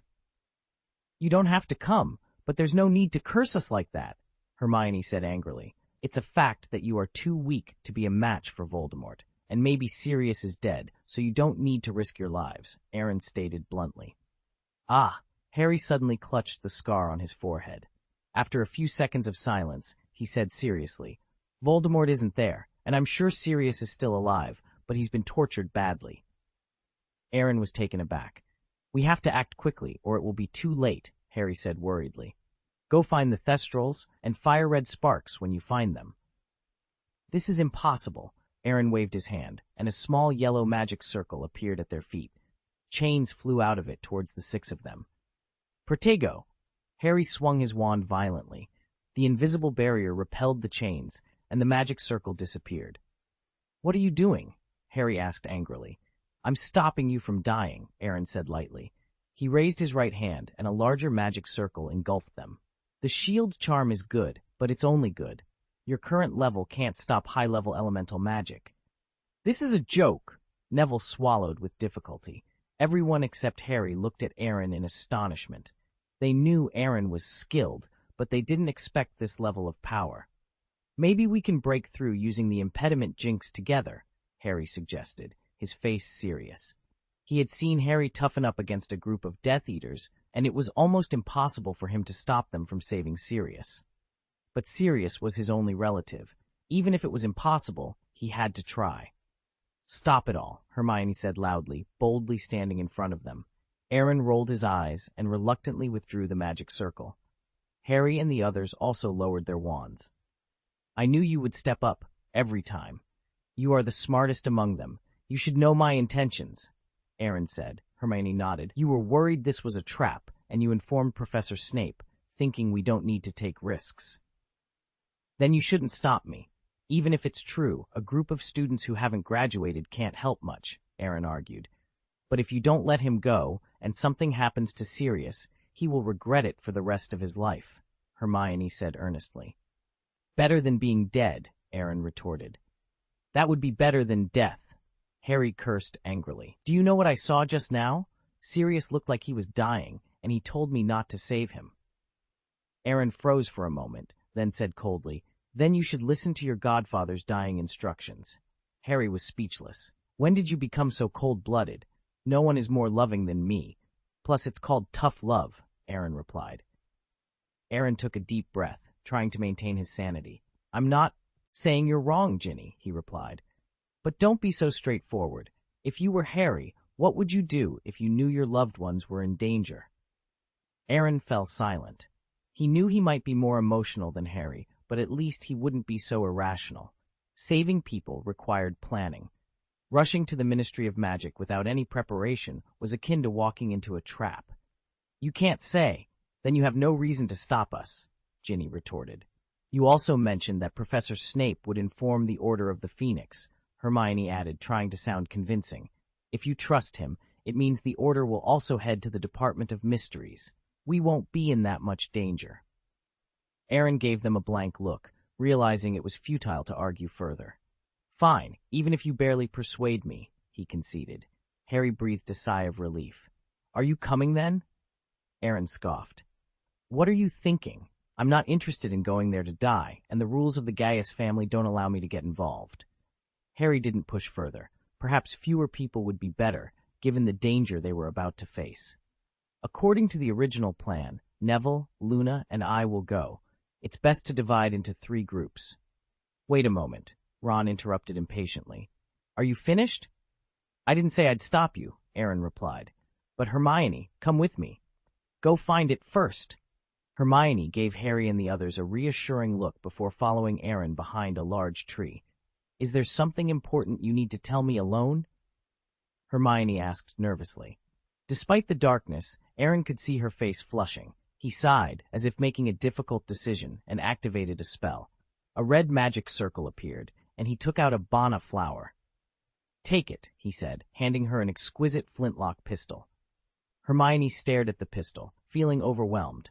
For me? Correct, it's for your use. I'm giving you permission to use it temporarily, Aaron said seriously. But you must promise not to use it unless the situation is critical. Is it really that serious? Hermione frowned. You don't understand what this means, Aaron replied with a bitter smile. He wasn't sure if he was bending the family rules by giving away his weapon, but he knew it was a violation of ancestral precepts. I promise, Hermione said, nodding. Aaron handed her 3 spherical bullets. The red one is made of phoenix feathers, the silver one from unicorn tail hairs, and the golden one from thunderbird feathers. The red and silver bullets are enchanted and can deal with ordinary magisters. Use the golden bullet only in desperate situations. After the fight, don't hesitate, run. You might escape safely, or at least survive until reinforcements arrive. Remember, any noise at the Ministry of Magic will attract the attention of the staff on duty. Hermione blinked, feeling the gravity of Aaron's words. Can you give me a few more bullets? You think they're as common as stones? Aaron said, exasperated. The materials and difficulty of making them are immense.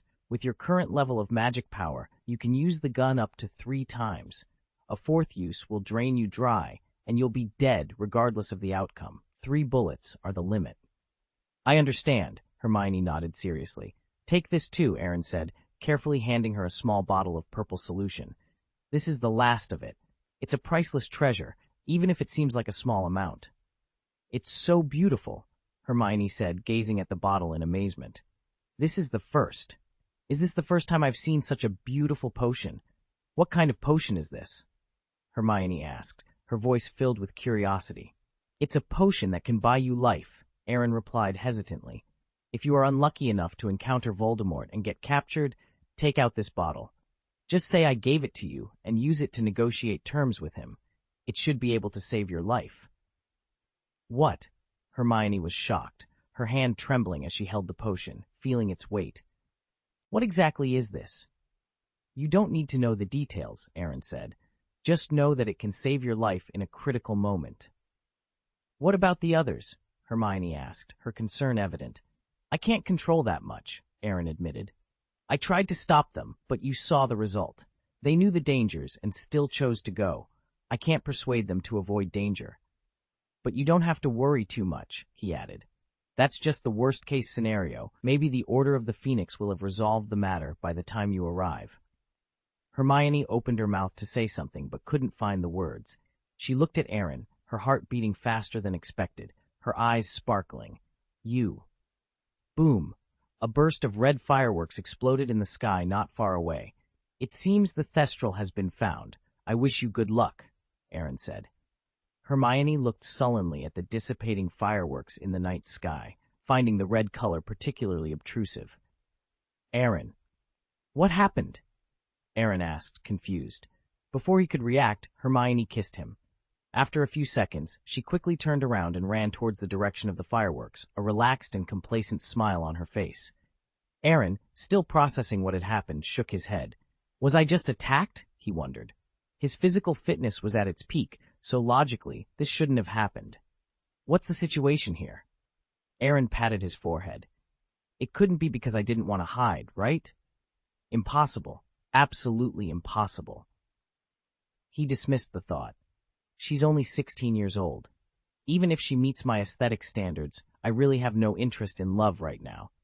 Women will only slow down my progress in becoming a god, especially with the current undercurrents in the magical world. Instead of thinking about these things, it's better to draw a few more magic circles for peace of mind. Aaron took a deep breath and decided to focus on his studies. After the exams, he planned to return to Shenming Hall to rest and think about areas he needed to improve. The holiday meant that the cram school would start, and Ancestor Wayhet would definitely check his progress on the elemental magic circle. If he didn't want to be reprimanded, he needed to work harder. But why did he feel like he was forgetting something? On the other side, Hermione walked briskly to the meeting point. Luna and Ginny were standing there, some leaves on the ground held down by heavy objects. Luna gently moved her hand in midair, making a stroking motion. You look very happy, Luna said softly. Ah! Hermione froze for a moment, her face flushing slightly, but she quickly restrained her expression. Of course, I'm happy to have found the Thestrals. Aren't you happy? Happy, but you seem a little different from us, Ginny observed suspiciously. You shouldn't just be happy, you should be excited. Maybe I did something I've wanted to do for a long time but was afraid to, Hermione admitted.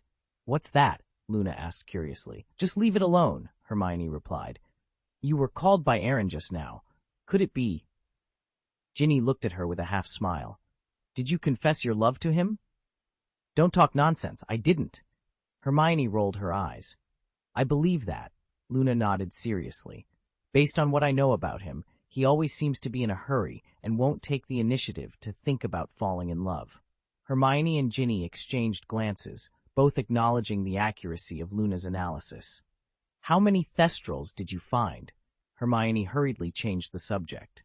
There are only 2 here, Luna replied, patting the neck of the Thestral that only she could see. They should be brothers. I'm afraid that's not enough. We need at least 3 horses, Ginny reminded them. There are 6 of us, and we need 6 horses. I mean, 2 people can ride 1 Thestral, Luna suggested. Maybe we can find more Thestrals. Hagrid has quite a few. There are hundreds of them. That's right, Ron said excitedly as he walked over, followed by Harry and Neville. Their expressions were a bit uneasy. 1, 2, 3, 4. Luna counted the Thestrals following them, stopping after 10 seconds. 13 Thestrals. You found 13 horses. Is there really that many? Ron looked at Neville. Is that what you meant when you said enough is enough? 13 horses should be more than enough, Neville confirmed. 2 people can ride 1 Thestral. That's true. Ron scratched his head and asked in a low voice, how many did the 3 of them find? Looks like 2 horses, Neville replied. Forget about that for now, Harry interjected, rubbing his hot scar. Our time is limited, and every minute and every second is precious. Let's pick a horse and ride on it. Chapter 495, Thestrals on Their Way, The Trap of the Department of Mysteries. Since Thestrals can only be seen by those who have witnessed death, Ron, Hermione, and Ginny felt a bit embarrassed. They couldn't even see the creatures, let alone ride them. Luna helped them onto the Thestrals one by one, teaching them to hold onto the manes tightly. The 3 barely managed to get on their mounts. It's incredible, Ron said. lightly patting the neck of the thestral he was riding. "It feels like I'm floating in mid-air." "It's just a bit ugly," Ginny teased. "The posture is very indecent." "Did you say that about your brother?"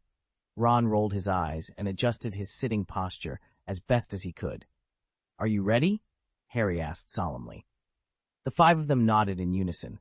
He didn't know how to instruct the thestrals to take them to the Ministry of Magic, so he simply leaned close to the thestral's ear and said directly, "London, the Ministry of Magic, the guest entrance, if you know how to get there." Fortunately, the thestrals didn't disappoint him. They paused for a moment, then spread their wings and soared into the sky. The sudden acceleration caught the six of them off guard, forcing them to cling to the thestrals' necks to avoid being blown off by the wind. They flew out of the forbidden forest, over the grounds, Hogsmeade, the woods, and the river, which receded swiftly from their sight. The last rays of the setting sun were gradually swallowed by the night. They saw Muggle villages and a few vehicles speeding along uneven roads. Harry felt the wind buzzing in his ears and was acutely aware of the thestrals' speed. Soon, even the firebolt couldn't compare, but in his opinion, it wasn't fast enough. In the vision he had seen, Sirius was still being tortured by Death Eaters. No one knew how much patience the Death Eaters had or how long Sirius could last. If they delayed even a moment, they might have to collect Sirius's body. While they were frantically on their way, Aaron returned to the Hall of Mysteries. He directly transmitted his memory to the thought body, then sat on a chair and hugged Abe in his arms. The thought body was silent for a moment and then comforted him. "There is no need to worry so much. You have done everything that should be done. The other shore flower used for self-protection is enough to make any magister wary, and the moondrop used for life-saving is something even Voldemort would respect. But I always feel like I've forgotten something, and it makes me uneasy," Aaron said, rubbing his brows anxiously. "As the saying goes, a wise man has many worries and is bound to make mistakes. I'm not a wise man, but my intuition is always accurate. Don't tell me you don't feel it." "So what if you feel it?" The thought body spread its hands. "They are going to die. We can't involve ourselves in it. Besides, although Professor Snape hates Harry Potter, he values his life more than anyone else." "What did you say?" Aaron seemed to have thought of something. "Yes, Professor Snape. He doesn't know that Harry has already thrown himself into the trap, so the speed of notifying the Order of the Phoenix might not be so urgent." "It doesn't matter too much," the thought body waved its hand. "Professor Snape can still distinguish between public and private matters and won't let personal feelings interfere with business. He must have notified them." "That's true," Aaron nodded noncommittally. "But if it wasn't for Professor Snape, where was my negligence? If you ask me, don't think about it so much. In fact, there are only two choices before us, to go or not to go. If you don't go, you won't have to deal with any problems, but if you go—" Aaron froze for a moment and looked at the shelf nailed to the wall with the thought body. On it were the precious resources he had accumulated over the past 5 years. All kinds of potions, rare materials, 4 firearms except Bianhua, hundreds of enchanted bullets, a magic carpet, and Captain Jack's compass. Aaron took a deep breath, trying to steady his nerves. "Is the situation really that dire?" he asked. "I don't know for sure, but I'm prepared for the worst," the missing body replied seriously. "There are places we've overlooked, and both of us feel uneasy. If we decide to go, it won't be a trivial matter. Voldemort has set a trap, and the Death Eaters will be there. The Order of the Phoenix will rush in sooner or later, leading to a melee. The scale of this battle could vary. It might be as small as 3 or 5 wizards, or it could be 10 times larger. Moreover, the Dark Lord might make a public appearance after a year of preparation." Aaron's mouth twitched, feeling the weight of the missing body's words. "Did the prophecy reveal anything today?" "The crisis caused by a prophecy ball is concise and clear," the missing body responded. "Why do you still use it then?" Aaron asked, exasperated. "Is there anything else?" "Not yet, but even if there is, it probably won't be good news." Aaron slapped his forehead in frustration. "Try divination yourself." "That's our only option, but we might not be able to foresee the future we want," the missing body said helplessly. It then snapped its fingers, and a shadowy ninja placed a crystal ball on the table. The two of them exchanged glances before focusing on the crystal ball, carefully observing the images forming within the thick fog. After flying through the night sky for an indeterminate amount of time, Harry and the others finally saw yellow lights and dense buildings, with cars of various sizes parked along the street. The Thestrals suddenly changed direction and dived downward, but the descent was smooth, and they all landed safely. As their feet touched the ground, the six of them breathed a collective sigh of relief. Riding Thestrals had been thrilling, but given a choice, they would have preferred a different mode of travel. "Are we here?" Hermione asked, looking curiously at the desolate street. Apart from a few dilapidated offices, a tavern, and an overflowing dump truck, there was only a run-down red phone booth. "Don't tell me that's where the Ministry of Magic is?" "Follow me," Harry instructed, quickly entering the phone booth. The others hesitated for a moment before squeezing in. "I remember it was 624442, the number Mr. Weasley dialed when he brought me to trial," Harry said, pressing the numbers uncertainly. A woman's voice then emanated from the phone booth. "Welcome to the Ministry of Magic. Please state your name and business." Harry Potter, Ron Weasley, Hermione Granger, Ginny Weasley, Neville Longbottom, and Luna Lovegood. "We're here to save lives unless your Ministry of Magic has already done so." "Thank you, guest. Please take your badge and pin it to the front of your clothes." 6 badges slipped out of the coin return slots, each marked Rescue Mission. The group picked up their badges and pinned them to their clothes. "Okay, can we go in now?" Harry asked. "All right, Ministry of Magic visitors. You will need to be checked at the security desk and have your wands registered." As the voice finished, the red phone booth trembled and slowly descended. The elevator took them to the visitor's entrance, which was the main hall on the 8th basement floor, and then stopped. "The Ministry of Magic wishes you a pleasant evening." The elevator door opened suddenly, and Harry and the others clenched their wands, ready for a fight. However, the hall was empty. The fireplaces on both sides of the wall were unlit, and the Magic Brothers fountain made the only sound, the gentle flow of water, creating an eerie atmosphere. "The Ministry of Magic staff need to rest too, right?" Ron said, trying to sound convincing. "I mean, they have to sleep, don't they? Although it's a bit strange that there's not even a guard."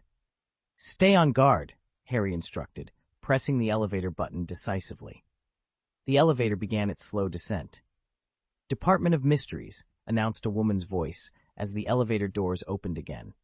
Harry felt a wave of unease wash over him as he looked at the black door at the end of the corridor, but he pushed through it nonetheless. They entered a circular room, and Harry's face fell. This was different from the vision in his dream. In his dream, there had been only one door, easily identifiable. Here, there were 12 identical doors. How were they supposed to find the prophecy ball? "Do we have to check them one by one?" Luna asked softly. Harry nodded reluctantly. "That's the only way. I'll know it when I see it." They pushed open the first door, revealing a rectangular room with a huge glass water tank in the middle.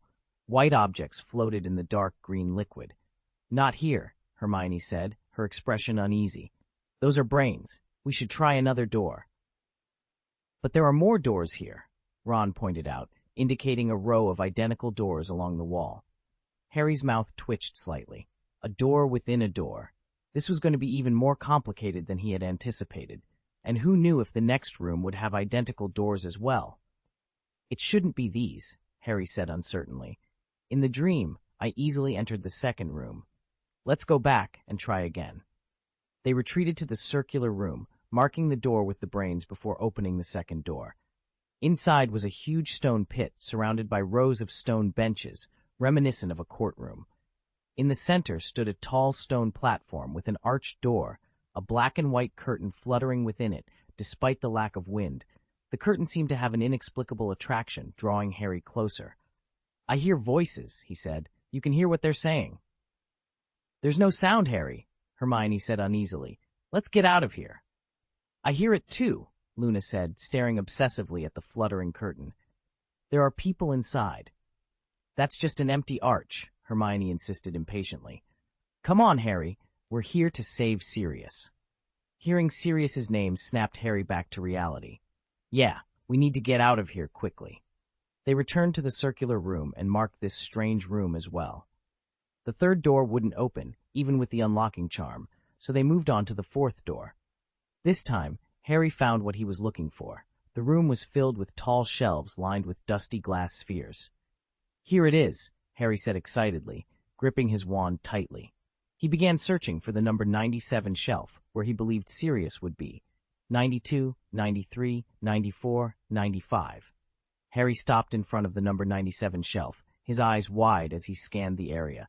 There was no sign of Sirius. Harry's heart sank. The worst might have happened. Sirius could be dead. "He should be here," he muttered.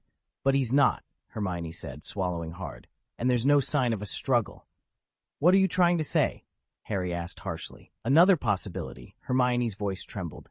"Aaron said it could be a trap. We need to leave now."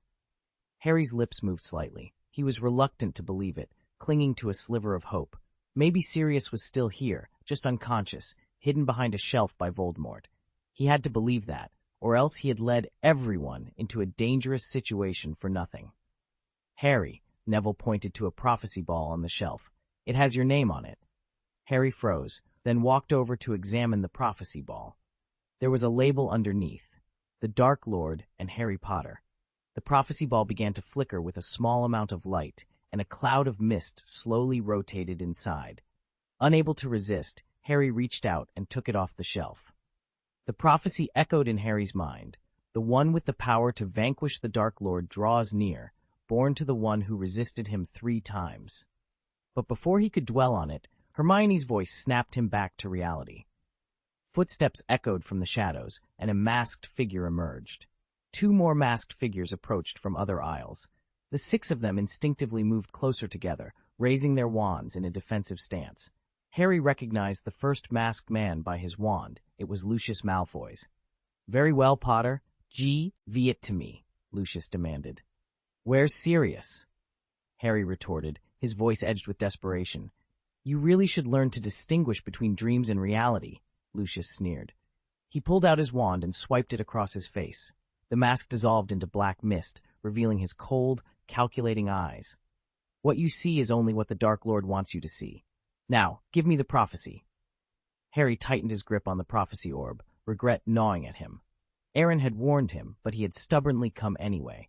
He and Hermione had inquired about Sirius through the fire, and Black's house elf had said Sirius wasn't there. "If you dare touch us, I'll smash it," Harry threatened, his voice trembling with a mix of fear and determination. A harsh, mocking laughter echoed behind Lucius. A disheveled witch sauntered over, her eyes gleaming with madness. "He really knows how to play, doesn't he, Baby Potter?" she taunted. "Bellatrix Lestrange," Neville hissed, his voice filled with loathing. Seeing her ignited a deep-seated hatred within him. This was the witch who had tortured his parents into insanity with the Cruciatus Curse. She was supposed to be locked up in Azkaban, but somehow she had escaped. The tension in the air was palpable as the 2 groups faced off, wands at the ready, the prophecy orb hanging in the balance. Chapter 496, Predicting the Crisis Caused by the Prophecy Ball. "Is Neville Longbottom right? How are your parents?" "They're much better, because I will take revenge," Neville replied, raising his wand. Bella sneered and prepared to retaliate, but Harry and Lucius intervened, stopping them both. "Can we all calm down now?" Lucius said softly. "As long as we hand over the prophecy ball, no one will be hurt." "Why does Voldemort want me to fetch it?" Harry asked. "You dare to say his name," Bella spat, unable to contain her anger. "You dirty bastard." "It's okay. He's just a curious little guy," Lucius explained with a smile. "Only those mentioned in the prophecy can retrieve it. Anyone else would go insane." "Why doesn't he come and get it himself?" Harry pressed. "While the Ministry of Magic is focusing on my dear cousin, the Dark Lord himself would be exposed to them." Bella laughed maniacally, but quickly regained her composure. "But the preparations are almost done. If you're lucky, you may see him tonight." "You can't just say that casually," Lucius said with a half-smile. "It's not good if you scare them." Harry's face remained expressionless, but inside he was in turmoil. From what they had heard, it meant that Voldemort was coming too. If they didn't leave before he arrived, none of them would escape. "Do it!" Harry yelled. "Stupefy!" The The 6 of them cast stunning spells at the Death Eaters simultaneously. The Death Eaters turned into black smoke to avoid the spells, but also gave way. "Run," Harry commanded decisively, leading the group in a wild dash in one direction. After passing a few corners, Lucius descended from the sky in a cloud of black mist, blocking their path. To facilitate staff access, the Ministry of Magic had not set up anti-apparition spells, which actually made it easier for the Death Eaters to move. The room was full of dense shelves, obstructing the view. If it had been an open space, Harry and the others might not have had a chance to escape. "Give it to me," Lucius said indifferently. They paused for a moment, then made an instant decision and turned to another fork. Lucius was not surprised and apparated to chase them. But Luna hesitated for a few seconds and was knocked to the ground by another Death Eater who had caught up. "Stupefy!" She hastily picked up her wand and cast the spell, sending the Death Eater flying. The crisis was temporarily averted, but Luna was separated from Harry and the others. It didn't matter. Their destination was the same, the exit of the room. Because the Death Eaters kept appearing suddenly, the group had to separate during their escape. Neville and Ginny had just used a petrification spell to get rid of a Death Eater when they accidentally bumped into Luna. They didn't waste time talking and quickly formed a team again. A Death Eater turned into a black mist and chased after Harry, his upper body floating in midair. But because Harry had the prophecy ball that Voldemort wanted, the Death Eater hesitated to attack and was stunned by Harry's spell. Hermione and Ron were also entangled with a Death Eater. They fought and retreated, but their dueling skills were clearly not on par with their opponents. The spells they cast were easily blocked. As the two sides got closer, Hermione turned and attacked a nearby shelf. Hundreds of prophecy balls crashed down, forcing the Death Eater to deal with the falling debris first. Illusory milky white figures floated out of the shattered prophecy balls. They were the prophecies of the prophets. After appearing, they recounted the contents of the prophecies, barely blocking the Death Eater's sight. The 6 of them ran wildly and finally regrouped at the intersection closest to the gate. A strange sound suddenly echoed, and 3 clouds of black mist flew from different directions, blocking their path. Lucius happened to be among them. "I knew you would come here. Hand over the prophecy ball, and you can suffer less." "Not a chance," Ginny retorted, swinging her wand. A blue-white light shot forward, accompanied by a faint tide of magic power. Lucius raised his eyebrows in surprise and drew his wand from his scepter, blocking the spell with a transparent semicircular barrier. The curse dissipated into thousands of white light spots. "Impressive. Molly must have taught you that spell," Lucius said lightly. "If she had cast it, I might not have been able to block it, but you're too young and your magic power isn't strong enough." Ginny glared at him, gritting her teeth, but suppressed the urge to cast another spell. The one she had just used was her most powerful, and it had failed. Lucius extended his right hand again. "Give it to me. Don't force me to take it." Harry clutched the prophecy ball tightly, cold sweat forming on his forehead. "If I give it to you, we'll be at your mercy." "Actually, it's the same if you don't," Lucius sneered. "Get out of the way or I'll smash it," Harry threatened, trying to sound composed. "You won't," Lucius said confidently. "If you smash it, we won't have any reason to hold back. Potter, you have a big weakness, individual heroism. The Dark Lord knows this, which is why he lured you out of Hogwarts. You don't want your friends to pay for your stupidity." "Don't give it to him, Harry," Neville said seriously. "I know, but—" Harry hesitated. "We're prepared," Ron said, though his voice trembled slightly. "Let me try," Hermione said, stepping forward. "I don't know if it will work, but it might create an opportunity. This is no time for jokes. We might have a chance if we all fight together," Ginny said firmly. "There are 3 of them, but we have 6. If we fight together, we might not lose." "That's right," Luna agreed softly, drawing her wand. Lucius shook his head. "You won't cry until you see the coffin, will you?" But then he swallowed hard. Hermione had pulled out a flintlock pistol from her pocket, aiming the pitch-black muzzle at them from more than 10 meters away. Lucius felt a surge of panic. He had seen the power of that gun and didn't want to experience it himself. What was even more concerning was why Hermione had it. If it was stolen, she might not know how to use it. But if Aaron Gaius had given it to her, he had to reconsider his stance. He couldn't let her die here. If Aaron got upset, the Malfoy family's future could be jeopardized. "Stop," Lucius yelled. "Miss Granger, put that down. We can discuss this." "Malfoy, there's no need to be so nervous," a Death Eater beside him said, puzzled. "Mulciber, if you want to die, go ahead," Lucius snapped. Mulciber fell silent. He had been in Azkaban for over 10 years and didn't know much about the outside world, but he trusted Malfoy's judgment. Lucius might not be the strongest, but his situational awareness was sharp, which had helped him thrive in the wizarding world. "Aaron gave it to you?" Harry asked, his eyes lighting up with hope. "Now we're saved." Hermione nodded slightly, then looked across boldly. "Let us go." "I'm afraid that's not possible," Lucius said, his mouth twitching. Letting them go would be impossible to explain to Voldemort. Even with his high status among the Death Eaters, he couldn't withstand the Dark Lord's wrath.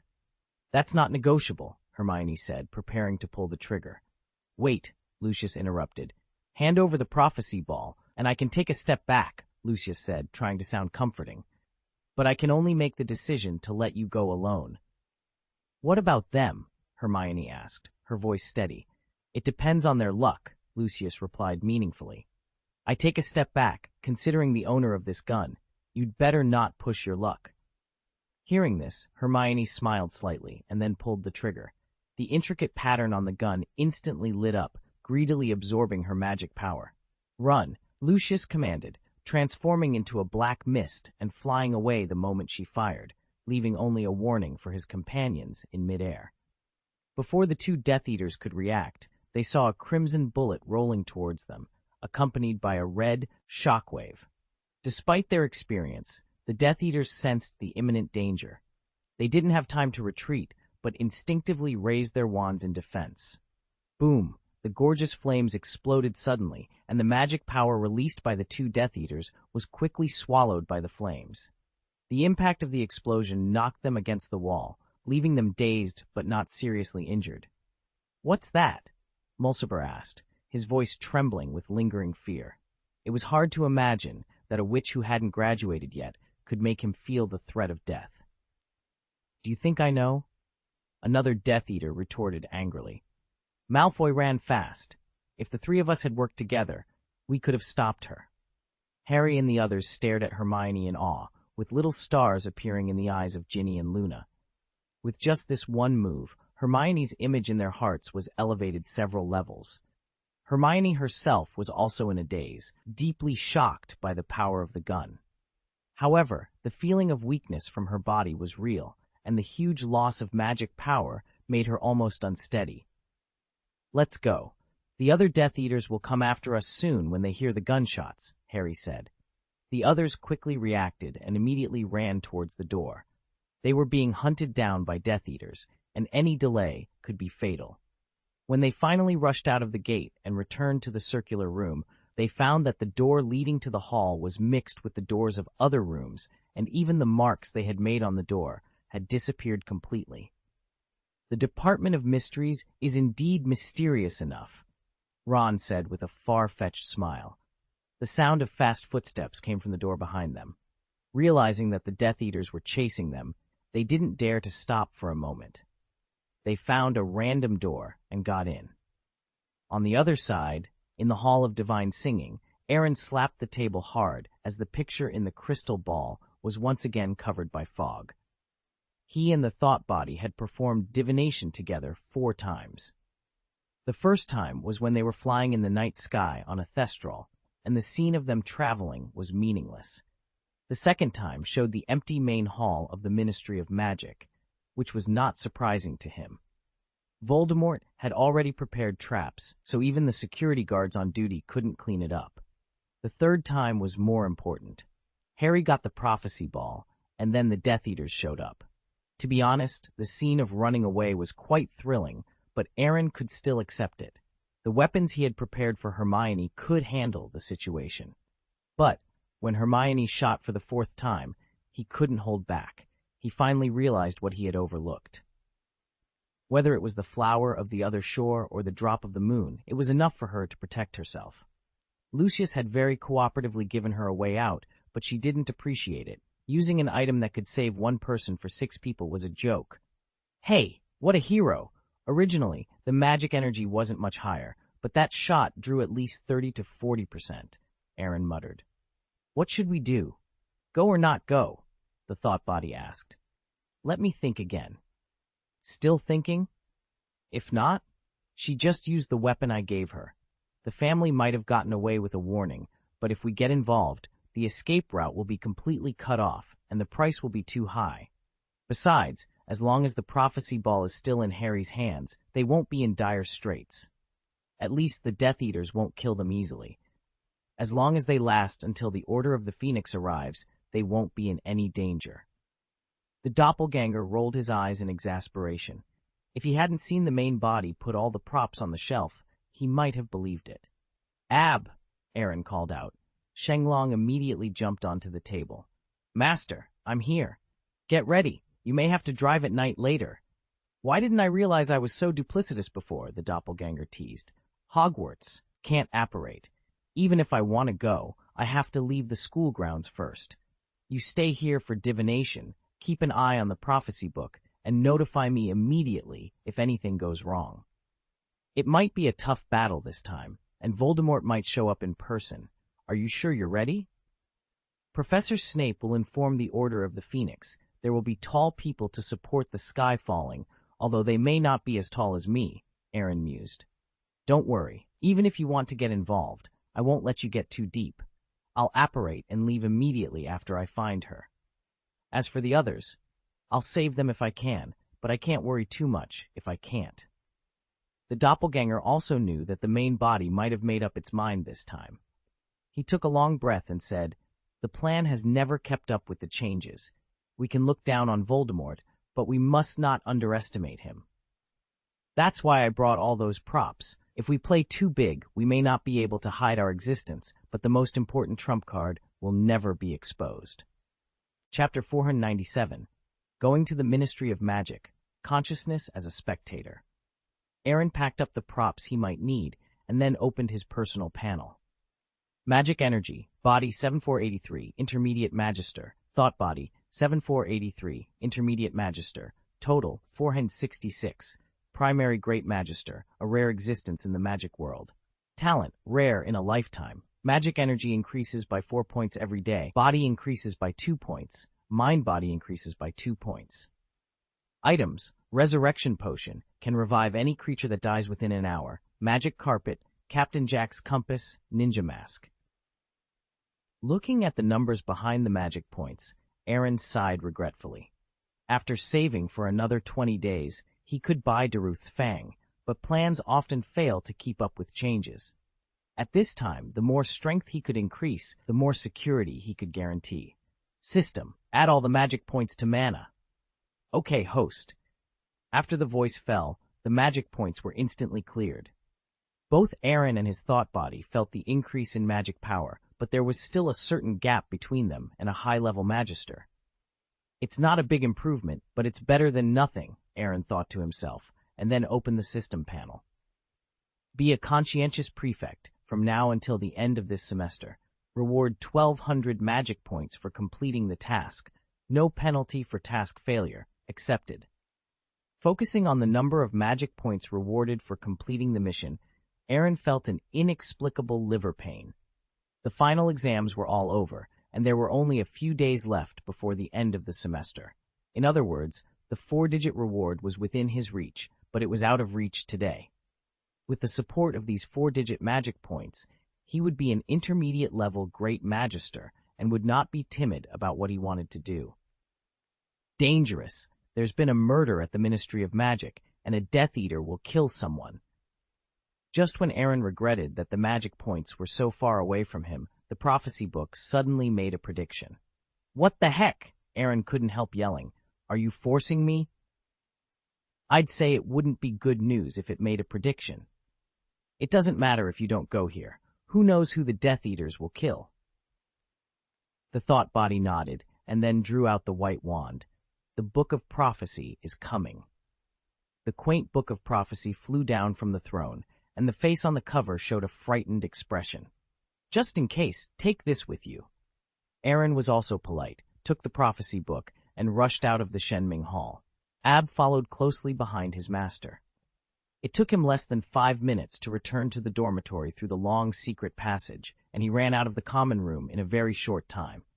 There was already a curfew at this time, and Hogwarts was particularly quiet in the dark. Pushing open the door of the common room, Abbe immediately spread his wings and put his 2 front paws under Aaron's arms to lift him into the sky. The white wings were very bright in the night, but no one noticed this scene. Leaving the range of Hogwarts, Abe firmly placed Aaron on the ground. "You go back first. I will call you when needed." Abe clenched his right paw and shook his head firmly. "I want to go with you so that I can protect the master." Hearing this, Aaron felt a little comforted in his heart, smiled, and rubbed Abe's dragon head. After all, it is the Ministry of Magic, and it is too exaggerated to bring a dragon that has never appeared in the magic world to fight Death Eaters. Honestly, go back and stand by. I will call you only when it is absolutely necessary, understand? After speaking, Aaron didn't give it a chance to react and directly apparated away. Ministry of Magic. With a soft sound, Aaron appeared in the Department of Mysteries on the 9th floor underground. "It's finally here." He sighed slightly, then took out Captain Jack's compass and skillfully cast the disillusionment and iron armor spells on himself. Aaron was highly skilled in offensive spells, but his upbringing had also made him well-versed in the magic that the 2 Old Sixth and Old Go must learn. As he entered the first black door, he found himself in a circular room with 12 identical doors. The compass pointer spun wildly before finally settling on one of the doors. Aaron approached it cautiously, hearing various incantations from within. He quickly realized he was in a dangerous situation, with spells flying and a witch's maniacal laughter echoing through the room. "A scuffle?" Aaron raised an eyebrow, drawing his wand and pointing it at the door. "Alohomora," he whispered. The door opened silently, and Aaron slipped inside unnoticed. He saw Harry and 6 others holding their wands, standing back-to-back in front of a strange archway that exuded an aura of death. Several clouds of black mist swirled above them. The confrontation was brief. The black mist descended, and the 6 waved their wands frantically, but to no avail. Ron, Ginny, Neville, and Luna were each engulfed by a cloud of black mist and dragged in different directions. Hermione screamed and pulled the trigger of a gun she held. A silver light shot out, dispelling most of the black mist rushing towards her. "Protego!" she shouted, forming a barrier between the black mist and the silver light. The barrier shattered instantly, and a Death Eater was thrown backward, sliding several meters before coming to a stop. Antonin Dolohov. Aaron recognized the Death Eater, one of those who had escaped from Azkaban. "What's that?" Antonin asked, regaining his composure and staring at Hermione fearfully. "A weapon," Lucius Malfoy stepped forward. "Several Death Eaters died because of it before you escaped from prison." "Really? If you dedicate it to the Master, he should be very happy," Antonin sneered. "Unfortunately, the Dark Lord once had it, but he couldn't use it," Lucius said with a hint of regret. He then looked playfully at Harry, who stood in front of the arch. "The game is over, Potter. Do you really believe that a bunch of kids can defeat us?" "Don't come any closer," Hermione said, pointing the gun at Lucius with trembling hands. "Tsk-tsk-tsk. Miss Granger, do you think you can scare me?" Lucius shook his head dismissively. "I know this weapon as well as you do. It can unleash great power, but its attack method is relatively simple. If one prepares in advance, it can be avoided, and I doubt you can use it a 3rd time with your current magical power. Even if you could, you'd be exhausted afterward." "Then try me," Hermione said boldly, though her face was pale. "I only have 3 bullets, and the last one is made from Thunderbird tail feathers. It's much more powerful than the first 2. Antonin stepped forward with a smirk, but Lucius stopped him. "There's no need for that. Our target has never been her." "Harry Potter," Lucius said confidently, "can you give me the prophecy orb now? The Dark Lord is waiting." "Aye." "It seems you're still hesitating. Do you need your friends to remind you?" Lucius gestured around the room. Ron, Ginny, Neville, and Luna were each held by a Death Eater. Neville, in particular, had a wand pointed at his throat by Bellatrix Lestrange, who looked ready to strike at any moment. "Not to him," growled Neville. "Not to them, Harry." Longbottom, I wouldn't say that if I were you. Your grandmother is used to losing loved ones, but she will be devastated if anything happens to you, Lucius taunted. Ha! Bellatrix laughed maniacally. Do you want to see how long Longbottom can last before going mad like his parents? Let the others go, and I'll give it to you, Harry said, his voice steady despite the tension. Lucius had already paid the price for his recklessness and didn't want to make things worse. Haggle? Do you even have the qualifications? He said disdainfully. 4 of the 6 were already taken captive, and Potter would have been one of them if Lucius hadn't been worried about damaging the prophecy ball. Ranger might have shown some resistance, but it was negligible. Crucio. Bellatrix Lestrange cast the Cruciatus curse on Neville, who screamed and curled up on the ground, twitching in pain. Stop, Harry demanded, raising the prophecy ball angrily, or I'll smash it. Calm down, Bella. We need the prophecy ball. Do you want to disappoint the Dark Lord? Lucius said, his voice steady. Bellatrix, seemingly shocked by the mention of the Dark Lord, stopped reluctantly. Just let him have a taste, she muttered. All right, Potter, Lucius said, stepping forward, ignoring Hermione, who was holding the flower of the other side. He knew she wouldn't dare to act with the hostages at risk. He extended his hand to Harry. I'll be direct. Give me the prophecy ball, or you'll watch them die. This is not a joke. We have 4 hostages. If you don't believe me, we can kill one to prove it. Harry looked into Lucius' eyes, silent for a moment, then reluctantly placed the prophecy ball in Lucius's hand. He didn't want to, but he had no choice. He couldn't gamble with his friends' lives, even if there was only a slim chance of saving them. As the prophecy ball reached Lucius, it darkened. He didn't care about this change. After all, he wasn't the one in the prophecy. Congratulations on making the right decision, Lucius said proudly. Now, how should I deal with you? Kill them all. Bellatrix laughed maniacally. But before that, I want to see how long Longbottom can last. You can't do that, Harry said, startled. Yes, that would be too cruel, Lucius said, his tone dripping with sarcasm. Bring Potter back. The Dark Lord would be happy to see him. As for the others, throw them into the Vale. It's up to luck whether they survive. Although the chances are slim, some believe that the living can survive in the world of the dead. Let them contribute to the research of the wizarding world and leave no trace. Behind the curtain is the world of the dead? Harry's eyes widened in astonishment. He pointed his wand at Lucius angrily. If I were you, I wouldn't do that. They may not die, but they will never return to this world, Lucius chuckled. It's much better than complete death, isn't it? Harry stared at him coldly, contemplating whether to fight to the death. He wasn't sure, but he had to try. He couldn't just watch them being thrown into the curtain. What about her? Antonin asked, pointing at Hermione. How will she be dealt with?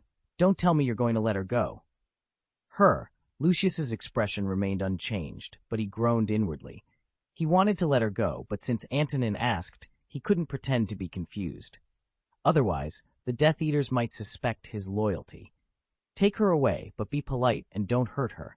The Dark Lord is very interested in the weapon Miss Granger holds. She might be a good bargaining chip. Aaron, hiding in the shadows, noticed Lucius was indirectly protecting Hermione.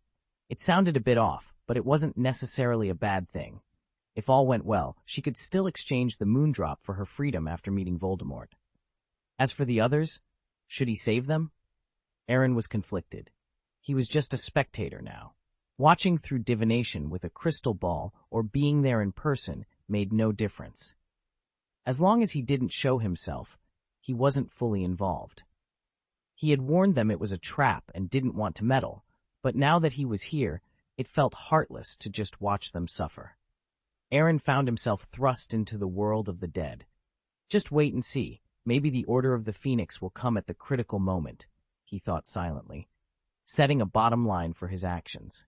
He resolved never to act unless their lives were in imminent danger. At this time, his confidence in Professor Snape was wavering. Had Snape notified the Order of the Phoenix?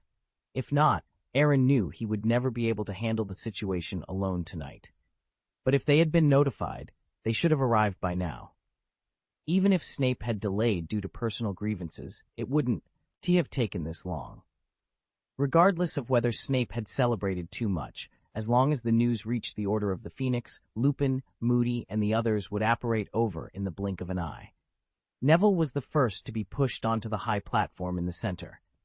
As he looked at the windless, automatic curtain, he seemed to understand what he was about to face. Although he was nervous, there was no trace of fear on his face. "Go in yourself," Bellatrix commanded. Fractured.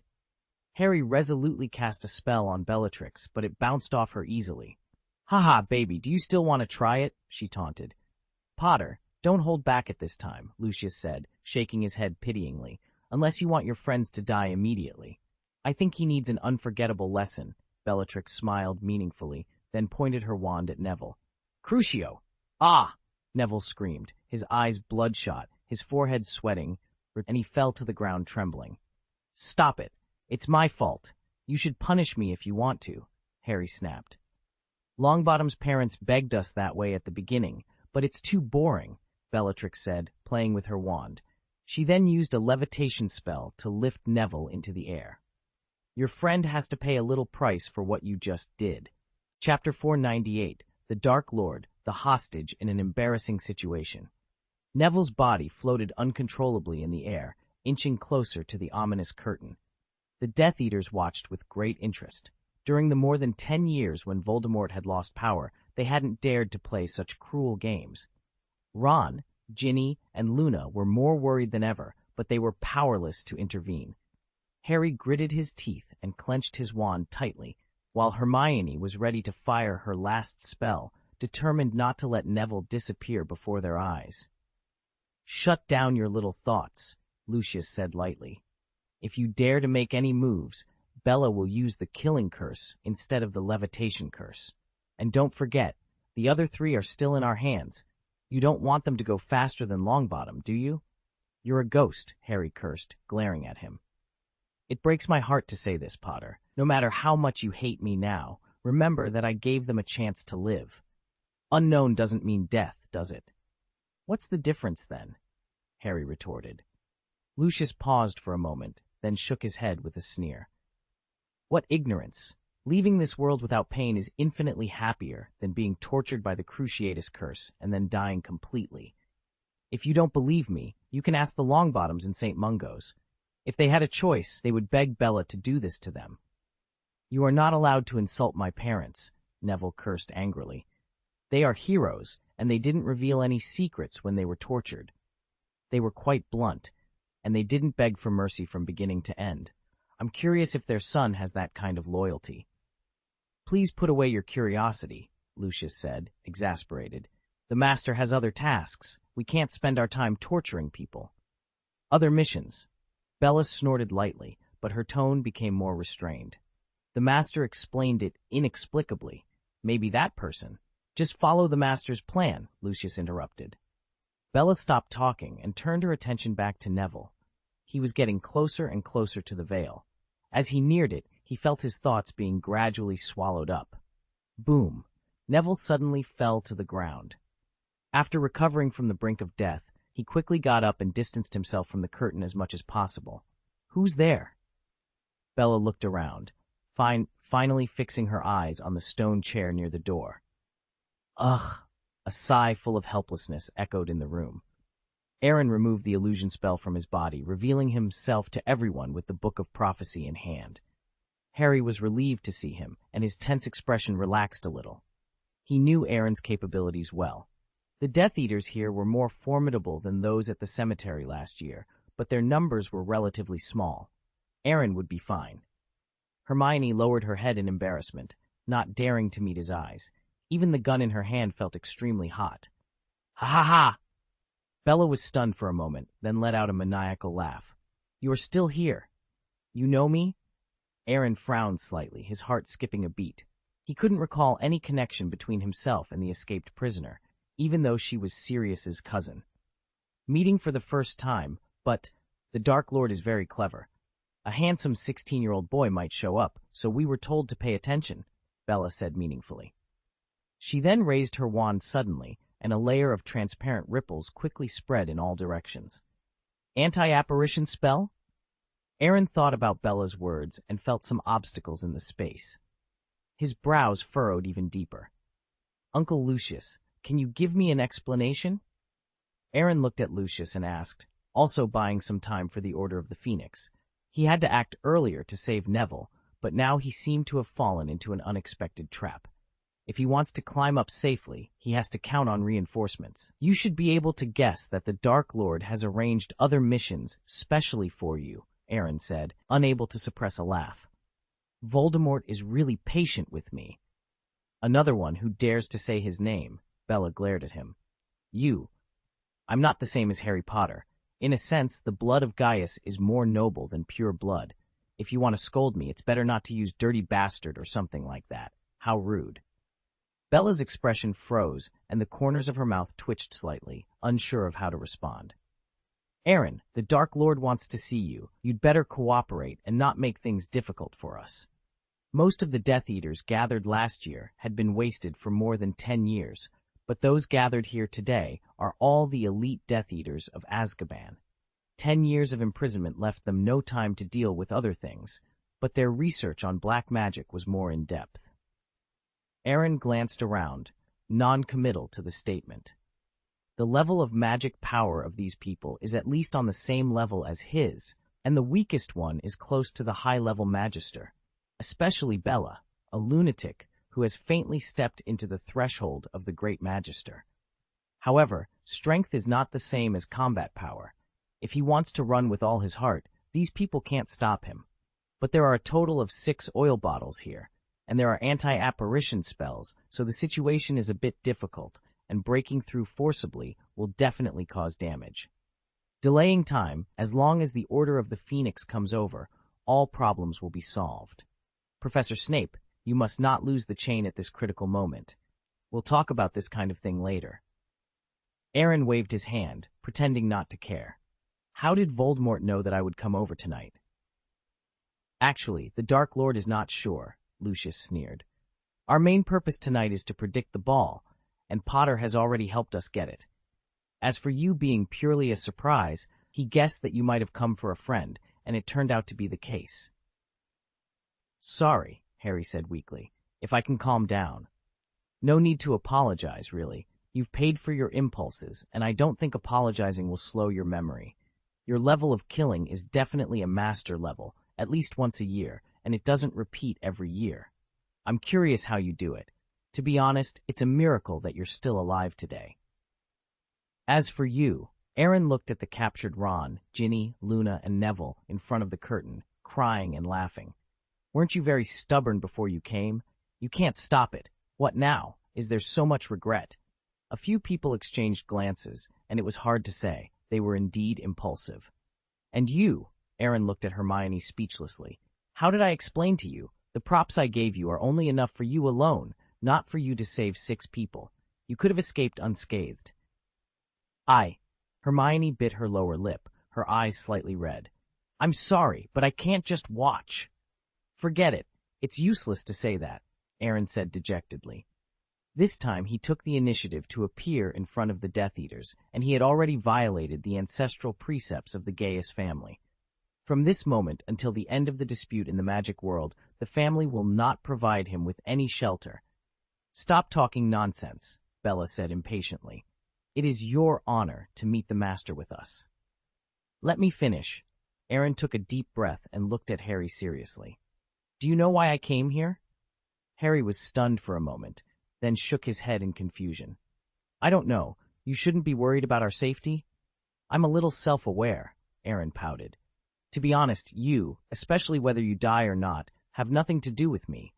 I tried my best to persuade you, but I couldn't stop it, so I don't feel guilty at all. But she is a bit special. I didn't want her to die with you, so I gave her something to save her life. It turns out my arrangement wasn't strict enough. After I returned to the dormitory, I did several divinations and saw some images of you at the Ministry of Magic. To be honest, I wasn't worried when I saw you being chased by Death Eaters. It was within my expectations. After all, it was a trap, and Voldemort would have arranged everything. But when I saw someone give up the chance to leave and waste a precious bullet, I couldn't bear it. At that moment, I realized what I had overlooked.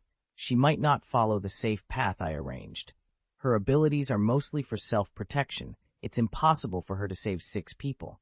In fact, when I saw this, I almost smashed the crystal ball in anger, but I managed to hold on.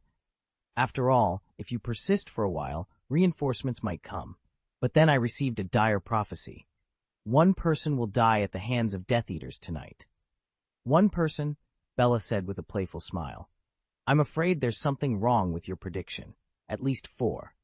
If the 4 of them are sent into the Veil, life and death are unpredictable, not necessarily death, Aaron explained thoughtfully. Then who will die? Hermione and Harry looked at each other, both feeling goosebumps all over their bodies. I will die, won't I? Harry murmured. He had absolutely no chance of surviving if he were brought to see Voldemort, and he didn't have a flashback charm or a portkey this time. It's very possible. After all, the items I gave her are enough to buy her life from Voldemort, Aaron said, then changed the subject. However, judging from Hermione's previous performance, I'm a little unsure. She might be foolish enough to bargain with Voldemort and try to bail you out.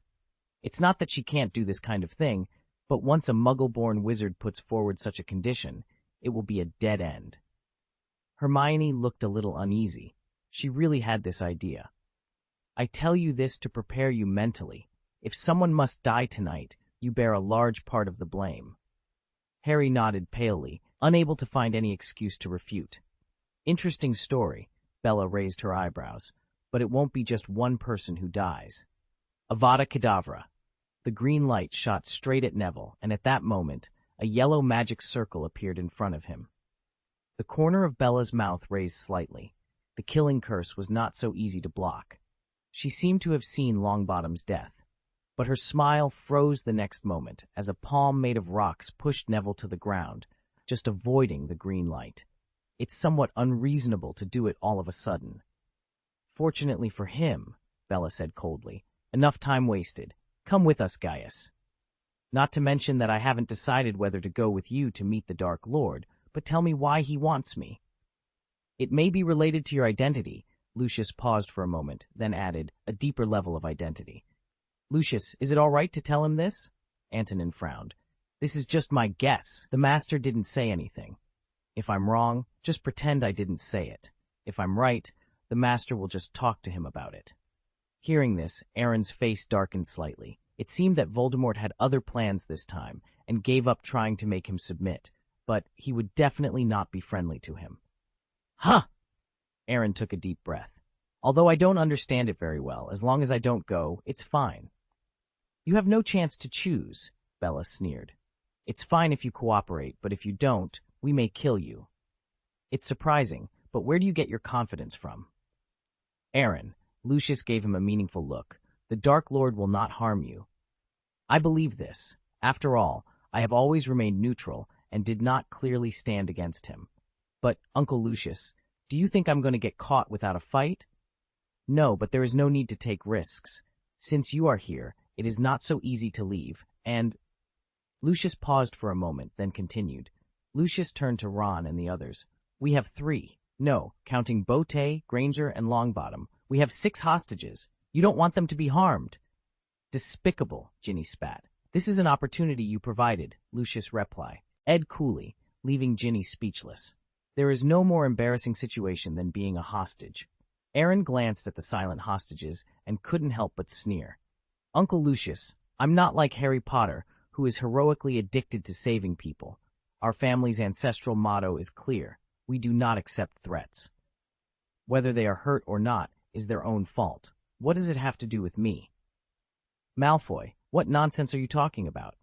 Travers, one of the escaped prisoners, looked at Lucius with dissatisfaction. Just capture him and be done with it. Or do you have other intentions and plan to violate the Master's mission? Shut up. You don't know him well. If we really fight, at least half of us will die, Lucius said, suppressing his anger. He then pointed his wand at Hermione. I can decide to let her go, as long as you make the right choice. Aaron remained silent, contemplating his next move. Chapter 499. The Dark Lord is about to arrive. The Red Devil Mask. Oh! Aaron patted his forehead. Trouble. I hate trouble. I don't like trouble either, but sometimes you have to make a trade-off, don't you? Lucius said meaningfully. I can guarantee that the Dark Lord will not hurt you, and you can even leave safely afterward. Don't listen to him, Hermione yelled loudly, pointing her wand at Lucius. I'm not a hostage. Naive, Lucius sneered. You are no different from a hostage now. Aaron, you don't want your little girlfriend to get hurt either. I have to correct you there. She is not my girlfriend yet, Aaron said, a bit embarrassed. I'm short on time, and I won't think about falling in love in the short term. In fact, there is a certain difference between liking someone and having a good impression of them.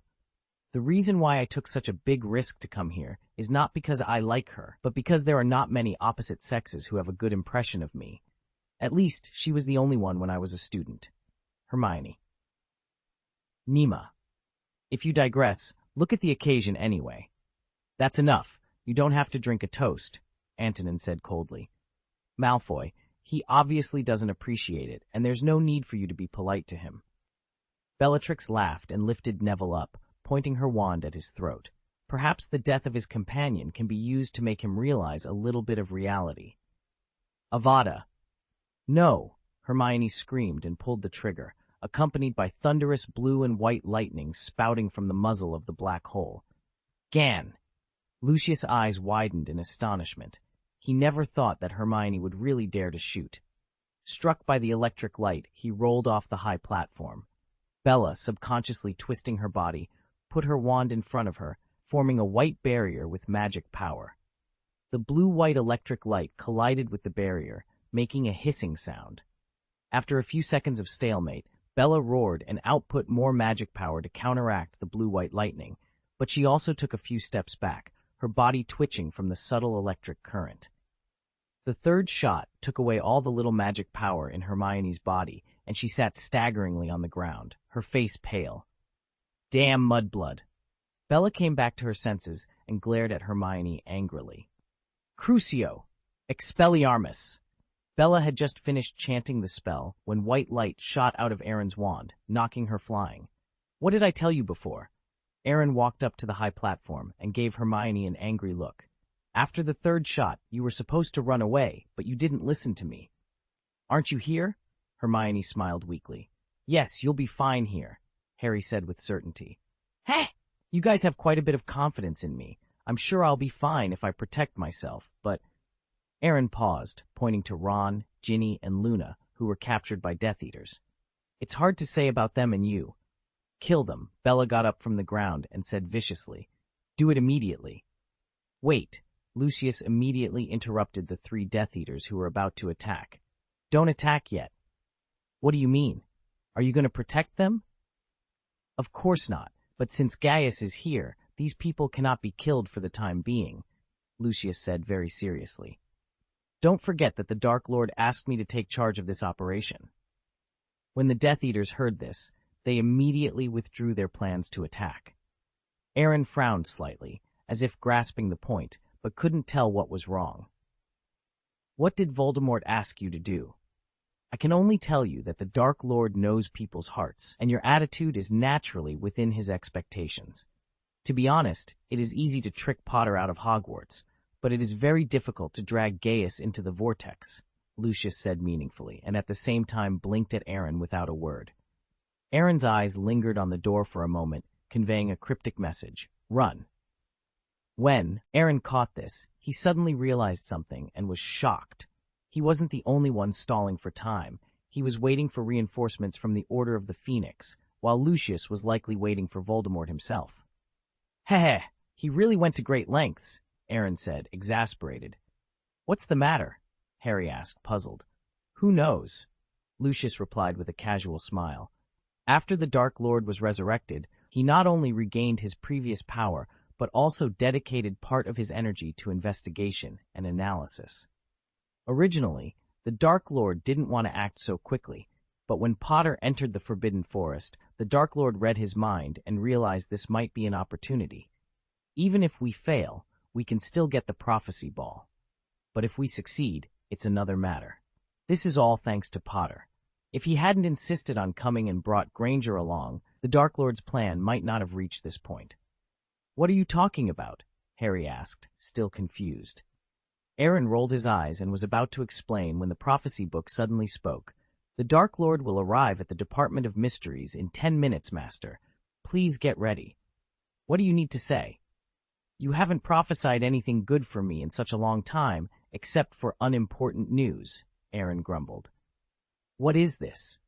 Lucius asked, eyeing the book in Aaron's hand with curiosity and suspicion. It's the Book of Prophecy, but it's not very reliable, Aaron explained. It predicted that someone would die at the hands of the Death Eaters tonight. I might not have come here without this prophecy, and the prophecy that the Dark Lord will arrive at the Department of Mysteries is a bit late. If I had known, I wouldn't have come, and these idiots would have stopped me too. But he came here in person just for a prophecy ball. Harry frowned. Isn't he planning to stay hidden for now? How much is the prophecy ball worth? He came for me. You? Harry was stunned, his eyes widening in astonishment. He really misses you. Shut up if you can't speak, Aaron snapped, then helped Hermione up. I don't want to see Voldemort again. I have to go. Do you think it's possible? Bella laughed maniacally. This room is equipped with an anti-apparition spell. With your magic power, apparition is impossible. Gaius, I advise you not to act rashly, Lucius said meaningfully. You may be able to rush out by yourself, and it might be possible to take one person with you, but there are 6 people here holding you back, and 3 are hostages. The Dark Lord came to you just to confirm some things. As long as you are sensible, he will not harm you. This was a hint to Aaron. Either run alone or take Granger, but don't think about taking everyone. Additionally, the Dark Lord wouldn't harm him, provided he cooperated.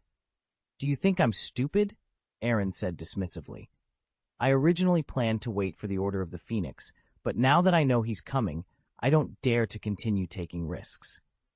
If you dare to leave, I will kill them immediately, Bella warned. Tsk, I said I don't accept threats. They came here because they asked for it. And I've stalled enough time. I can't put myself at risk for them. I haven't sacrificed myself to that extent. Little Potter, Longbottom, what do you think? Bella asked with a half-smile. If Gaius leaves, you 3 friends will say goodbye forever. Aaron, Harry said awkwardly, can you save? Don't be ridiculous. I will take at most 1 person away.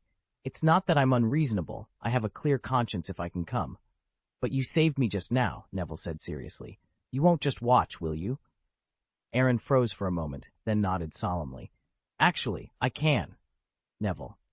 I've seen life and death a lot. If I cause trouble, I will try my best to settle it. But you are in the current situation because of your own making. Yes, it's all my fault, Harry admitted bitterly, lowering his head. I was the one who brought everyone into danger. Why did you go so early? Aaron curled his lips in disdain. But it's not too late to repent now. Huh. Harry was confused by this sudden turn of events. What do you mean? Will you help us? Neville asked in surprise. I made my choice when I was forced to get involved. It would be too cowardly to escape now, Aaron replied. But you said you can't take risks, Hermione said with some resentment. Maybe you misunderstood. What I meant is that we can't risk delaying any longer. We have less than 8 minutes left. We must leave the Department of Mysteries within 7 minutes, or face the Dark Lord. I really don't know what's good, Bella scolded angrily. I don't understand why the Dark Lord appreciates you. You don't understand the situation at all. Barty Crouch Jr. is much smarter. I suggest both sides exercise restraint. We have 3 hostages here. You don't want them injured, and we don't want the Dark Lord's plan to go wrong. It's best for both parties to wait. Uncle Lucius, how do you have the nerve to say such shameless words? Aaron snorted. He's already planning against me, and you still expect me to sit and wait for death? How do we do it? Harry asked seriously, gripping his wand tightly. Neville stood next to him, ready to fight.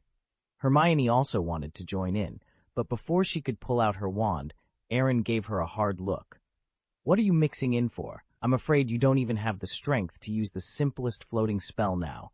It's good if you don't hold us back. Stand by my side, or I may not be able to protect you later, Aaron said as he took out a black key from his pocket and put it in her hand. Don't throw it away. If the worst happens, you can only count on it to save your life. Understood, Hermione nodded seriously, though she was full of doubts. You two and you three. Aaron glanced at Harry and Neville beside him, then at Ron, Ginny, and Luna, the three prisoners.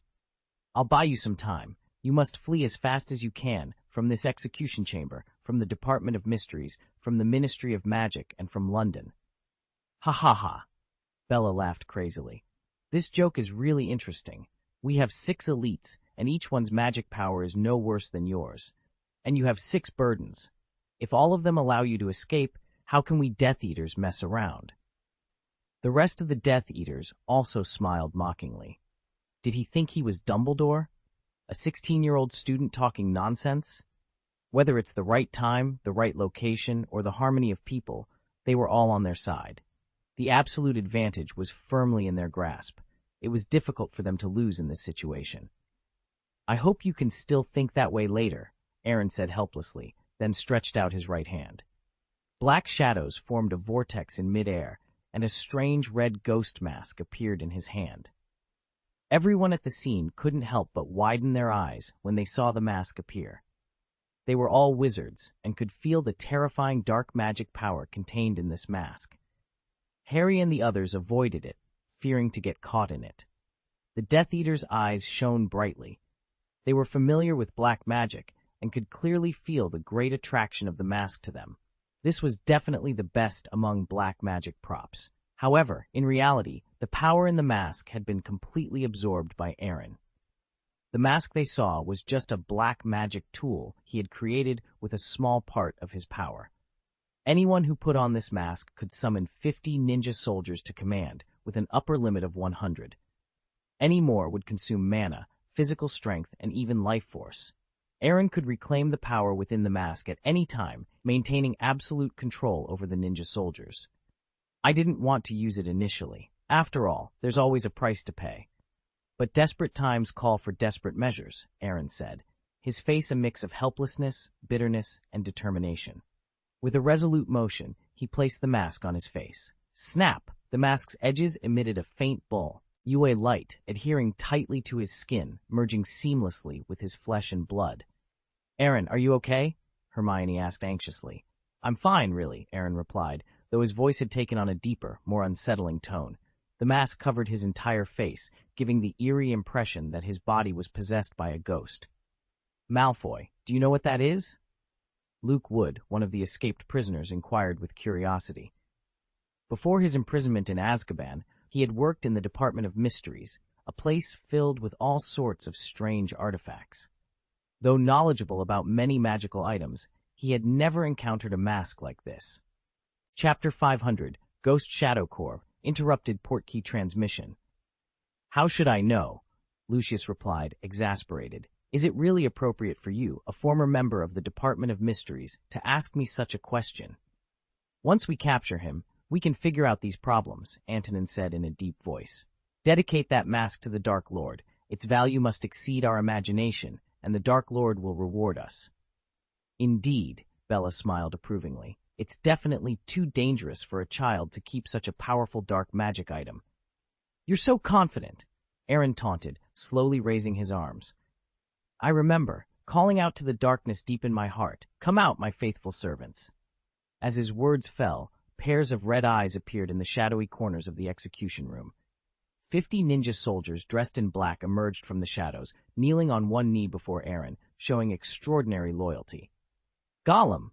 Everyone present swallowed hard, watching the scene unfold. They wouldn't have been surprised if this group of creatures had been summoned by a powerful dark wizard, but seeing them summoned by a 16-year-old student was jarring. Is this the power of that mask? Bella laughed in surprise after a brief shock. I think I understand why the master is interested in him. Is now the time to talk about this? Lucius rolled his eyes in frustration. Now they have too many people. Kill them, Aaron commanded coldly, as if killing was as simple and common to him as eating and drinking. The 50 Black Shadow ninjas received the order and immediately turned their attention to the 6 Death Eaters. Some took out darts, others wielded sticks, and some brandished katana swords, attacking directly. Naturally, the Death Eaters wouldn't just sit still. They picked up their wands to fight back, and the 3 Death Eaters holding Ron, Luna, and Ginny pushed their hostages away, preparing for battle. Spells clashed with hidden weapons, and some ninjas were turned into gray mist, dissipating in midair before they could get close. But this advantage didn't last long. Although the shadow ninjas couldn't block the magic attacks, they had physical prowess far exceeding that of ordinary people and moved with incredible agility. Using their speed to dodge spells and their long-range attack capabilities, they managed to hold back the 6 Death Eaters. The advantage of having a large number of people became evident. While ninjas couldn't block magic, wizards were not invincible. Even with protective spells, they were troubled by the relentless attacks. Although the number of ninjas was decreasing, the situation had reached a stalemate, but it wouldn't last long. "What are you doing standing there?" Aaron snapped at the stunned Harry and the others. "Do you need me to teach you how to escape?" "Let's go!" Luna was the first to recover, pulling Ginny and Ron towards the door. Harry looked at Aaron worriedly. The mask on Aaron's face seemed to come alive, making him feel uneasy. Does this mask really have no side effects?" Aaron grinned, showing his sharp teeth. "Do you want to try it? There's no problem with simple use for a short period, but wearing it for a long time or using it excessively might be a different story." "I didn't mean that," Harry said nervously, waving his hands. "Then get out before the ninja soldiers disappear. Of course, if you want to stay, you can, but remember, life and death are up to you.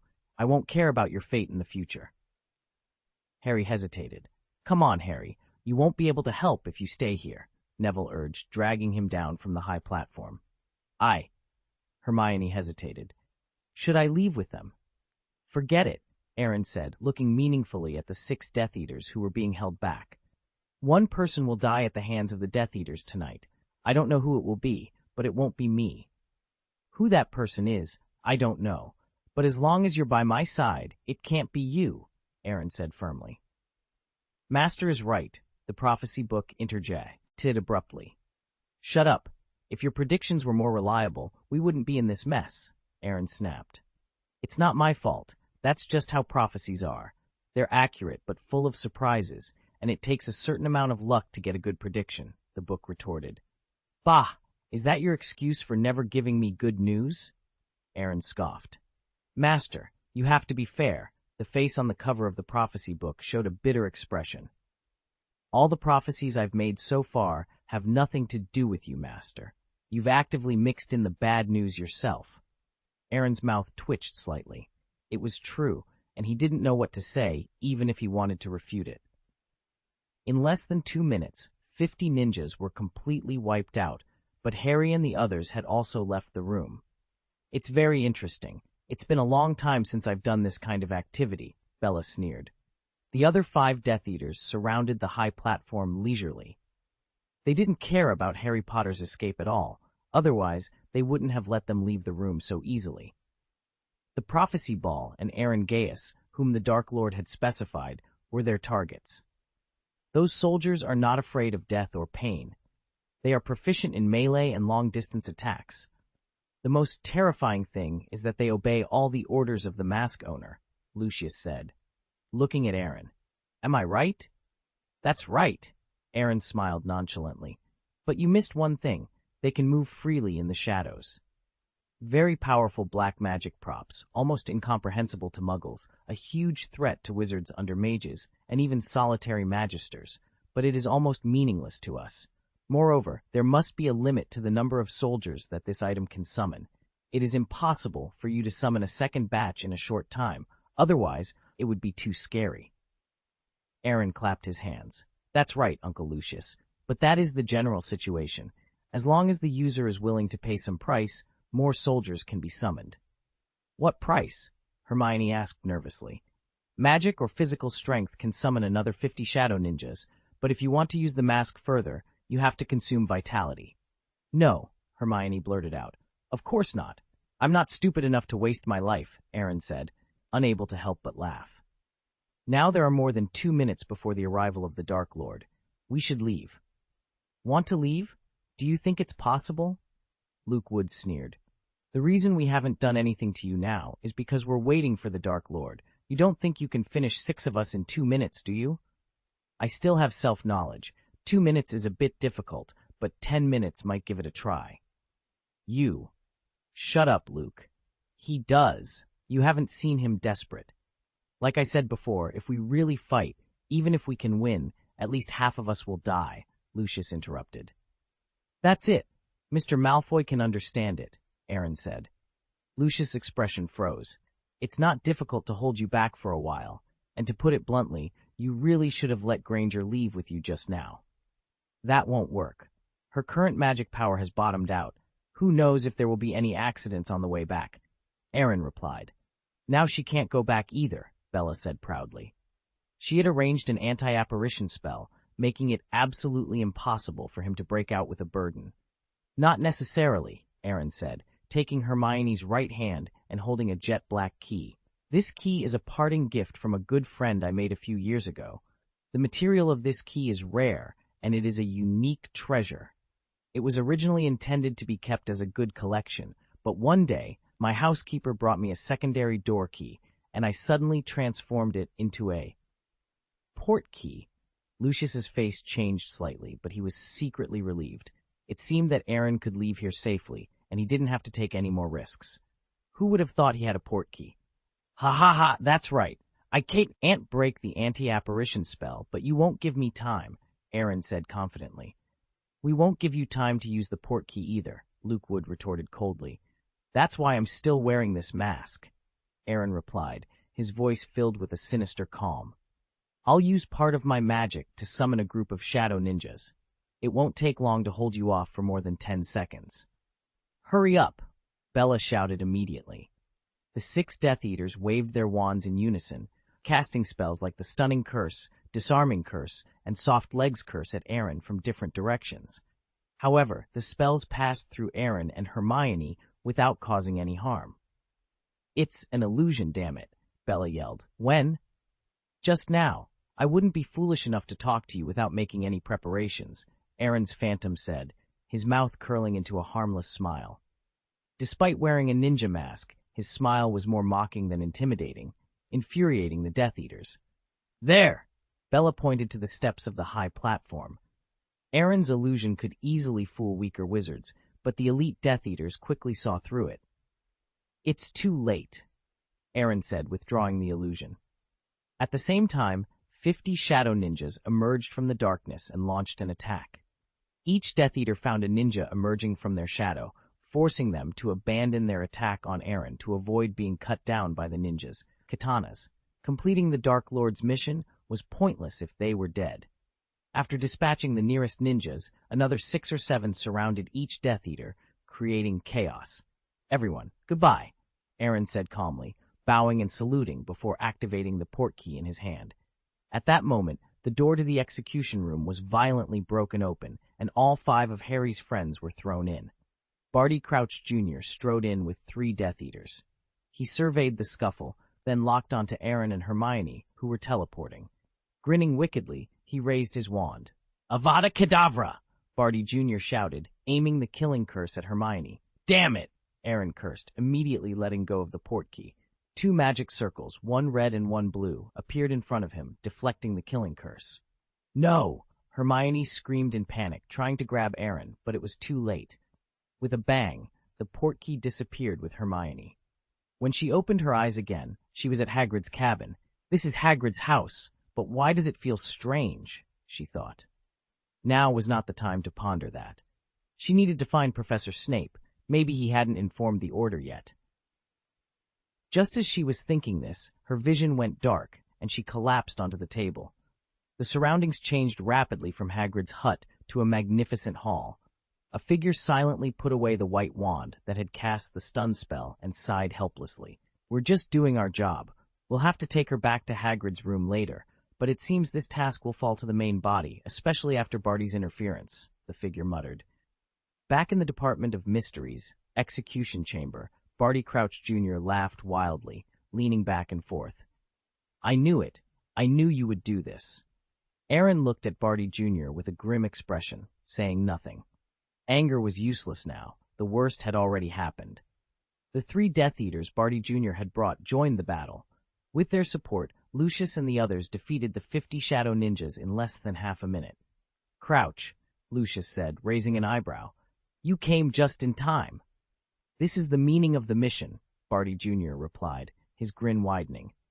Master, you arranged for me to come over just in case.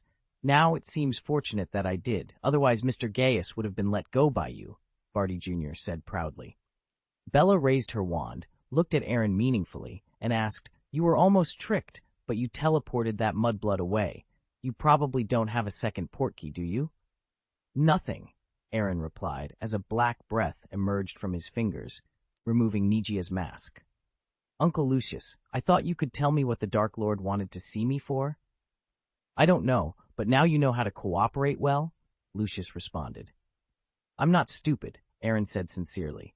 With my current level of magic power, it's almost impossible to take on 10 of them in 1 minute. What's more, there are 5 captives holding me back. Sorry, Harry said, on the verge of tears. We ran into Barty Jr. and the others just after we escaped from the Department of Mysteries, so... No ordinary bad luck, added Ron. He laughed like crazy when he saw us. Okay, it doesn't make any sense to dwell on this now, and it's useless to give you a chance. Aaron rolled his eyes in exasperation. I've done my best to help you to this point. Whether you can survive. Whether you can live or not depends on whether you are worthy, Barty Jr. interrupted meaningfully. This is also the main reason why I didn't kill them. Aaron blinked, confused. Actually, they are not that important to me. If you do it now, I just can't see it or worry about it.